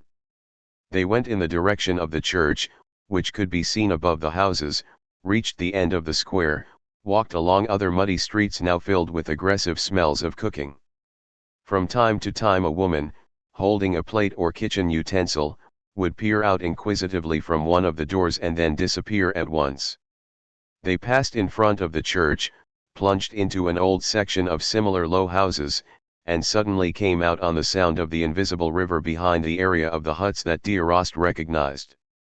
"Good. I'll leave you. See you this evening," he said. "Yes, in front of the church." But the cook did not let go of Derost's hand. He hesitated. Finally he made up his mind. "And you, have you never called out, made a promise?" "Yes, once, I believe. In a shipwreck." "If you wish." And Derost pulled his hand away roughly. But as he was about to turn on his 187 heels, he met the cook's eyes. He hesitated, and then smiled. "I can tell you, although it was unimportant. Someone was about to die through my fault. It seems to me that I called out." "Did you promise?" "No. I should have liked to promise. Long ago. Not long before coming here." The cook seized his beard with both hands. His eyes were shining. "You are a captain," he said. "My house is yours. Besides, you are going to help me keep my promise, and it's as if you had made it yourself. That will help you too." Derost smiled, saying, "I don't think so. You are proud, Captain." "I used to be proud, now I'm alone. But just tell me, has your good Jesus always answered you?" "Always?" "No, Captain." "Well, then." The cook burst out with a gay, childlike laugh. "Well," he said, "he's free, isn't he?" At the club, where Derost lunched with the leading citizens, the mayor told him he must sign 188 the town's guest book so that some trace would remain of the great event of his coming to Igiwapi. The judge found 2 or 3 new expressions to praise, besides their guest's virtues and talents, the simplicity with which he represented among them the great country to which he had the honor to belong. Derost simply said that it was indeed an honor to him and an advantage to his firm to have been awarded the allocation of this long construction job. Whereupon the judge expressed his admiration for such humility. "By the way," he asked, "have you thought of what should be done to the chief of police?" Derost smiled at him and said, "Yes, I have a solution. He would consider it a personal favor and an exceptional grace if the foolish man could be forgiven in his name so that his stay here in Igiwapi, where he so much enjoyed knowing the beautiful town and generous inhabitants, could begin in a climate of peace and friendship." The judge, attentive and smiling, nodded his head. For a moment he meditated on the wording as an expert, then called on those present to applaud the magnanimous traditions of the great French nation and, turning again toward Derost, declared himself satisfied. "Since that's the way it is," he concluded, "we shall dine this 189 evening with the chief." But Derost said that he was invited by friends to the ceremony of the dances in the huts. "Ah, yes," said the judge. "I am glad you are going. You'll see, one can't resist loving our people." That evening, Derost, the ship's cook, and his brother were seated around the ashes of a fire in the center of the but the engineer had already visited in the morning. The brother had not seemed surprised to see him return. He spoke Spanish hardly at all and most of the time merely nodded his head. As for the cook, he had shown interest in cathedrals and then had expatiated at length on the black bean soup. Now night had almost fallen and, although Derost could still see the cook and his brother, he could scarcely make out in the back of the but the squatting figures of an old woman and of the same girl who had served him. Down below, he could hear the monotonous river. The cook rose, saying, "It's time." They got up, but the women did not stir. The men went out alone. Diorast hesitated, then joined the others. Night had now fallen and the rain had stopped. The pale black sky still seemed liquid. In its transparent dark water, stars began to light up, low on 190 the horizon. Almost at once they flickered out, falling one by one into the river as if the last lights were trickling from the sky. The heavy air smelled of water and smoke. Nearby the sound of the huge forest could be heard too, though it was motionless. Suddenly drums and singing broke out in the distance, at first muffled and then distinct, approaching closer and finally stopping. Soon after, one could see a procession of black girls wearing low-waisted white dresses of coarse silk. In a tight-fitting red jacket adorned with a necklace of varicolored teeth, a tall Negro followed them and, behind him, a disorderly crowd of men in white pajamas and musicians carrying triangles and broad, short drums. The cook said they should follow the men. The hut, which they reached by following the river a few hundred yards beyond the last huts, was large, empty, and relatively comfortable, with plastered walls. It had a dirt floor, a roof of thatch and reeds supported by a central pole, and bare walls. On a little palm-clad altar at the end, covered with candles that scarcely lighted half the hall, there was a magnificent colored print in which St. George, with alluring grace, was getting the better of a bewhiskered dragon. Under 191 the altar, a sort of niche decorated with rococo paper, sheltered a little statue of red-painted clay representing a horned god, standing between a candle and a bowl of water. With a fierce look the god was brandishing an oversized knife made of silver paper. The cook led Diorast to a corner, where they stood against the wall near the door. "This way," he whispered, "we can leave without disturbing." Indeed, the hut was packed tight with men and women. Already the heat was rising. The musicians took their places on both sides of the little altar. The men and women dancers separated into two concentric circles with the men inside. In the very center the black leader in the red jacket took his stand. Diorast leaned against the wall, folding his arms. But the leader, elbowing his way through the circle of dancers, came toward them and, in a solemn way, said a few words to the cook. "Unfold your arms, Captain," the cook said. "You are hugging yourself and keeping the saint's spirit from descending." Obediently Diorast let his arms fall to his sides. Still leaning against the wall, with his long, heavy limbs and his big face already shiny with sweat, Diorast himself looked like 192 some bestial and kindly god. The tall Negro looked at them and, satisfied, went back to his place. At once, in a resounding voice, he intoned the opening notes of a song that all picked up in chorus, accompanied by the drums. Then the circles began to turn in opposite directions in a sort of heavy, insistent dance, rather like stamping, slightly emphasized by the double line of swaying hips. The heat had increased. Yet the pauses gradually diminished, the stops became less frequent, and the dance speeded up. Without any slowing of the other's rhythm, without ceasing to dance himself, the tall Negro again elbowed his way through the circles to go toward the altar. He came back with a glass of water and a lighted candle that he stuck in the ground in the center of the hut. He poured the water around the candle in two concentric circles and, again erect, turned maddened eyes toward the roof. His whole body taut and still, he was waiting. "St. George is coming. Look! Look!" whispered the cook, whose eyes were popping. Indeed, some dancers now showed signs of being in a trance, but a rigid trance with hands on hips, step stiff, eyes staring and vacant.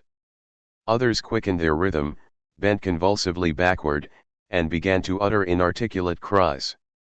The 193 cries gradually rose higher, and when they fused in a collective shriek, the leader, with eyes still raised, uttered a long, barely phrased outcry at the top of his lungs.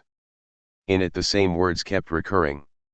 "You see," said the cook, "he says he is the God's field of battle." Struck by the change in his voice, Diorast looked at the cook, who, leaning forward with fists clenched and eyes staring, was mimicking the other's measured stamping without moving from his place. Then he noticed that he himself, though without moving his feet, had for some little time been dancing with his whole weight. But all at once the drums began to beat violently, and suddenly the big devil in red broke loose. His eyes flashing, his four limbs whirling around him, he hopped with bent knee on one leg after the other, speeding up his rhythm until it seemed that he must eventually fly to pieces. But abruptly he stopped on the verge of one leap to stare at those around him with a proud and terrible look while the drums thundered on. Immediately a dancer sprang from a dark corner, knelt down, and held out a short saber to the man possessed of the spirit. The tall Negro took the saber without ceasing to look around him and then whirled it above his 194 head. At that moment D'Arrost noticed the cook dancing among the others. The engineer had not seen him leave his side. In the reddish, uncertain light a stifling dust rose from the ground, making the air even thicker and sticking to one's skin. D'Arrost felt gradually overcome by fatigue and breathed with ever greater difficulty. He did not even see how the dancers had got hold of the huge cigars they were now smoking while still dancing. Their strange smell filled the hut and rather made his head swim. He merely saw the cook passing near him, still dancing and puffing on a cigar. "Don't smoke," he said. The cook grunted without losing the beat, staring at the central pole with the expression of a boxer about to collapse, his spine constantly twitching in a long shudder. Beside him a heavy negress, rolling her animal face from side to side, kept barking. But the young negresses especially went into the most frightful trance, their feet glued to the floor and their bodies shaken from feet to head by convulsive motions that became more violent upon reaching the shoulders. Their heads would wag backward and forward, literally separated from a decapitated body. At the same time all began to howl incessantly with a long collective and 195 toneless howl, apparently not pausing to breathe or to introduce modulations, as if the bodies were tightly knotted, muscles and nerves, in a single exhausting outburst, at last giving voice in each of them to a creature that had until then been absolutely silent. And, still howling, the women began to fall one by one. The black leader knelt by each one and quickly and convulsively pressed her temples with his huge, black-muscled hand. Then they would get up, staggering, return to the dance, and resume their howls, at first feebly and then louder and faster, before falling again, and getting up again, and beginning over again, and for a long time more, until the general howl decreased, changed, and degenerated into a sort of coarse barking which shook them with gasps. D'Arrost, exhausted, his muscles taut from his long dance as he stood still, choked by his own silence, felt himself stagger. The heat, the dust, the smoke of the cigars, the smell of bodies now made the air almost unbreathable. He looked for the cook, who had disappeared. D'Arrost let himself slide down along the wall and squatted, holding back his nausea. When he opened his eyes, the air was still as stifling, but the noise had stopped. The drums alone were beating out a figured bass, and groups in 196 every corner of the hut, covered with whitish cloths, were marking time by stamping. But in the center of the room, from which the glass and candle had now been removed, a group of black girls in a semi-hypnotic state were dancing slowly, always on the point of letting the beat get ahead of them. Their eyes closed and yet standing erect, they were swaying lightly on their toes, almost in the same spot. Two of them, fat ones, had their faces covered with a curtain of raffia. They surrounded another girl, tall, thin, and wearing a fancy costume. D'Arrost suddenly recognized her as the daughter of his host. In a green dress and a huntress's hat of blue gauze turned up in front and adorned with plumes, she held in her hand a green and yellow bow with an arrow on the tip of which was spitted a multicolored bird. On her slim body her pretty head swayed slowly, tipped backward a little, and her sleeping face reflected an innocent melancholy. At the pauses in the music she staggered as if only half awake. Yet the intensified beat of the drums provided her with a sort of invisible support around which to entwine her languid arabesques until, stopping again together with the music, tottering on the edge of equilibrium, she uttered a strange bird cry, shrill and yet melodious. 197 D'Arrost, bewitched by the slow dance, was watching the black Diana when the cook suddenly loomed up before him, his smooth face now distorted. The kindness had disappeared from his eyes, revealing nothing but a sort of unsuspected avidity. Coldly, as if speaking to a stranger, he said, "It's late, Captain. They are going to dance all night long, but they don't want you to stay now." With head heavy, Derost got up and followed the cook, who went along the wall toward the door. On the threshold the cook stood aside, holding the bamboo door, and Derost went out. He turned back and looked at the cook, who had not moved. "Come. In a little while you'll have to carry the stone." "I'm staying," the cook said with a set expression. "And your promise?" Without replying, the cook gradually pushed against the door that Derost was holding open with one hand. They remained this way for a second until Derost gave in, shrugging his shoulders. He went away. The night was full of fresh aromatic scents. Above the forest the few stars in the austral sky, blurred by an invisible haze, were shining dimly. 198 The humid air was heavy. Yet it seemed delightfully cool on coming out of the hut. Derost climbed the slippery slope, staggering like a drunken man in the potholes. The forest, nearby, rumbled slightly. The sound of the river increased. The whole continent was emerging from the night, and loathing overcame Derost.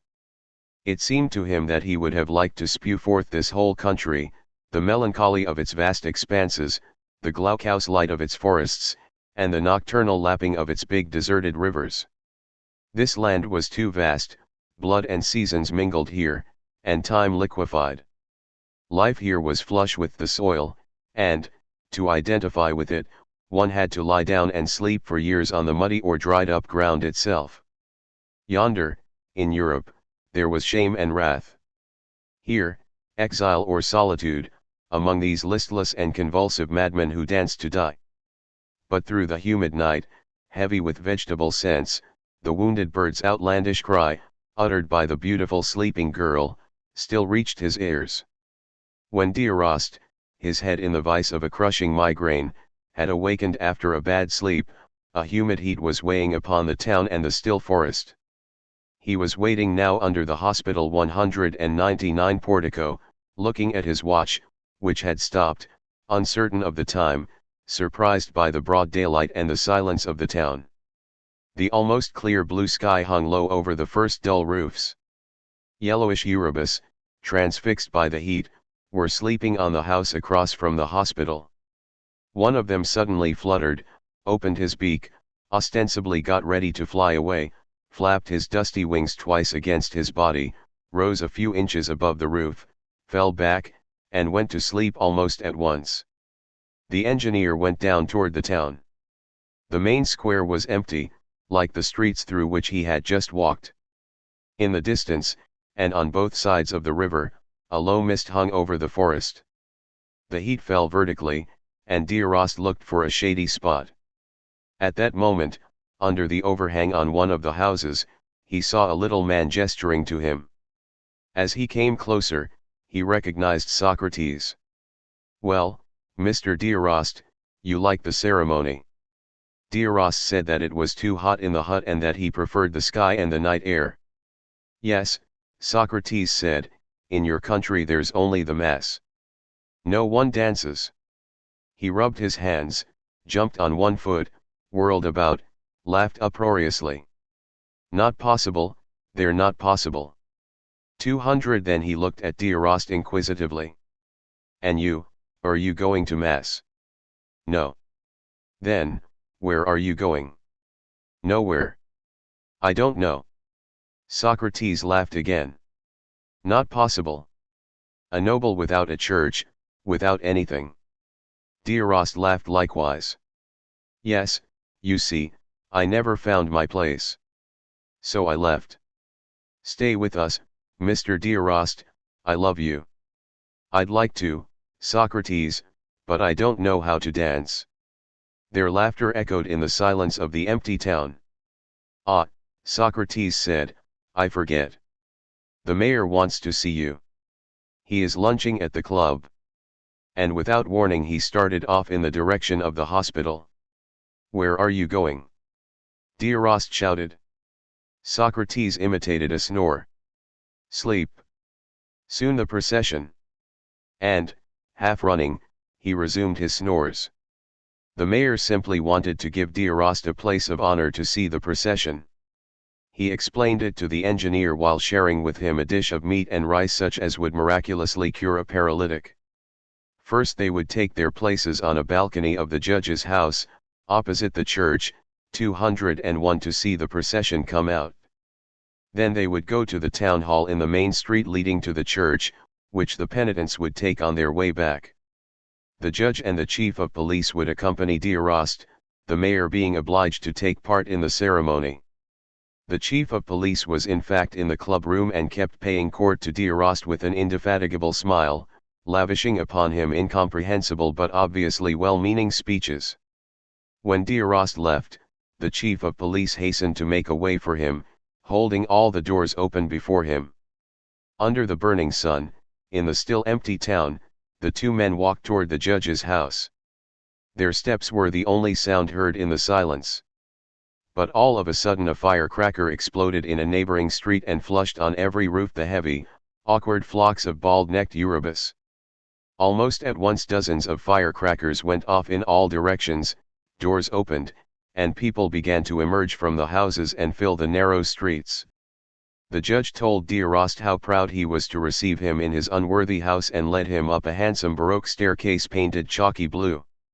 On the landing, as Diarost passed, doors opened and children's dark heads popped out and 202 disappeared at once with smothered laughter. The main room, beautiful in architecture, contained nothing but rattan furniture and large cages filled with squawking birds. The balcony on which the judge and Diarost settled overlooked the little square in front of the church. The crowd was now beginning to fill it, strangely silent, motionless under the heat that came down from the sky in almost visible waves. Only the children ran around the square, stopping abruptly to light firecrackers, and sharp reports followed one another in rapid succession. Seen from the balcony, the church with its plaster walls, its dozen blue steps, its blue and gold towers, looked smaller. Suddenly the organ burst forth within the church. The crowd, turned toward the portico, drew over to the sides of the square. The men took off their hats and the women knelt down. The distant organ played at length something like marches. Then an odd sound of wings came from the forest. A tiny airplane with transparent wings and frail fuselage, out of place in this ageless world, came in sight over the trees, swooped a little above the square, and, with the clacking of a big rattle, passed over the heads raised toward it. Then the 203 plane turned and disappeared in the direction of the estuary. But in the shadow of the church a vague bustle again attracted attention. The organ had stopped, replaced now by brasses and drums, invisible under the portico. Black surpliced penitents came out of the church one by one, formed groups outside the doors, and began to descend the steps. Behind them came white penitents bearing red and blue banners, then a little group of boys dressed up as angels, sodalities of children of Mary with little black and serious faces. Finally, on a multicolored shrine borne by leading citizens sweating in their dark suits, came the effigy of the good Jesus himself, a reed in his hand and his head crowned with thorns, bleeding and tottering above the crowd that lined the steps. When the shrine reached the bottom of the steps, there was a pause during which the penitents tried to line up in a semblance of order. Then it was that Diarost saw the ship's cook. Bare from the waist up, he had just come out under the portico carrying on his bearded head an enormous rectangular block set on a cork mat.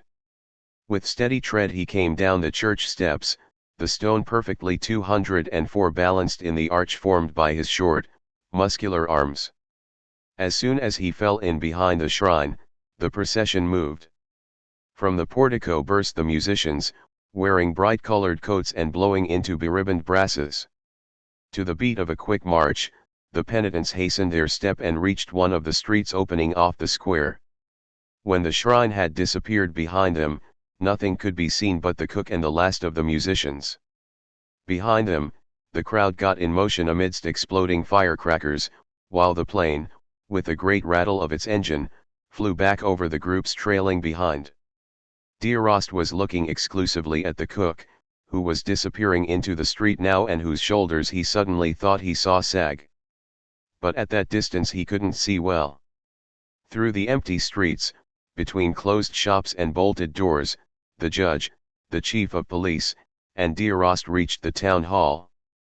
As they got away from the band and the firecrackers, silence again enveloped the town, and already a few Eurobus returned to the places on the roofs that they seemed to have occupied for all time. The town hall stood in a long, narrow street leading from one of the outlying sections to the church square. 205 For the moment, the street was empty. From the balcony could be seen, as far as the eye could reach, nothing but a pavement full of potholes, in which the recent rain had left puddles. The sun, now slightly lower, was still nibbling at the windowless facades of the houses across the street. They waited a long time, so long that D'Arrost, from staring at the reverberation of the sun on the opposite wall, felt his fatigue and dizziness returning. The empty street with its deserted houses attracted and repelled him at one and the same time. Once again he wanted to get away from this country. At the same time he thought of that huge stone. He would have liked that trial to be over. He was about to suggest going down to find out something when the church bells began to peal forth loudly. Simultaneously, from the other end of the street on their left, a clamor burst out and a seething crowd appeared. From a distance the people could be seen swarming around the shrine. Pilgrims and penitents mingled, and they were advancing, amidst firecrackers and shouts of joy, along the narrow street. In a few seconds they filled it to the edges, advancing toward the town hall in an indescribable disorder. Ages, races, and costumes fused in a motley mass full of gaping eyes and yelling mouths. From 206 the crowd emerged, an army of tapers like lances with flames fading into the burning sunlight. But when they were close and the crowd was so thick under the balcony that it seemed to rise up along the walls, D'Arrost saw that the ship's cook was not there.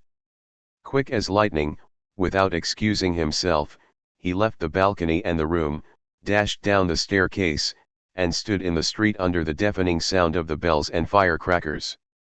There he had to struggle against the crowd of merrymakers, the taper-bearers, the shocked penitents.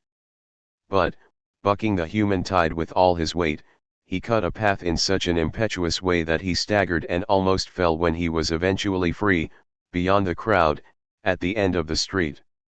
Leaning against the burning hot wall, he waited until he had caught his breath. Then he resumed his way.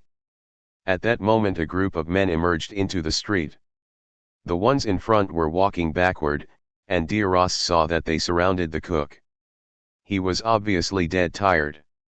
He would stop, then, bent under the huge stone, run a little with the hasty step of stevedores and coolies, the rapid, flat-footed trot of drudgery. Gathered about him, penitents in surplices soiled with dust and candle 207 drippings encouraged him when he stopped. On his left his brother was walking or running in silence. It seemed to D'Arrost that they took an interminable time to cover the space separating them from him. Having almost reached him, the cook stopped again and glanced around with dull eyes. When he saw D'Arrost, yet without appearing to recognize him, he stood still, turned toward him. An oily, dirty sweat covered his face, which had gone grey, his beard was full of threads of saliva, and a brown, dry froth glued his lips together. He tried to smile. But, motionless under his load, his whole body was trembling except for the shoulders, where the muscles were obviously caught in a sort of cramp. The brother, who had recognized D'Arrost, said to him simply, "He already fell." And Socrates, popping up from nowhere, whispered in his ear, "Dance too much, Mr. D'Arrost, all night long. He's tired." The cook advanced again with his jerky trot, not like a man who wants to progress but as if he were fleeing the crushing load, as if he hoped to lighten it through motion. Without knowing how, D'Arrost found himself at his right. He laid his hand lightly on the cook's back and walked beside him with hasty, heavy steps. At the other end of 208 the street the shrine had disappeared, and the crowd, which probably now filled the square, did not seem to advance any more. For several seconds, the cook, between his brother and D'Arrost, made progress. Soon a mere space of some 20 yards separated him from the group gathered in front of the town hall to see him pass. Again, however, he stopped. D'Arrost's hand became heavier. "Come on, cook, just a little more," he said. The man trembled, the saliva began to trickle from his mouth again, while the sweat literally spurted from all over his body. He tried to breathe deeply and stopped short. He started off again, took 3 steps, and tottered. And suddenly the stone slipped onto his shoulder, gashing it, and then forward onto the ground, while the cook, losing his balance, toppled over on his side. Those who were preceding him and urging him on jumped back with loud shouts. One of them seized the cork mat while the others took hold of the stone to load it on him again. Leaning over him, D'Arrost with his bare hand wiped the blood and dust from his shoulder, while the little man, his face against the ground, panted. He heard nothing and did not stir. His mouth opened avidly as if each breath were his last. 209 D'Arrost grasped him around the waist and raised him up as easily as if he had been a child. Holding him upright in a tight clasp with his full height leaning over him, D'Arrost spoke into his face as if to breathe his own strength into him. After a moment, the cook, bloody and caked with earth, detached himself with a haggard expression on his face. He staggered toward the stone, which the others were raising a little. But he stopped, looked at the stone with a vacant stare, and shook his head. Then he let his arms fall at his sides and turned toward D'Arrost. Huge tears flowed silently down his ravaged face. He wanted to speak, he was speaking, but his mouth hardly formed the syllables. "I promised," he was saying. And then, "Oh, Captain! Oh, Captain!" and the tears drowned his voice. His brother suddenly appeared behind him, threw his arms around him, and the cook, weeping, collapsed against him, defeated, with his head thrown back. D'Arrost looked at him, not knowing what to say.